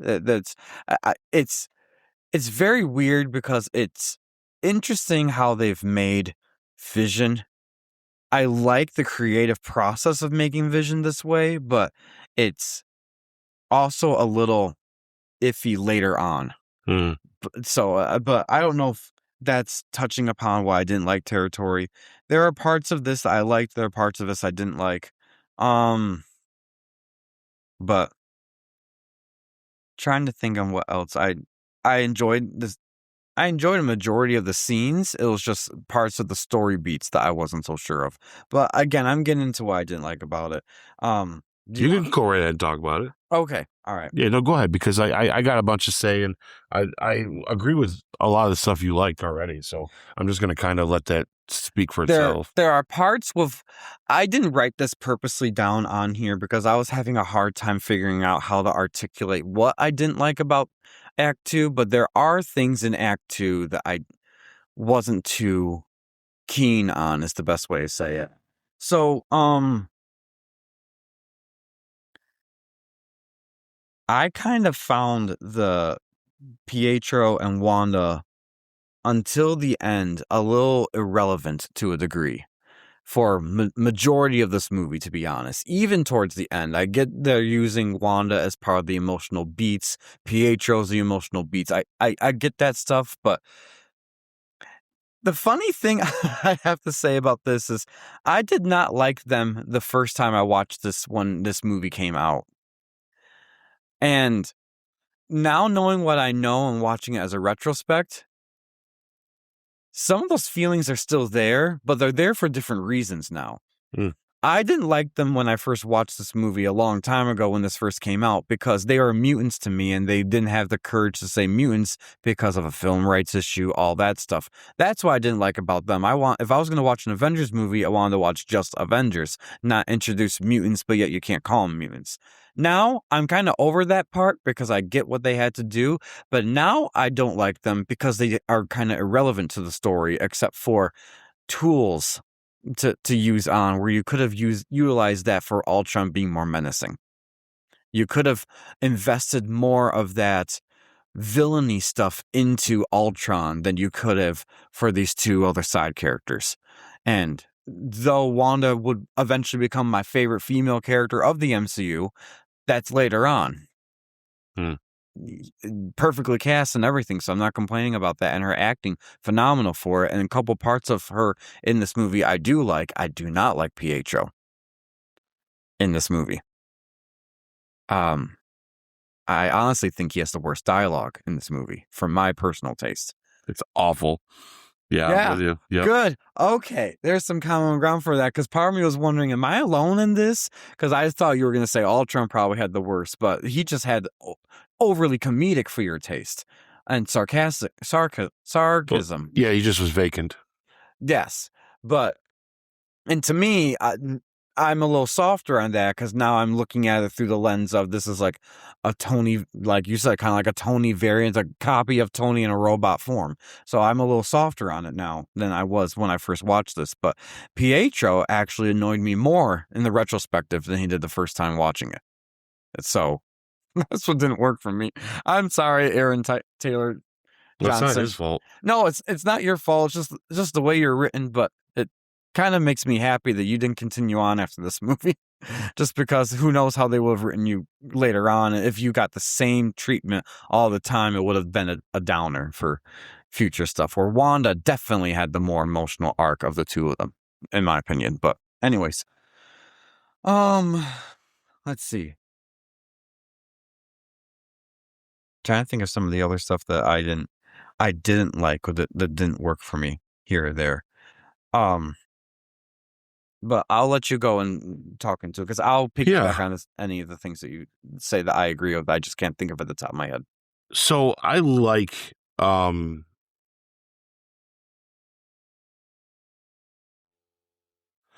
scenes of this act.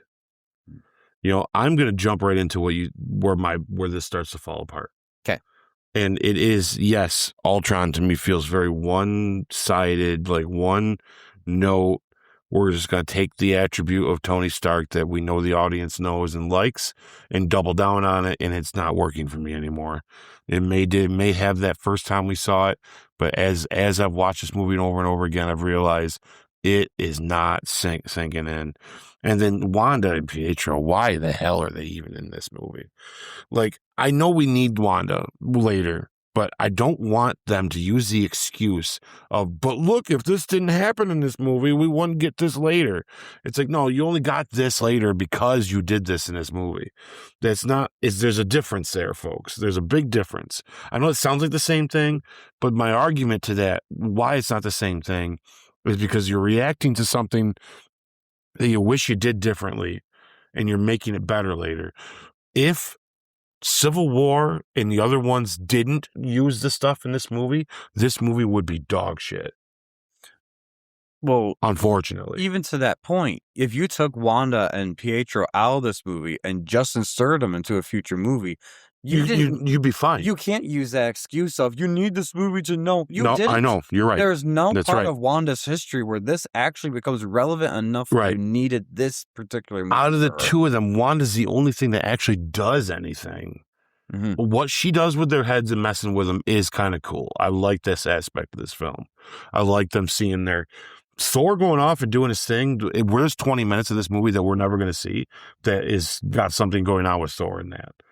And I feel like that's a side quest that was just, blah, blah, blah, blah, blah, blah, and that was it. And I'm like, well, this sucks. Like, what's going on? And it doesn't suck because it's acted bad. It doesn't suck because I think that it's a bad idea, but it's just another little element of this film that makes me go, so what? He went and saw this guy? Like, we need to go find this water hole. And the next scene we see is there's the water hole. And then he goes into his vision, and it's kind of the same vision that we saw. You could have just had him have this vision when he had the vision in the first place. I don't know why they went through the trouble of doing this with Thor, other than they don't know what to do with Thor in these movies sometimes.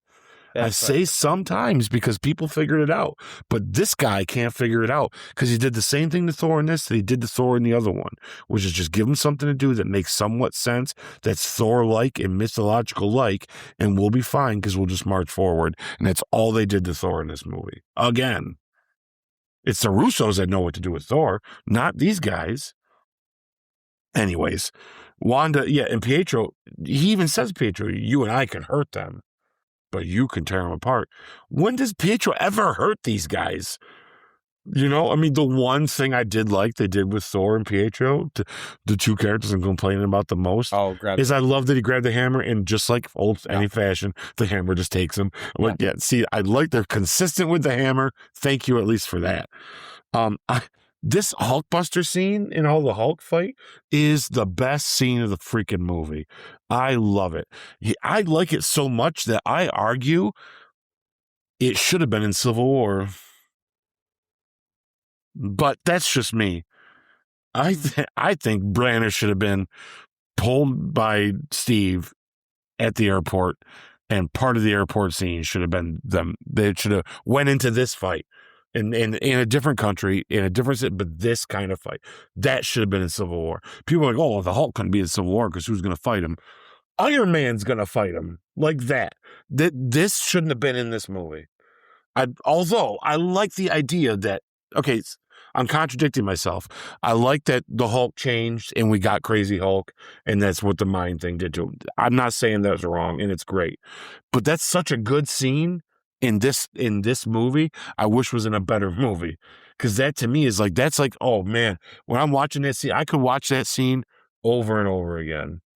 The rewatchability of that 15 minutes of that fight is incredible. Like, it is some of the best stuff, some of the best action, some of the best Iron Man moments, some of the best Hulk stuff, just right down to where he holds him down and it's like punching him. He's like, sleep, sleep, sleep, sleep. I mean, it's like, this, now we're cooking. And I thought maybe I'm going to get back in love with this movie again. And, and it goes right down. Mm-hmm. Then the better part about this movie is when we do get to Clint's house.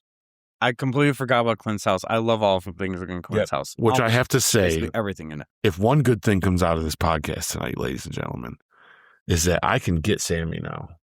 That I can win an argument that we had 2 movies ago.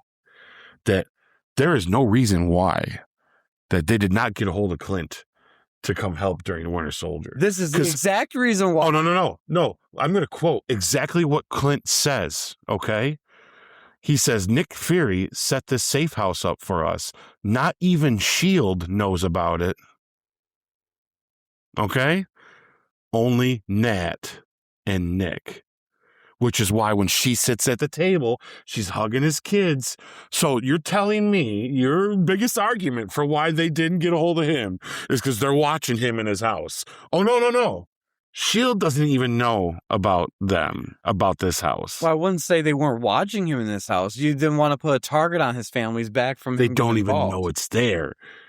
The whole world's looking for them right now. And where do they go? Clint's house. Okay. See? Okay. I was right, ladies and gentlemen. I had to dig that edge. When he said that, I'm like, oh my God. Sammy said that maybe that they were watching this out. I know you weren't dying on that hill, but but you did bring it up. You did say, yeah, but this and that. But no, they're making you feel like this is the safest place these people could ever be. It happens to be where Clint's family is, which means Clint could have left. He could have went. And she does get a hold of him by tapping on the side of a pipe, by the way, in this movie. Morse code. So, yes, they didn't need to use Sam's phone to call him and put them all in jeopardy. She could have went outside, tapped on the ground. He'd have been like, I got it. Tap on the ground. This movie worked completely against you when it comes down to the argument of why they couldn't use Clint. It completely was like, it's like they knew. Oh my God. So I'm sorry, Sammy, but I have to tell you, I'm officially going to take the W on that argument because this movie completely contradicts everything you said. Couldn't get a hold of him. She tapped the side of a pipe in a country like thousands of miles away. But he was actively looking for her. He wasn't looking for her then. You gotta admit, though. If that, all he said, don't you guys got some spy shit you guys can go do? He's like, yeah, okay. He's listening for Morse code across the world. Come on. All right, I'm with you. Okay. So let's move on past that. let's say in this movie. Yes, I do agree that everything inside the house though was really cool. I love it all. Like, yeah, it's they just should have called Clint, man. He could have been there. You realize how many of those people on the helicarrier they could have got rid of if he was just up there sniping. Anyways, all right. Anyway, I'm still on that guy. Oh no, what was I going to say? I just wrote it down while we were talking. Yeah, no, I mean, Quicksilver did nothing in this but die, and like I don't understand. He doesn't even get like a great moment. Like every bit of dialogue he's got is like some little smirky, you know. And I'm like, okay, it's like it's now we got two villains that are just like, you know, and it's like okay, and the one that's supposed to be the ultimate villain is. You know, the only one that really makes sense was Wanda, and she was even kind of like, you know, I don't know, guys. I'm just saying, like, some of it just bugged me. I know I'm doing all these faces and all that stuff, but I'm trying to have fun with it. This is to me where this movie starts to fall apart. I don't think they know what they want this to be. They got these really cool ideas. There's really good scenes, great dialogue between Nat and Banner about them being monsters, which will come up later in our questionnaire. Great dialogue between Nick Fury and I really like the scene of Nick and Tony in the barn. That's a great scene because Nick calls him right out, says, because you weren't afraid that, you know, that it was because of you. You're afraid because you also didn't die. And it's like, oh, that's deep. I like that, you know. But see, we get that side of Tony now, but we don't ever see it in Ultron, you know, but we still get the silliness out of both of them, that's where it gets convoluted. And I like the argument that him and Steve have out there when they're chopping wood. And I laughed out loud when he says, "Don't take from my pile," to Steve. Mm-hmm. It's just a small pile, but he's proud of what he does. Like, I just love that Tony's just that petty, you know? Mm-hmm. And I enjoy that. I like Clint's little family here. Mm-hmm. You know, his wife, and I like that she's some sort of agent, you know, and they're all just astonished about what the heck. And I do like that all of a sudden you realize, oh, we're in this on Clint's end of it more. I think the one thing this movie does do right is it definitely gave a lot more time to Hawkeye that he really needed. We really needed this because he's not getting his own movie. He's not showing up in a bunch of other people's movies. They're too afraid to call him when they actually could use him.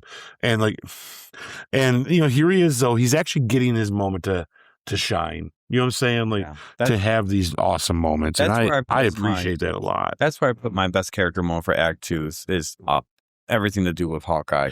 Yeah. Oh, you did, didn't you? Right. That's what I wrote down. And I do agree exactly with 100% what you just said there. Yeah, I agree with you on this too. They gave him, you got to see a slice of him that we never saw before. One, because in the first movie, he was basically mind controlled for all of it except for the very end, last act, last battle. So I was happy that they didn't mind control him this time. And I love that moment where he's like, I've done this before. I'm not doing it again. When he puts that on her head. And like, like, oh, God. That was violent. Yeah, at the same time, he's like, never again. And so I like that. And then you got to see what his nature is like, taking care of all of them in the Quinjet that he was, and he knows a safe place to go. And then you get to see his slice of life that he has, his heaven that they all wished they had, which is a cool thing that they contrasted that in this movie. Is he has a wife and kids and another one on the way and a stable life that's outside of the noise, outside of the missions, outside of everything else, where he's repairing a farmhouse and all this stuff. And Steve never could have that. Tony never feels he could ever have that. So Steve never feels he could have that either. And Thor can't live a normal life at being God type thing. And Bruce and Natasha are the two of the most apparent there that feel, because of their past and circumstances surrounding who they are, they never could have that in any shape or form. Even if they did romantically link up, they couldn't have kids. So yeah, really, Hawkeye's the only one that's got something to fight for. He's got something at home that Tony later gets, which helps Tony in Endgame. But Tony doesn't have that yet. He's not married to Pepper. He doesn't have Morgan on the way. Steve doesn't have any of this, which is why he is the guy usually left to just live on the Avengers campus because there's nothing else for him to do. It's the brilliance of the Russos, though. You realize this scene they open up with in Endgame is what? Is seeing Hawkeye's family all go away. Yep. And it's like, man, yeah, boy, they saved their sets them ass. down. Yeah. They saved their ass from this kind of stuff. Because another one of these, we'd have been not happy. You know what I mean? But anyways. Yeah. No, I do. I actually do agree that I don't care what they say on the internet. I think they say it to save face. But I'm sorry. I didn't mean to interrupt you. Say, what about this movie? Yeah. Oh, yeah. No, I don't. I don't believe them when they say they had Endgame, Infinity War, and Civil War planned out at this point. Oh no. Nope. No, I agree. I don't.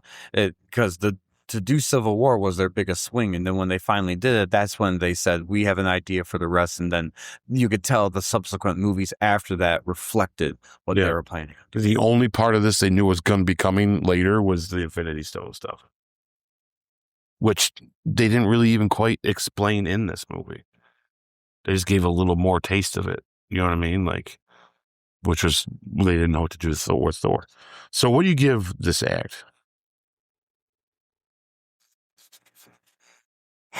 Well, and I will say too that the pacing for me did hold up, in my opinion, because if I didn't get bored in any of this, even when Thor went on his side mission, which I agree felt like it was kind of shoehorned in. Yeah. It wasn't boring though. No, it wasn't boring, and I get the reason for them to do it because honestly, if they had cut that scene out of the movie and then they went to right where they were making a resolution with Vision being alive type thing, it would have made us think what the heck happened that made Thor say this. So they needed that scene. So I can't say if it looked shoehorned in only because you could film it without anyone else around. Like, you could have filmed this at any time. But I felt narratively for the film, it wasn't shoehorned in. Does that make sense? Yeah. So... that's why I think there's parts of this that's just missing. Yeah, I agree with you. I think it's meant to be here. It's just some of it was missing. Like, it's just they just went beat by beat by beat. But I agree with your part that when it comes to the story as a whole, other than the action scenes... Joss Whedon has a hard time figuring out what to do with Thor himself. Yeah. Which is very scary if you can't deal with one mythological god in a team of superheroes. How did you think you could do the Justice League when that came about, where they're all gods? Well, it shows that they can't. Yes. Yeah. And I'm not saying they got lucky with the first Avengers, but what the first Avengers movie had going for it was the first of its kind. So no matter what you did with him, as long as you did just enough, we were going to be okay with it. And that's what we got, was just enough. And it was very comic booky. But after that, when you're trying to step into the real world a little bit more, you can't do very comic booky. That's what they did with the Justice League. They made it very comic booky when that's not the tone they already had set up for the whole franchise. So anyways, well, I would say for score-wise, we're going into now. Gosh, let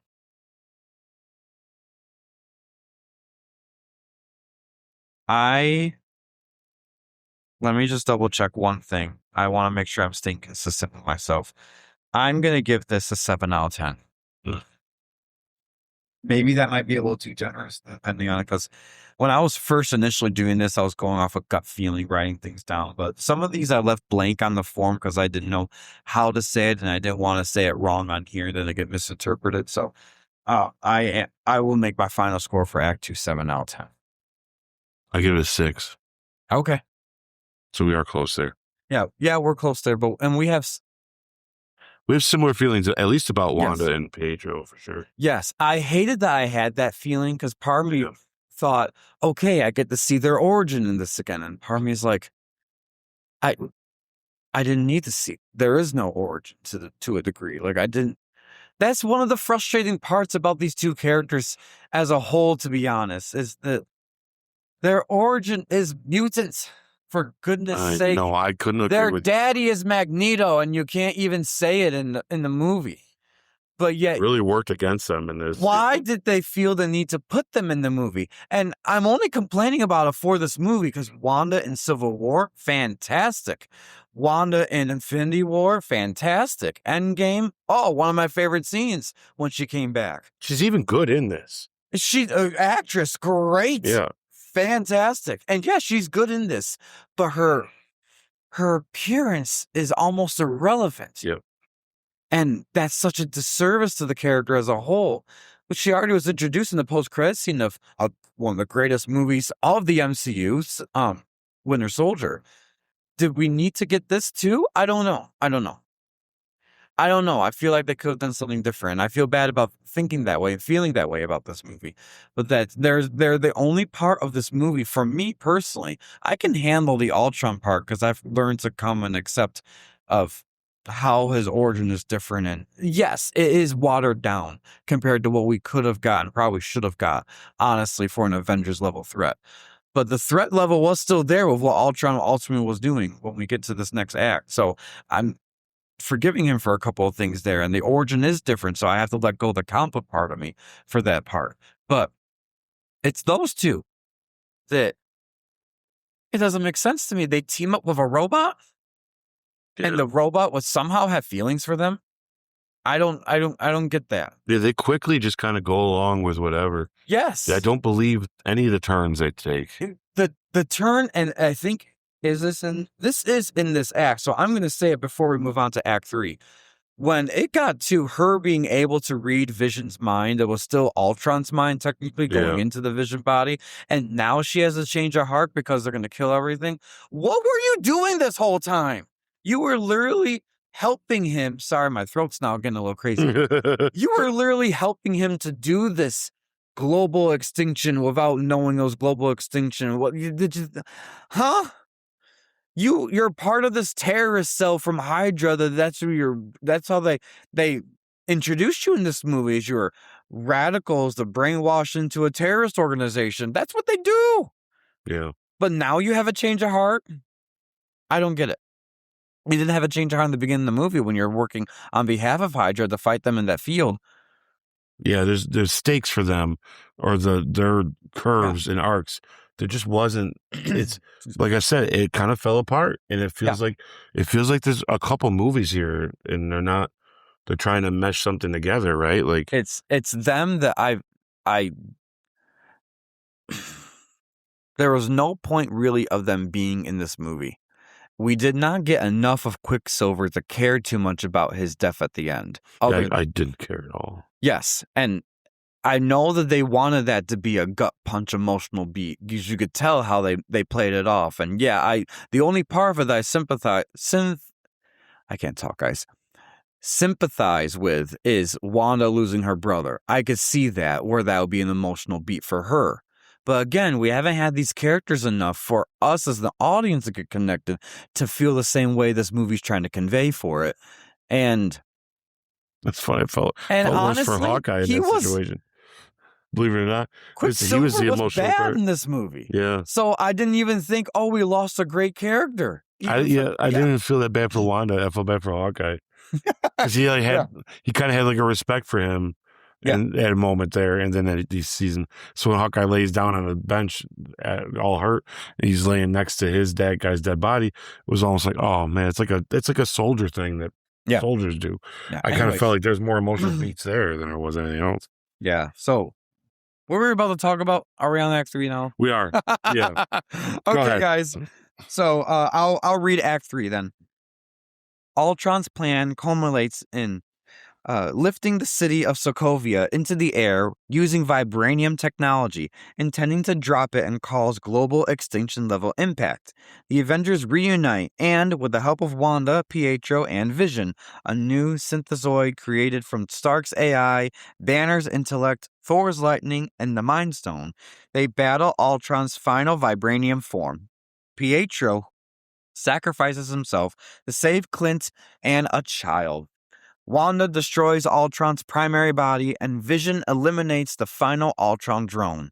The Avengers succeed in stopping the falling city, evacuating civilians before Sokovia is destroyed. The team, however, is permanently changed. Thor departs to investigate the larger cosmic threat, and Tony and Steve part ways ideologically. All right. Did the ending land for you? No.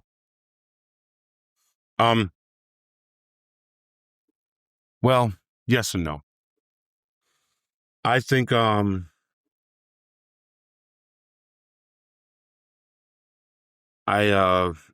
did any land for me? Yeah, the very end I'm okay with. I'm trying to think when they left, why is it brain fart in my mind? What exactly happened between Tony and Steve at the very end? What was said? So, Why do I not remember? I'm trying to remember it too now on your behalf, just to help you out there. They actually were getting along well, but it was in one of those funny ways. Yeah, because I don't ever get the like, feeling in this that they actually depart in a way of like, yeah, you go your way, I'm gonna go mine. No, yes, yeah, no, I don't feel that part of it. No, it was more of a.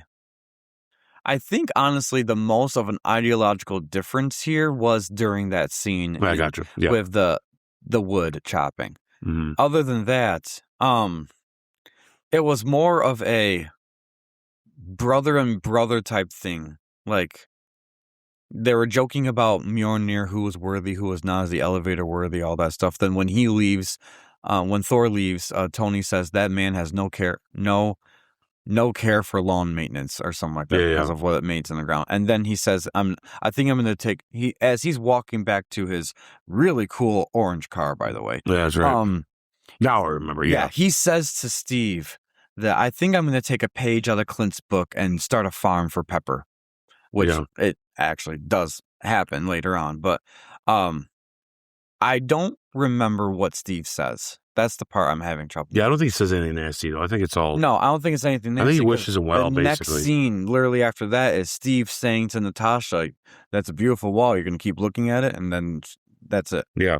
Actually, Natasha says, I thought you and Tony were still gazing into each other's eyes. Mm-hmm. So it makes it sound like it's more of just a friendly departure. Yeah. Not really, at that point, an ideological departure. I think that actually happened earlier. But anyways. So I'm going to combine the ending didn't work with my biggest issue in this. Okay. At the same time, what didn't work for me at the ending is the actual fight with Ultron himself felt very underwhelming and not climactic. With that said, I liked the last little confrontation that Vision has with Ultron where they're talking to each other. That can stay. But I would have liked to seen a more formidable fight with actual Ultron. I think you could have made him strong enough to where there could have been a real good shot of all of them fighting him at once, and he's doing a good job at fighting them off, but is kind of losing because it's all of them at once. Like, I would have rather that than just a whole army fight. Because don't get me wrong, the whole scene of them fighting the army in that circle is a great shot, but it would have been an awesome shot to see him kind of whooping their ass at the same time. And, it just be kind of like, we need to beat him. We need to beat him. We need to beat him. At a certain point, the urgency and the stakes don't feel as important all of a sudden, even when it comes down to the rock, like the part of the earth falling, which I will say is one of the more creative ways to end the world. Mm-hmm. I like this, taking a portion of the world to drop it on it. It's actually kind of cool. I like the idea of that. I agree. What they did with it, though, ultimately in the end, though, felt very anticlimactic. And some of it is maybe some of this stuff at the end is about 10 or 15 minutes too long. You could have cut some scenes. We didn't need the silly jokes with Banner and Natasha when he breaks her out, when they jump up into the woods and all. There's a whole minute and a half there, 2 minutes of a dumb joke that doesn't, once again, sorry there, Scarlett, you're just not as funny.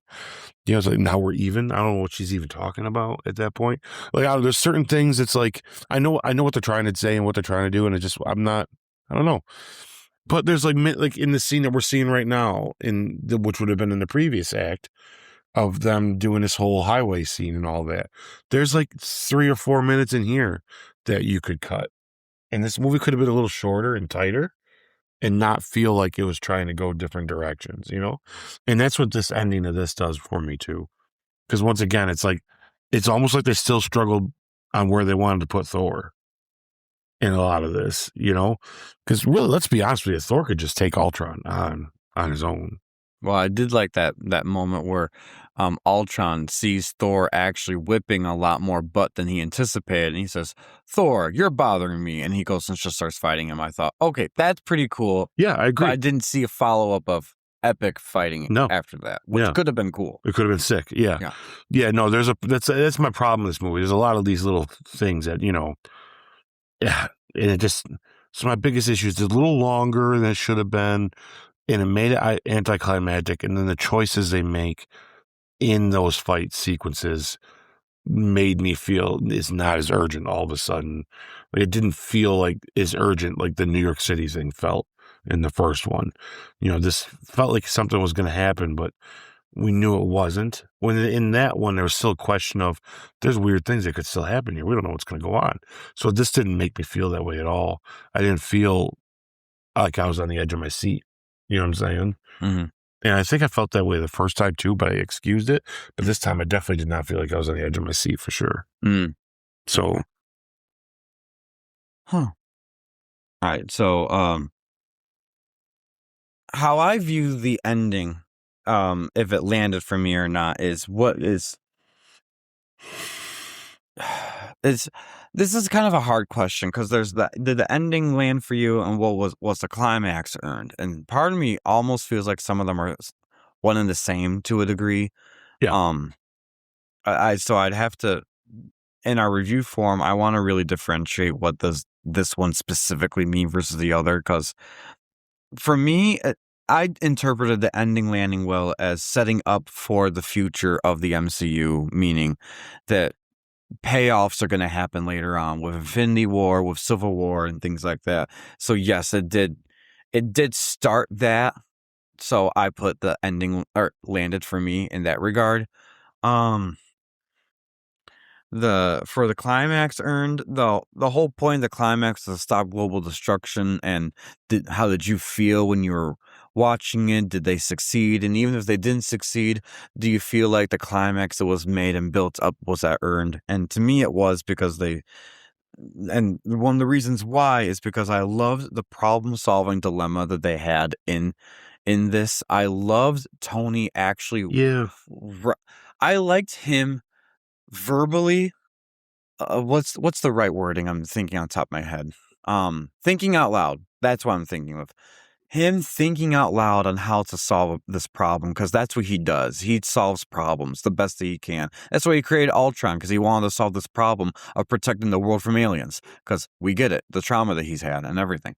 But for this, I love the Ultron's plan. It's very simple. You lift up a city.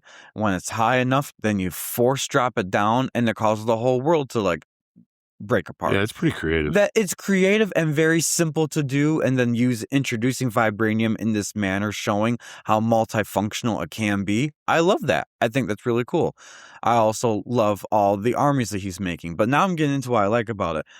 For the climax part, what helped me for the climax is hearing Tony and Friday, his AI, talk it through on, what if I did this? Oh, then this would happen. Oh, what if I did this? Oh, this will happen. If you press this button, or if you do this, it's going to engage the thrusters. It looks like global extinction. When they're talking it through, and then he figures out how to fix it, and Cap says, I'm asking for a solution, not an escape plan. Cap's not even realizing that there is no escape plan. This is the only solution. Mm-hmm. And that's when Black Widow says to him, yeah, we're just not going to get off. This is the best way to die if I have to get a view like this. It's a great scene. Yeah. So, so for me, because of that, the climax was earned, because Tony did figure out how to stop the destruction. And whether or not Nick Fury would have showed up to actually save people and be heroes to a degree, even though I agree with Natasha's point, hundreds of people here versus billions down there, there's no math. I get it. I love that dialogue, and that was part of the whole thing for the third act. I really did like, is that not only are they fighting this epic robot battle all over the place to try to stop Ultron from actually hitting the button to go down and doing all that stuff, but Also, they're fighting a moral dilemma on what do we actually do. Do we let the Earth die because we don't want to kill the people here? Or do we kill the people here because we don't want to let the Earth die? Kind of like the pick your poison type thing, the lesser of two evils. It was very coincidental Nick Fury showed up in the way he said something a little dramatic. Yeah, it was very dramatic and it worked. Congratulations, sir. Yeah, but I was okay with it. I was okay with it though. Yeah. It wasn't a downer. If anything, it gave Rhodey a chance to come back. Yeah, finally he's in an event. Yeah, it's like sweet. Yeah. So I like his reaction to Vision too. He's like, okay. Yeah. So for me, they both succeeded in that. So I put yes for both of those spots. You changed my mind a little bit. I'll give it a little more love for that because you're right. There is some good stuff in there. Climax. Well, I didn't think about their interdimension. I got so stuck on not liking the villain that I wish I would have thought more about the character development there and or at least what they're talking about. And it is like the scariest dilemma for Cap because Cap doesn't like trading lives. So like it's but like Black Widow says, like even if we don't do it, then everybody dies. So no matter what, you have to do it. Like there's no question. If anything, not saying that Nick Fury shouldn't have been there. I'm glad he got there, and I'm glad that they wrote that into the story, and it worked out that way because, of course, we're going to need them further on.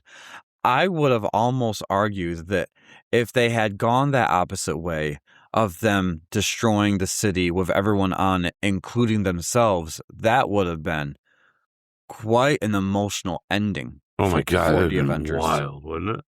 That would have been like, whoa, like taking this movie to a whole other level type thing. That'd have been wild. Yeah, that'd have been wild. But anyways, that's just theorizing there.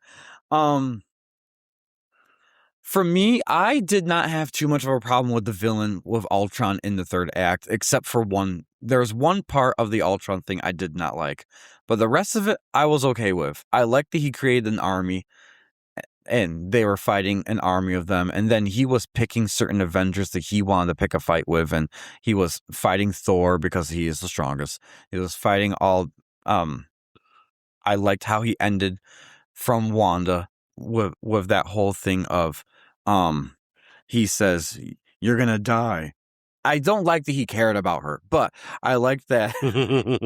I like that he said, "But you're gonna die," and she said, "I already did." In her accent, I can never do that accent. She can't either. No, I wish it was. She said this is a completely made up European accent that at times in the MCU it waned. So, anyways, I find it funny that Ultron had a heart because she's like, "Yeah, you I don't know like how that. this felt." Like this. It's like he doesn't feel it.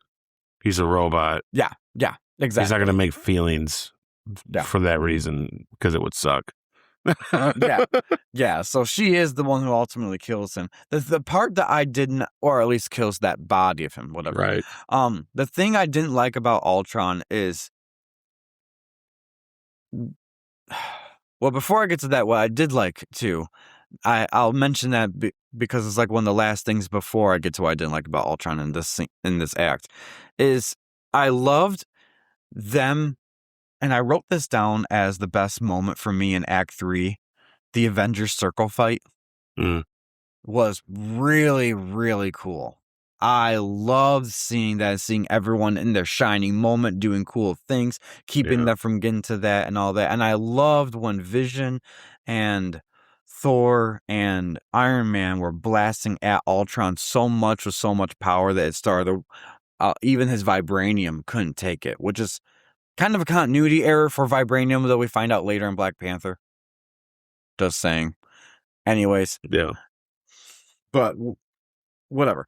So I did like that they did that scene though. And because they kind of mimicked that in Avengers Endgame when the women did it to Thanos. And I loved that through line there. I think that was really cool. Do you notice in that scene when they're doing that too, and like the blast is real close to his face, that Ultron's face changes a little? Yep. And it looks like the cartoon version of him? Yep. Yeah, I thought that was kind of neat. Yep, I agree. Yeah, that's really cool. That was really cool. But the thing I didn't like about Ultron in this scene is him getting into a jet and just start. Thank you. Yeah. It's so dumb, right? Like it is and dumb. he just starts shooting and just Stops the lullaby. Yeah, you see, here I come, you see. And I agree with you. Him singing that tune while he's doing it, it turned him into childish. The thing that I don't like about this for him, after that whole scene happened, he gets blasted by the three of them with that really cool, beam and all that stuff. Beams that they all had. You can tell he like says something or makes that conscious decision type thing of this isn't going to work. And that's when all of his robot minions are trying to fly away. And that's when Rhodey and Vision decide to take him out and all that stuff. But yet he makes the decision to get into a random jet and start just blasting people. You should have gotten away. That's the whole point of what you were trying to make your robots do. That didn't make any sense. You actually would have had a chance to get away compared to your little robot minions there, but you didn't. So I agree with you. Hulk taking him out like that and him making, "Oh, for the love of God," and saying that. Yeah, like, so underwhelming. Yeah, that part I didn't like. Then how he died, his body, I did agree with. I thought that was kind of cool. And I do like that scene between him and Vision. Yeah, I like that scene a lot. There. I that like was that. really good. I like what they say. It's simple. Mm-hmm. It says a lot. Yep. Yeah, I agree. That was really good. So, my best moment in Act 3 is when Hawkeye's talking to Wanda. Yes, that's a great little speech he gives her, and because it's silly, but yet it's still very full of heart. And he's just like he is just a guy with a bow and arrow, you know. And he's like, this stuff is in the city's flying. Like he's just like it's like none of this makes any sense. Yeah. But I'm still here. I like that really shone, Yeah. That gave him a lot of big character he needed. Yeah, no, I completely agree with that. I think that was cool. So yeah, that's I think that's everything that I had to talk about for that last act. Do you want to get the final scores for that? Yeah, let's do it. All right. I wrote mine a 7 out of 10. Yeah, I got a 5. Okay. That's fine. Yeah. I think we also did fail to mention, though, that I think this was part of the last act, the birth of Vision. We didn't even talk about the birth of Vision and his whole thing there. So we'll just mention it real quickly so we can get on to the rest of the our review. But that was pretty cool. Yeah, I think he looks awesome. He looks awesome. Well, the whole circumstances of that's when you see Tony and Cap really start physically fighting for the first time. And now it's not just an ideological difference. It's I'm going to get it my way done no matter what on both sides. It is the first time they get physical, isn't it? Yes. Well, I forget that. And it's one of the 3 coolest scenes ever for Quicksilver in the movie. The first one was the hammer thing.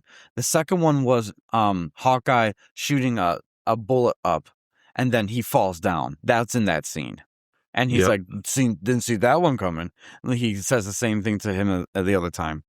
Then the third scene's when he dies. But anyways, I did not see that coming. Didn't see that coming either. So,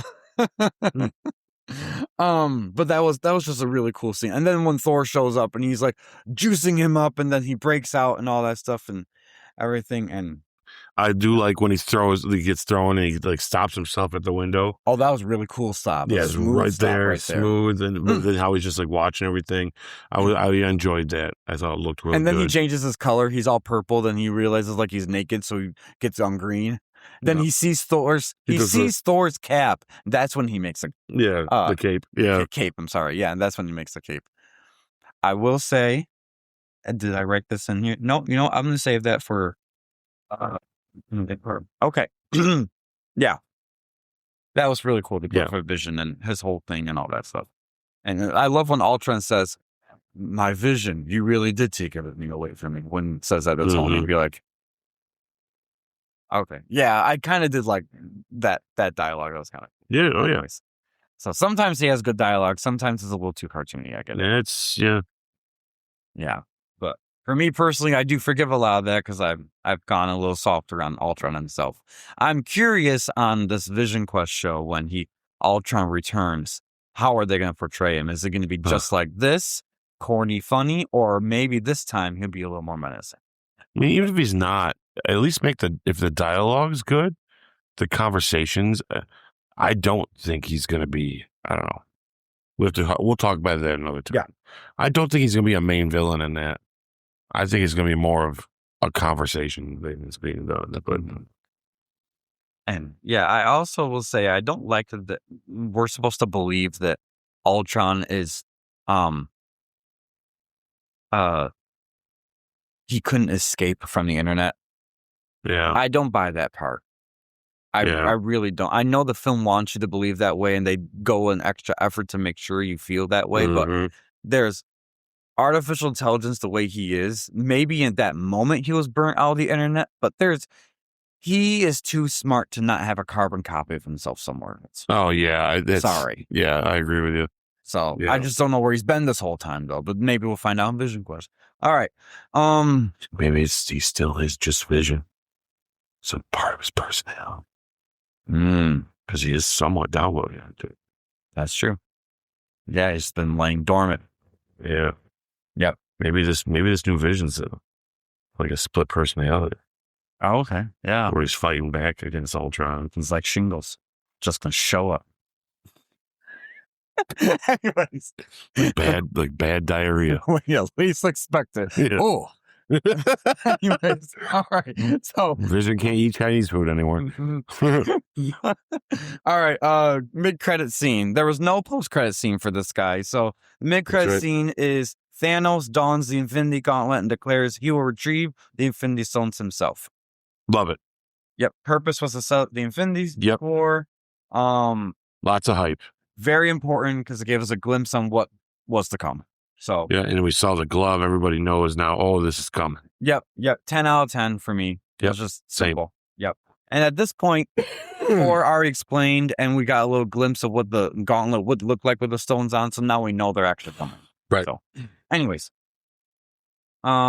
deep dives. All right, guys. Our casting and performances. Who would you list as your best performance? Let me get to my thing here. That for me, this was a no-brainer for the this movie. So the best performance in this movie? Mm-hmm. Wow, did I not write it down? I may not write it down, but I'm probably going to give it to. I think I'm going to give it to Hawkeye. Why I say that is because I think it once you realize it's his. We're kind of with his, like, through his conduit more in this. It's that whole family house thing that did it for me. Yeah, I'm going to give it to Hawkeye. Yeah. I agree. I gave... Oh, you gave it to Jeremy Renner too? Okay. My best performance I gave to Jeremy Renner because we got to see not only more of the Hawkeye character and what the character's about, but some of the emotional beats worked so well with the dialogue and how he talked to his wife, how he was with his kids, and the whole dialogue between him and Scarlet Witch was really, really well done. Mm-hmm. And you kind of can put yourself with him as the proxy in that situation because he's 100%. Just a guy with a bow and arrow.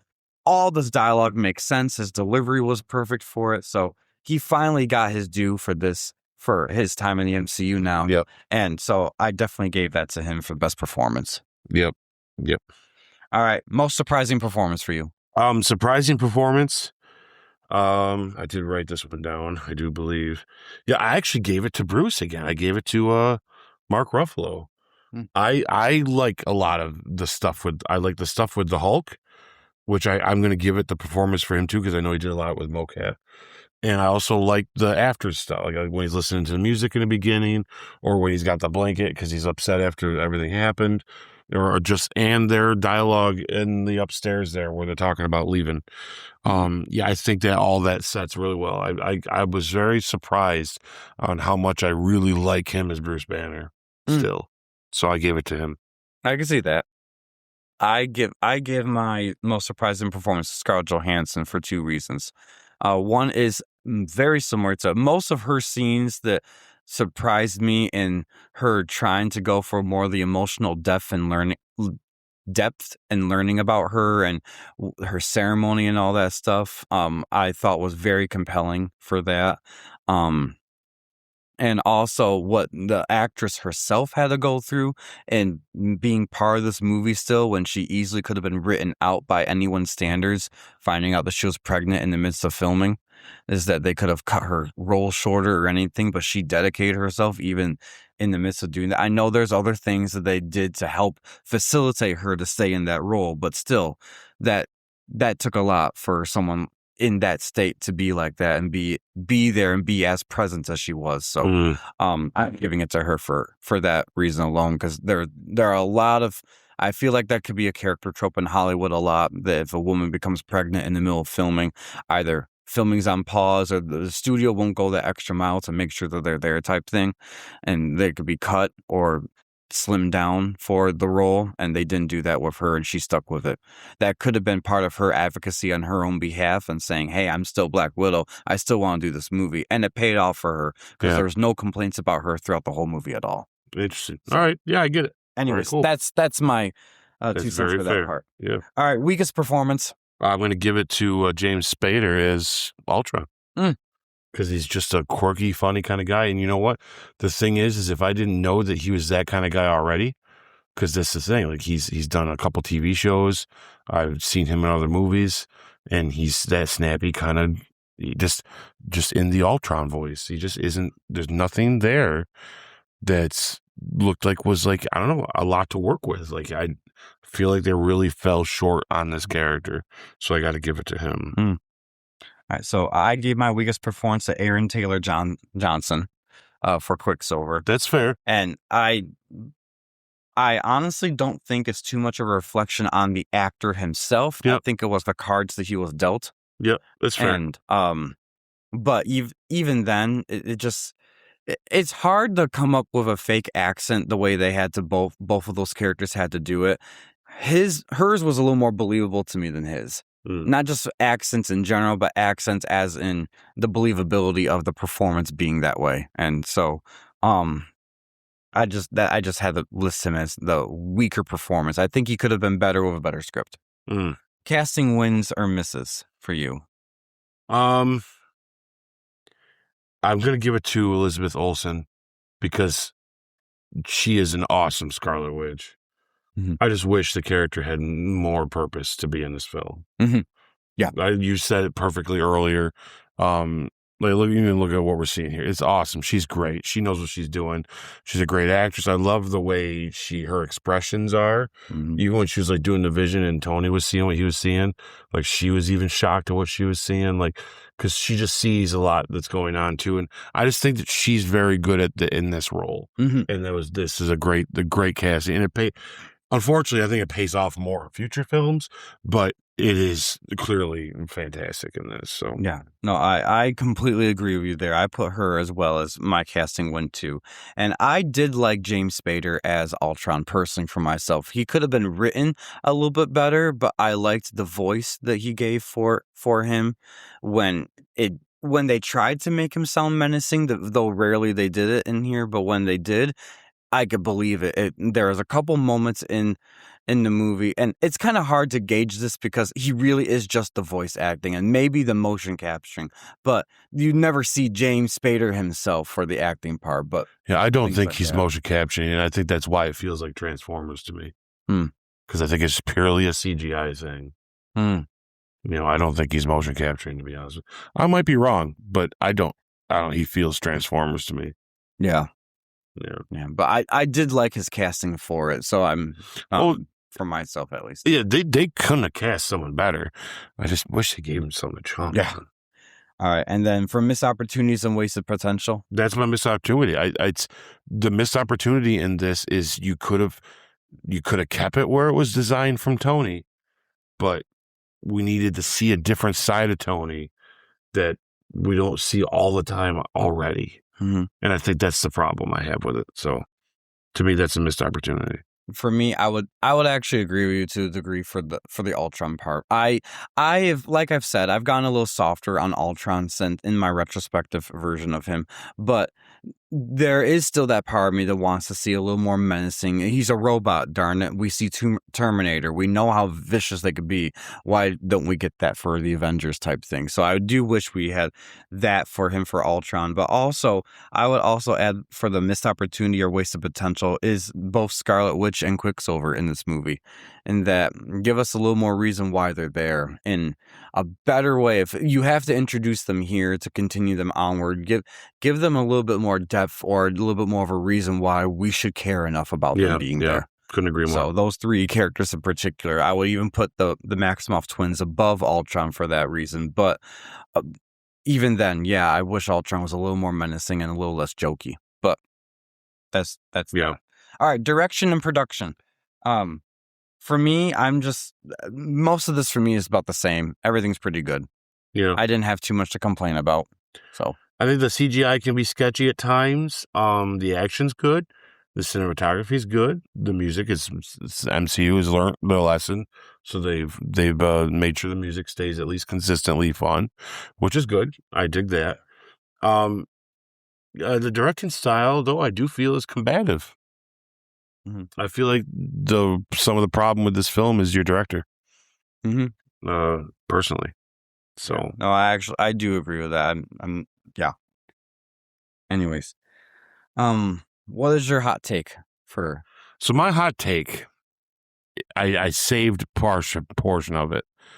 This is something that I don't know. This might not ring true, but this is something that I feel I noticed this time, especially in a retrospective.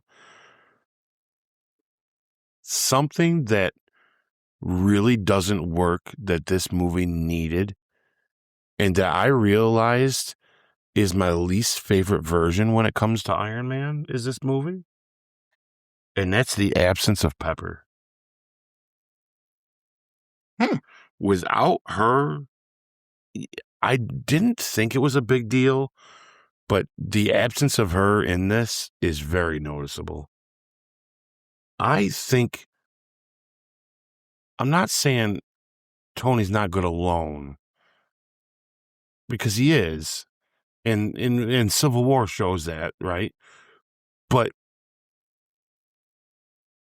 I do think there is something to be said about the pairing of those characters, that even in other films where there's just a moment of them together, where it's there, whether it's talking or not. I mean, hell, in Spider-Man, she's just at the end for like, I was just thinking that in 30 seconds. Like, you know she's what I mean? still there, but she's literally in 30 there. seconds of Spider-Man, right? But like, there's something about that completes seeing Tony in a movie. And I know this isn't a big deal, and I'm not going to die on this hill, but I will say, if he's going to fly a nuke into space and not know what's going to happen, and one of the last things at the end is like, well, let's try calling Pepper. You don't think he'd do that here too, when he's about to, we might not make it out of this? Like, the lack of that feeling, of that emotional stake for that character alone, was actually very like apparent to me this time watching it. Like, wow. Like, earlier they just kind of dismissed Pepper, like, oh yeah, she's running a company. And it's like, but then at no point in this movie, especially on the run, hiding, I mean, gosh, it could be part of the plot point. Why couldn't Pepper have been captured with Black Widow? You don't think Ultron would have actually thought, I freaking hate Tony. Why not go after Pepper? There's not even a mention of, is she safe? We're just on the run. There's not even a call, like, are you, oh, hey, hon, or are you in the safe place, because we don't want him to find you. It's like, there is literally a moment in this movie where they just kind of want you to just think that Pepper's just out doing something somewhere. And she's got nothing to do with any of it.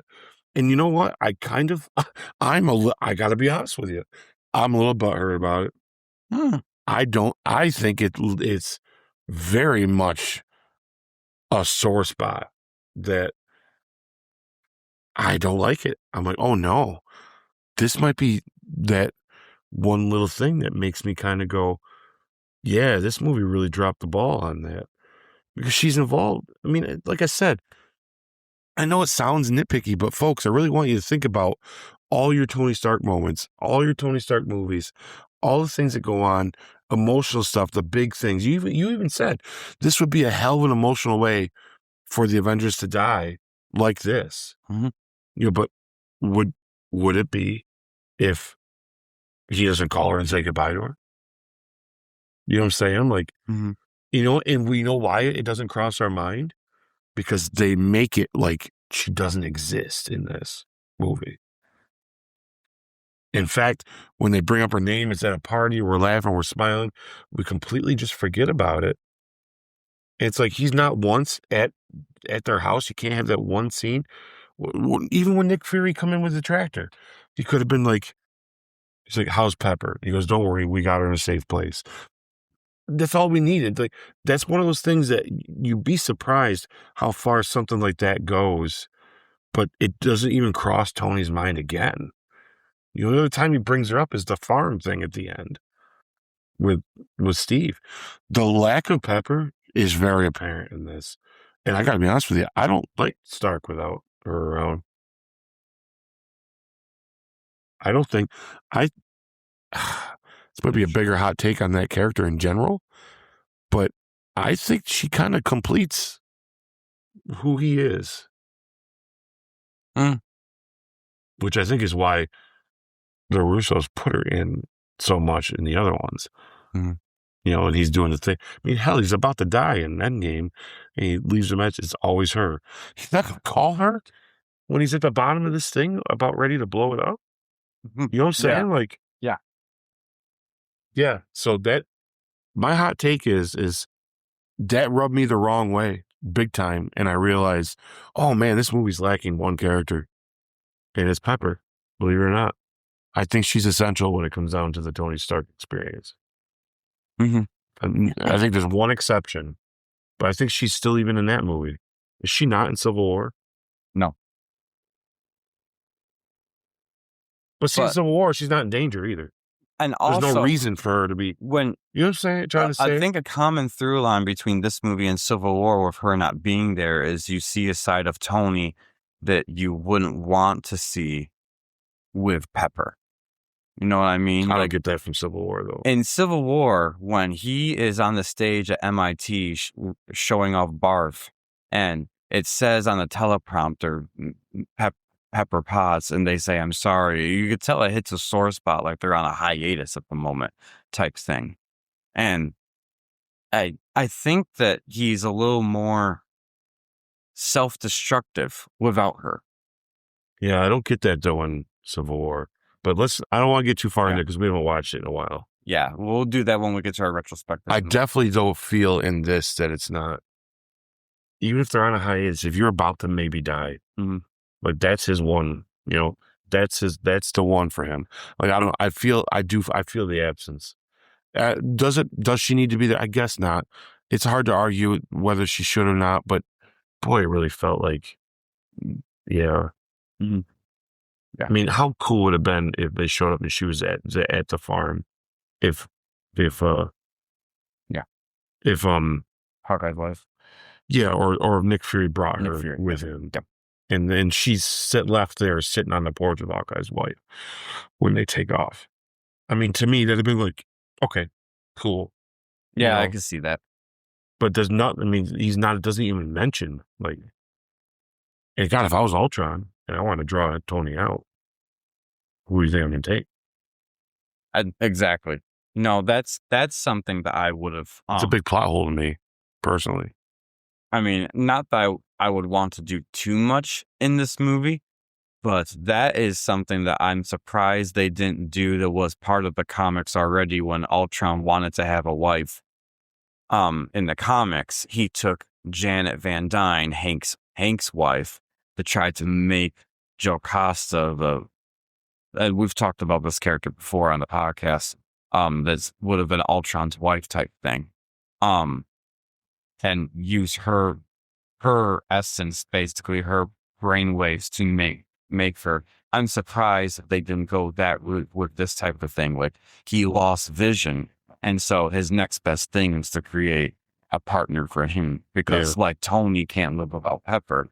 Ultron couldn't live without someone else. Well, even if you didn't go that far, I think that's a cool concept.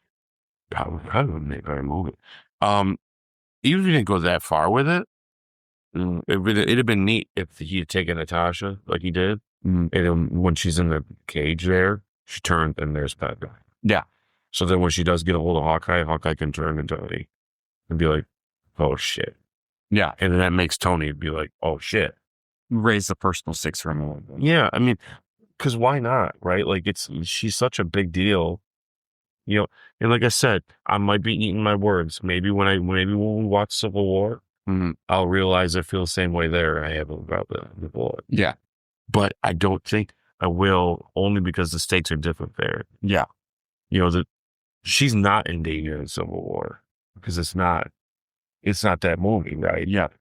This is that movie. This is, if I'm Ultron, I'm taking his wife, soon to be. Or that, you know. Yeah, I agree. That is that I and see what that. great conversation you could have with her. Like, why do you like that guy? You know what I mean? Yep. That would have been cool. That'd have been interesting, right? Like, I think you cut out some things, make this fight at the end 15 minutes shorter, throw Pepper in there somehow like that. I think this movie would have felt a little better. You could have had that menacing part in him, just of him talk. He doesn't need to be doing the violent things to be menacing. He can be scary, and that's what he lacks in this. But if you put Pepper in his direct aim of sight, that could be scary. That could make us feel okay. Yeah, because then that really make Tony be like, oh my God, I really messed up. You know, which actually would feed into why he does what he does in Civil War more so than he does in this. But anyway, that's my hot take, I guess, is I do think that, believe it or not, Pepper may have been that secret sauce to make me like this movie more. So, like hot takes. More Gwyneth Paltrow. Would I ever say that? Yeah. That's a good hot take there.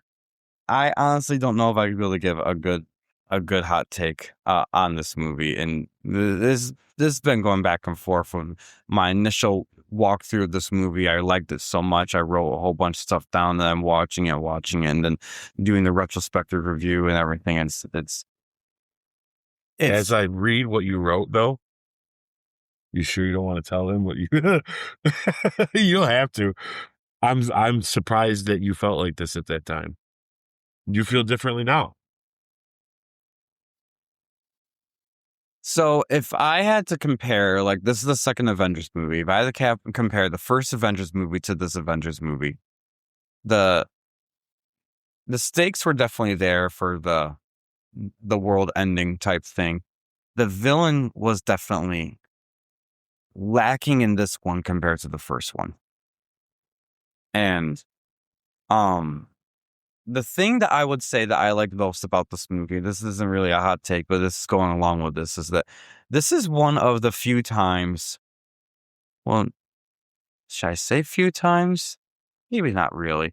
This is the Avengers movie of them just being the Avengers together without having an internal conflict like that. You see the ideological differences with them, but as far as just enjoying this as the Avengers are together from beginning to end type thing, this is one of the few movies that you have that. Yeah, they're a team from start to finish in this. Yeah. Even with the bumps.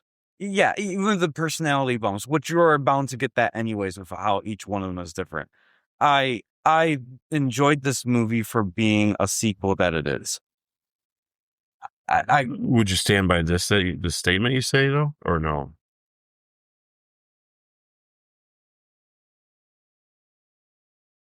No, I wouldn't.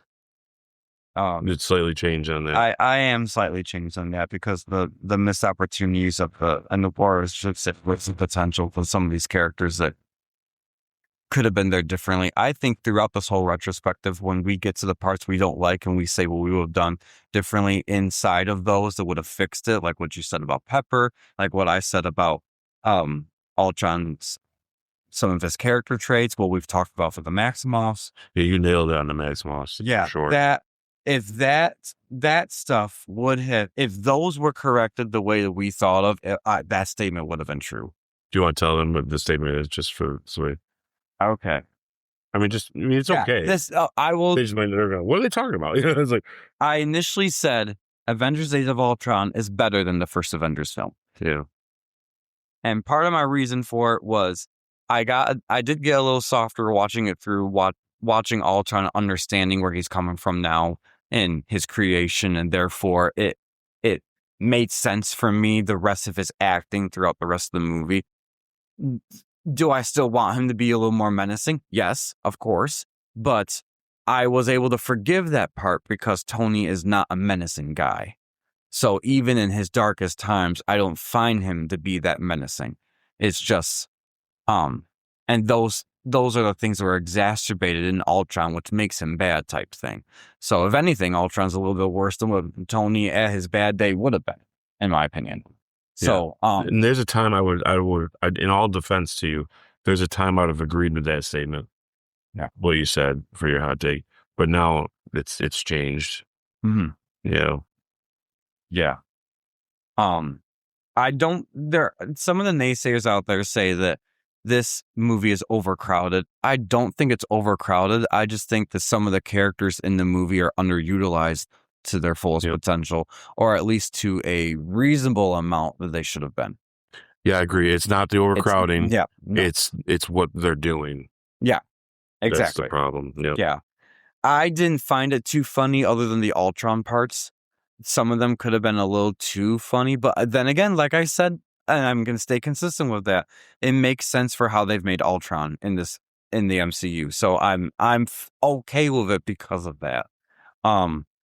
But I didn't find it too funny for the other parts too. So when people say this movie was too funny than it's supposed to be, I don't think so. I think it had the right amount of humor for what they were making. Mm. It's just that, what was it that they were making? So I don't think it was funny enough. And I feel like it was too light. Interesting. Yeah, because most of the comments online I've looked up, I'm like, what are people having a problem with this movie? And I'm like, and this is after I've watched it through, so I already had an opinion on it. And I'm like, they say it's too funny. I'm like, I don't think it's too funny. I'll tell you when we get to too funny, and it might be in a movie that everyone really, really likes. So stay tuned. That's interesting. That. Yeah. Phase 3, everyone, right around the corner. Oh. Anyways, we'll see in the retrospective if I still feel that same way. But yeah, anyways, so that's it. I'll just leave it at that. Yeah, no, good. Yeah. Quick fire questionnaire. The best scene of the movie for you? Best scene of the movie for me is definitely the hammer hanging out scene. Yep, I actually wrote that I could watch an hour of them just talking shit. I don't know. You know what I mean? Like, yeah. I just want it. I'm like, man, what a cool special that could be. Least best scene. The least best scene to me, oh my God, there's a few. I had to really pick a really hardcore. Why don't you go first? Give me a second to think about it. Okay.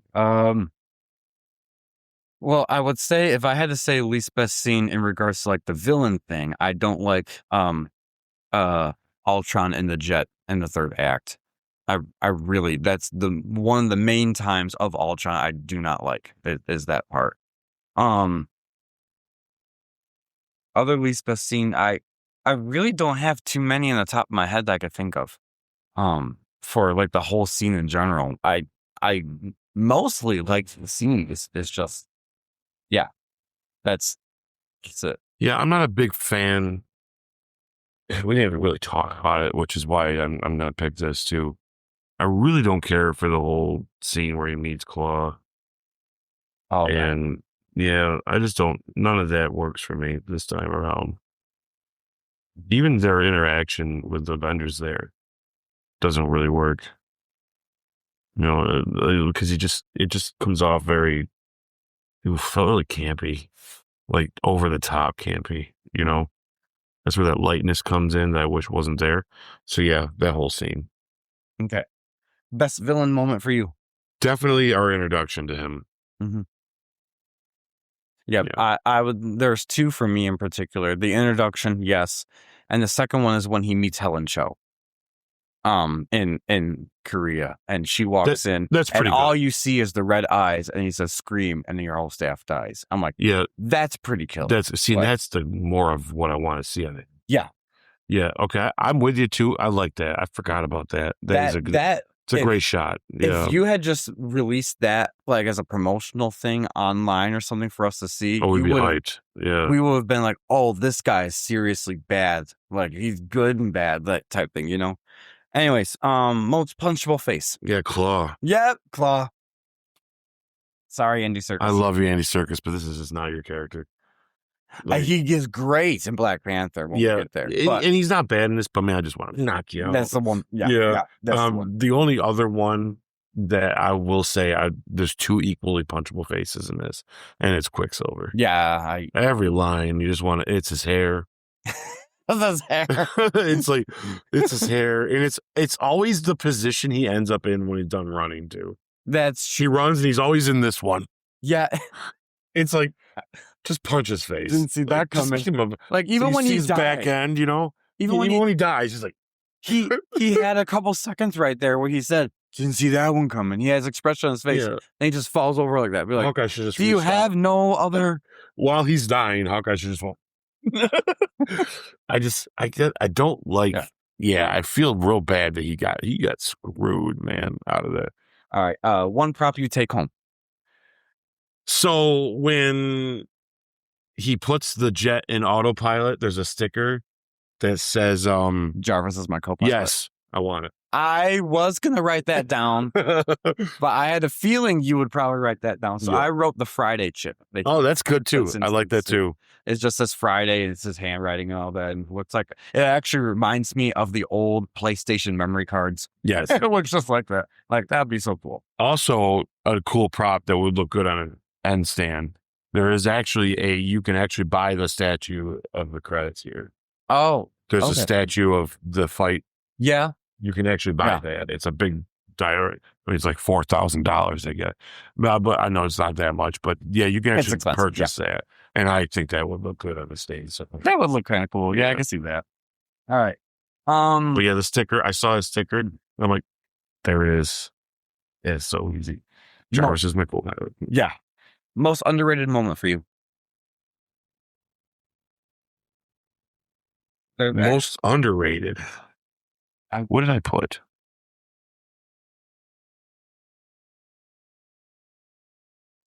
I have. Yeah. Why don't you go ahead? Well, I kind of collect my stuff. I made a note, and I'm trying. Yeah. I did one of those things where it's like a 1-word note. Yep. I'm like, shit, what's that mean? I know it's on mine. I wrote the word also, and then I never finished my sentence on one of these. So I'm going to find that out in a couple seconds. Yeah. But I wrote, there's kind of 2 underrated moments, almost 3 to be honest, but I'm going to save my third one for another part. Steve and Tony's discussion of Hawkeye's Fawn setting up it sets a civil war for the ideological battle right there. Those key differences. I also did like for underrated moments, Vision and Ultron's last conversations together. Oh, because it's reminding that humanity, though flawed, is always worth saving. Yeah, and I think that is really cool. It's put into perspective. Yeah, I put naive down, and that's why, because my underrated moment is that last conversation. Yeah, he says you're so naive. Yeah, and you're dangerously naive or something. Yes. Yeah, you're insufferably naive. Yeah, something crazy. Yes, yeah. You're right. Yeah, I think you just nailed it. Yeah. The most overrated moment for you. The most overrated moment for me. This could be my hot take, to be honest. But oh yeah, I think it's what did I put? Oh yeah, I don't like Vision holding the hammer. That's mine. Both exactly. I don't like it. Is it yours? I literally wrote Vision lifting Mew Mew. Mew Mew. You did put me. You did put me. Can't spell Mjolnir. Yeah, he Vision lifting me on. I like that. Yeah, exactly. What? It never leaded to anything, and in retrospect, it felt out of place, like a shock moment for only that and nothing else. I know what they're trying to do. They're trying. Well, how can we get them to believe that Vision's good? Well, if he lifts the hammer, then he's worthy. Get the hell out of here with this worthy crap. Marvel, you don't know what to do with the hammer and what makes people worthy. I don't care who you are, but you don't know what the hell you're doing when it comes down to that hammer. Because the first time you want to think about it being worthy, I called you out on your bullshit. The second time you thought about it, I'm still calling you out on your bullshit. And now here we are. He's not even a person. What do you mean? He's got a soul to judge. He's got a stone, a soul stone, whatever. It's not a soul stone, it's a mind stone. So no. No, Vision's not worthy. Could it be that he could lift it up because he's not human? He's not a living creature? No. Sort of like when Thor hangs the hammer on the coat rack. It's the same thing. It's an inanimate. I like to think the hammer chooses to stay there for Thor. I like that the hammer has its own kind of mind in its own way. I enjoy that concept of it because the hammer's deciding, in a way, if you're worthy or not. See, the hammer. Okay, which is why I enjoyed the funniness in Thor: Love and Thunder about the hammer. See, in Thor: Love and Thunder, we'll have an argument about. Yeah, we definitely will because I did not like that about the axe, and the hammer does not have feelings like that. And I think it does. I think it does. It's so weird. Anyways, it is weird, but I like that it's that weird. I know we'll get there when we get there. We'll get there, yes. Okay. But this here, I don't like it because it just undertones it all. I completely agree. Because I 100% believe Steve could lift it and he didn't to not hurt Thor's feelings. Yep. And yet we're just going to let Vision. Don't get me wrong. I love Paul Bentley as Vision. I think, if anything, I almost put that as one of the biggest wins of this is him and Wanda. And it actually is a great setup for the love story when he comes in and he saves her. Yeah. And he's like, awesome. Yeah. I'm great. I'm glad. Vision is great. Paul Bentley is awesome as him. Yes. But no, sir, you cannot have it. I'm sorry. I wrote the same thing down. I love that. Yes. All right. Funniest moment for you. I laughed out loud when Tony says, "Don't take my pilot." Yep.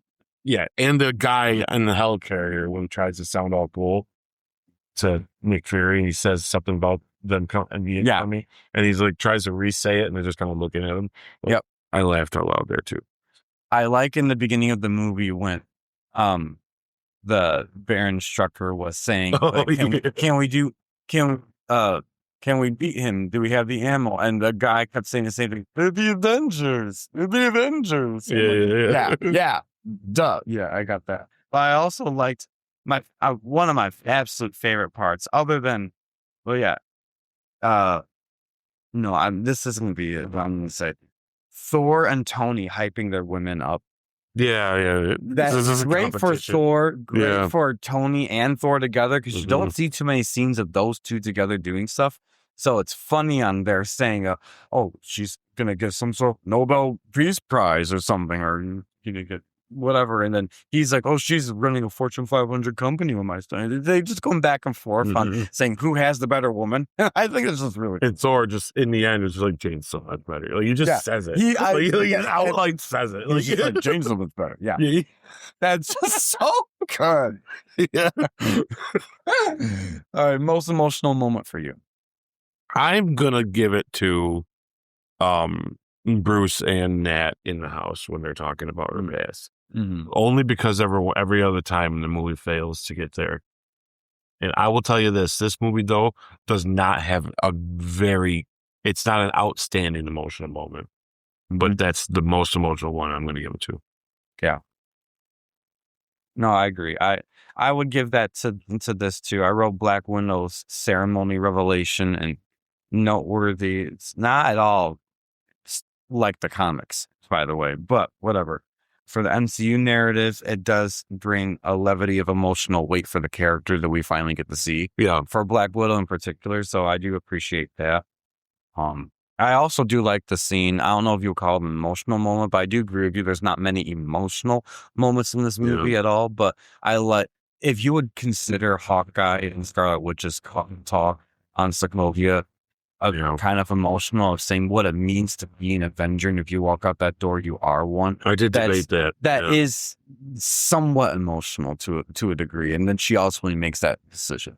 So I debated that, but I think the Black Widow one, because that was like a lot to learn, and I'm so for these two. Mm-hmm. It's too bad we don't ever get more. Initially, I was put off by their whole thing, and when I first watched this long a lot of time ago. people were. Yeah, and I didn't like that she was sterilized. There was a couple things I'm like, what the heck are they doing with these people? But it makes sense. But it makes sense now in the retrospect. Yeah. All right. Final scores, guys. So on a scale of 1 to 2, Ike, what's the story for you? Let me give it a 1. I gave it a 2. Okay. Characters. 1.5. I gave it a 1. Action and visuals. Then I'll give it a 2 because, like I said, there's some sketchy stuff, but man, that Hulk fight looks so good. Yeah. Yep. So I'm going to give it a 2 as well. Emotion and stakes. I'm going to give that a 1. I'm going to stick with a 2 out 2. Rewatchability and MCU impact. See, this is a hard one to answer because I'm going to have to give it a 2. No, I'm going to split the difference. Its impact on the MCU is big, but I also think it's only because they made that happen, for one. Right. And the other thing is the rewatchability, though. There's only scenes, but I'm fast forwarding a lot. So I'm going to give it a 1. In that perspective, I could agree with you there. I gave it a 2 because I could rewatch it type thing. But when you put it that way, I can see just watching scenes and getting through 1 or 2 things. So I'll be a little more generous to give it a 1.5. But yeah, I get it. I downgraded from 2, so I wouldn't get thought to that part. All right. So what is your final score, you would say? So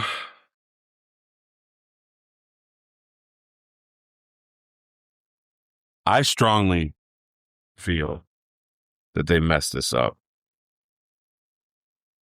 My hot takes and all the stuff I feel about it. I was going to give this a 6. But I got to be honest with you. That thing with Pepper really bugs me. Yeah, I take it personal. I take it more personal than being true to like Ultron's form and all that. So this is going to get a 5.5. Ooh. Okay. This movie was not what I hoped it was, guys. I wish I felt about this movie the way I felt a week ago when we were getting into it. And then once I'm watching it, I realized, oh no, we're really doing a deep dive and being as critical as possible. And I did. And I got to tell you, these are the faults I see with it. And I don't think either of us, it's not about talking each other into different things. And I want you to stand, whatever you give it, I want you to stand by it because I'm going to stand by mine. But it's, once again, full disclosure, all these are good movies. Yes. Like we're talking about the best of the superhero movies ever made. And we're being nitpicky, right? Like we're picking these apart, y'all. But that's what makes this fun. Because on a scale of 1 to 10, we're still on the larger scale of 1 to 10. We're still in the 8s. You know what I mean? Like if you really want to be meta about it, we're being picky about movies that we never thought we'd ever see. Yeah, that are fan. I never would have thought this would ever be. You know what I mean? Yeah. So we're just being picky as we can because we can. It's, that's how it works. So for me, for how I wanted to give this score, to be honest, is I wanted to look at what the first Avengers movie score was and make sure that with what I don't like about this movie, it didn't overcome or underdo that score. So was consistent. With that said, I'm giving it a 7 because I gave that score an 8.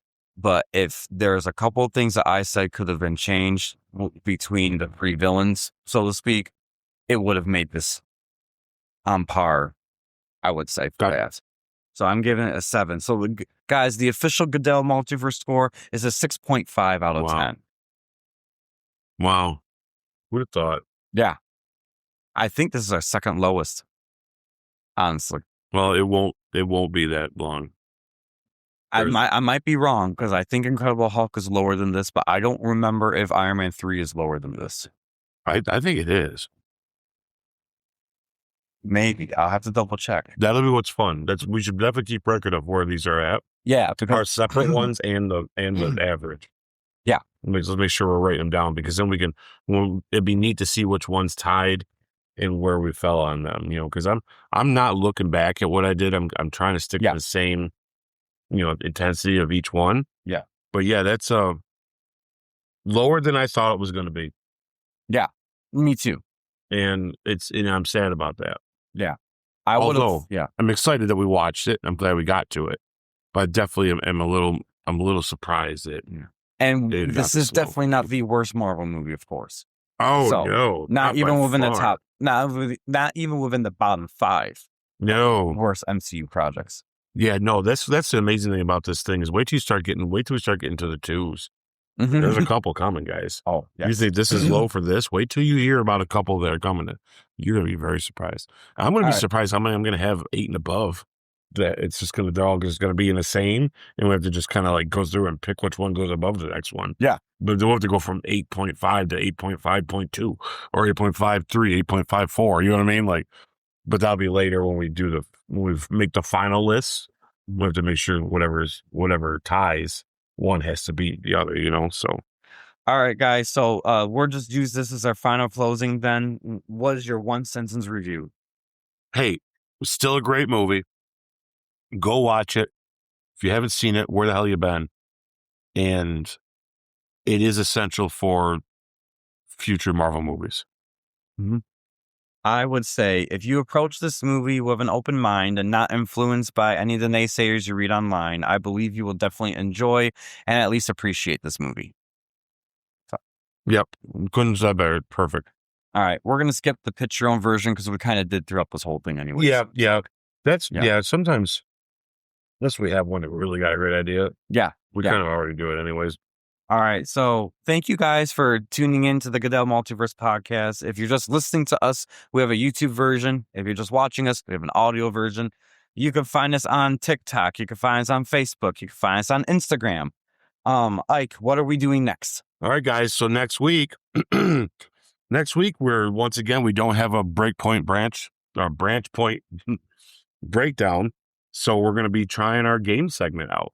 So stay tuned to that. We're going to figure that out. Sam and I are going to have a good conversation tomorrow about specifically what we got to do for it. And I think we're going to have a lot of fun doing that. Yeah. It's going to be a good time. Sounds like fun. And then next week, hey, Ant-Man 1 is our retrospective. Mm-hmm. This will be a fun one. I remember enjoying this movie. I like Paul Rudd. I think this one's going to be funny. Mm-hmm. And I think it's going to be a nice departure from these little big themes. And let's get something smaller and kind of more contained and fun. Yeah.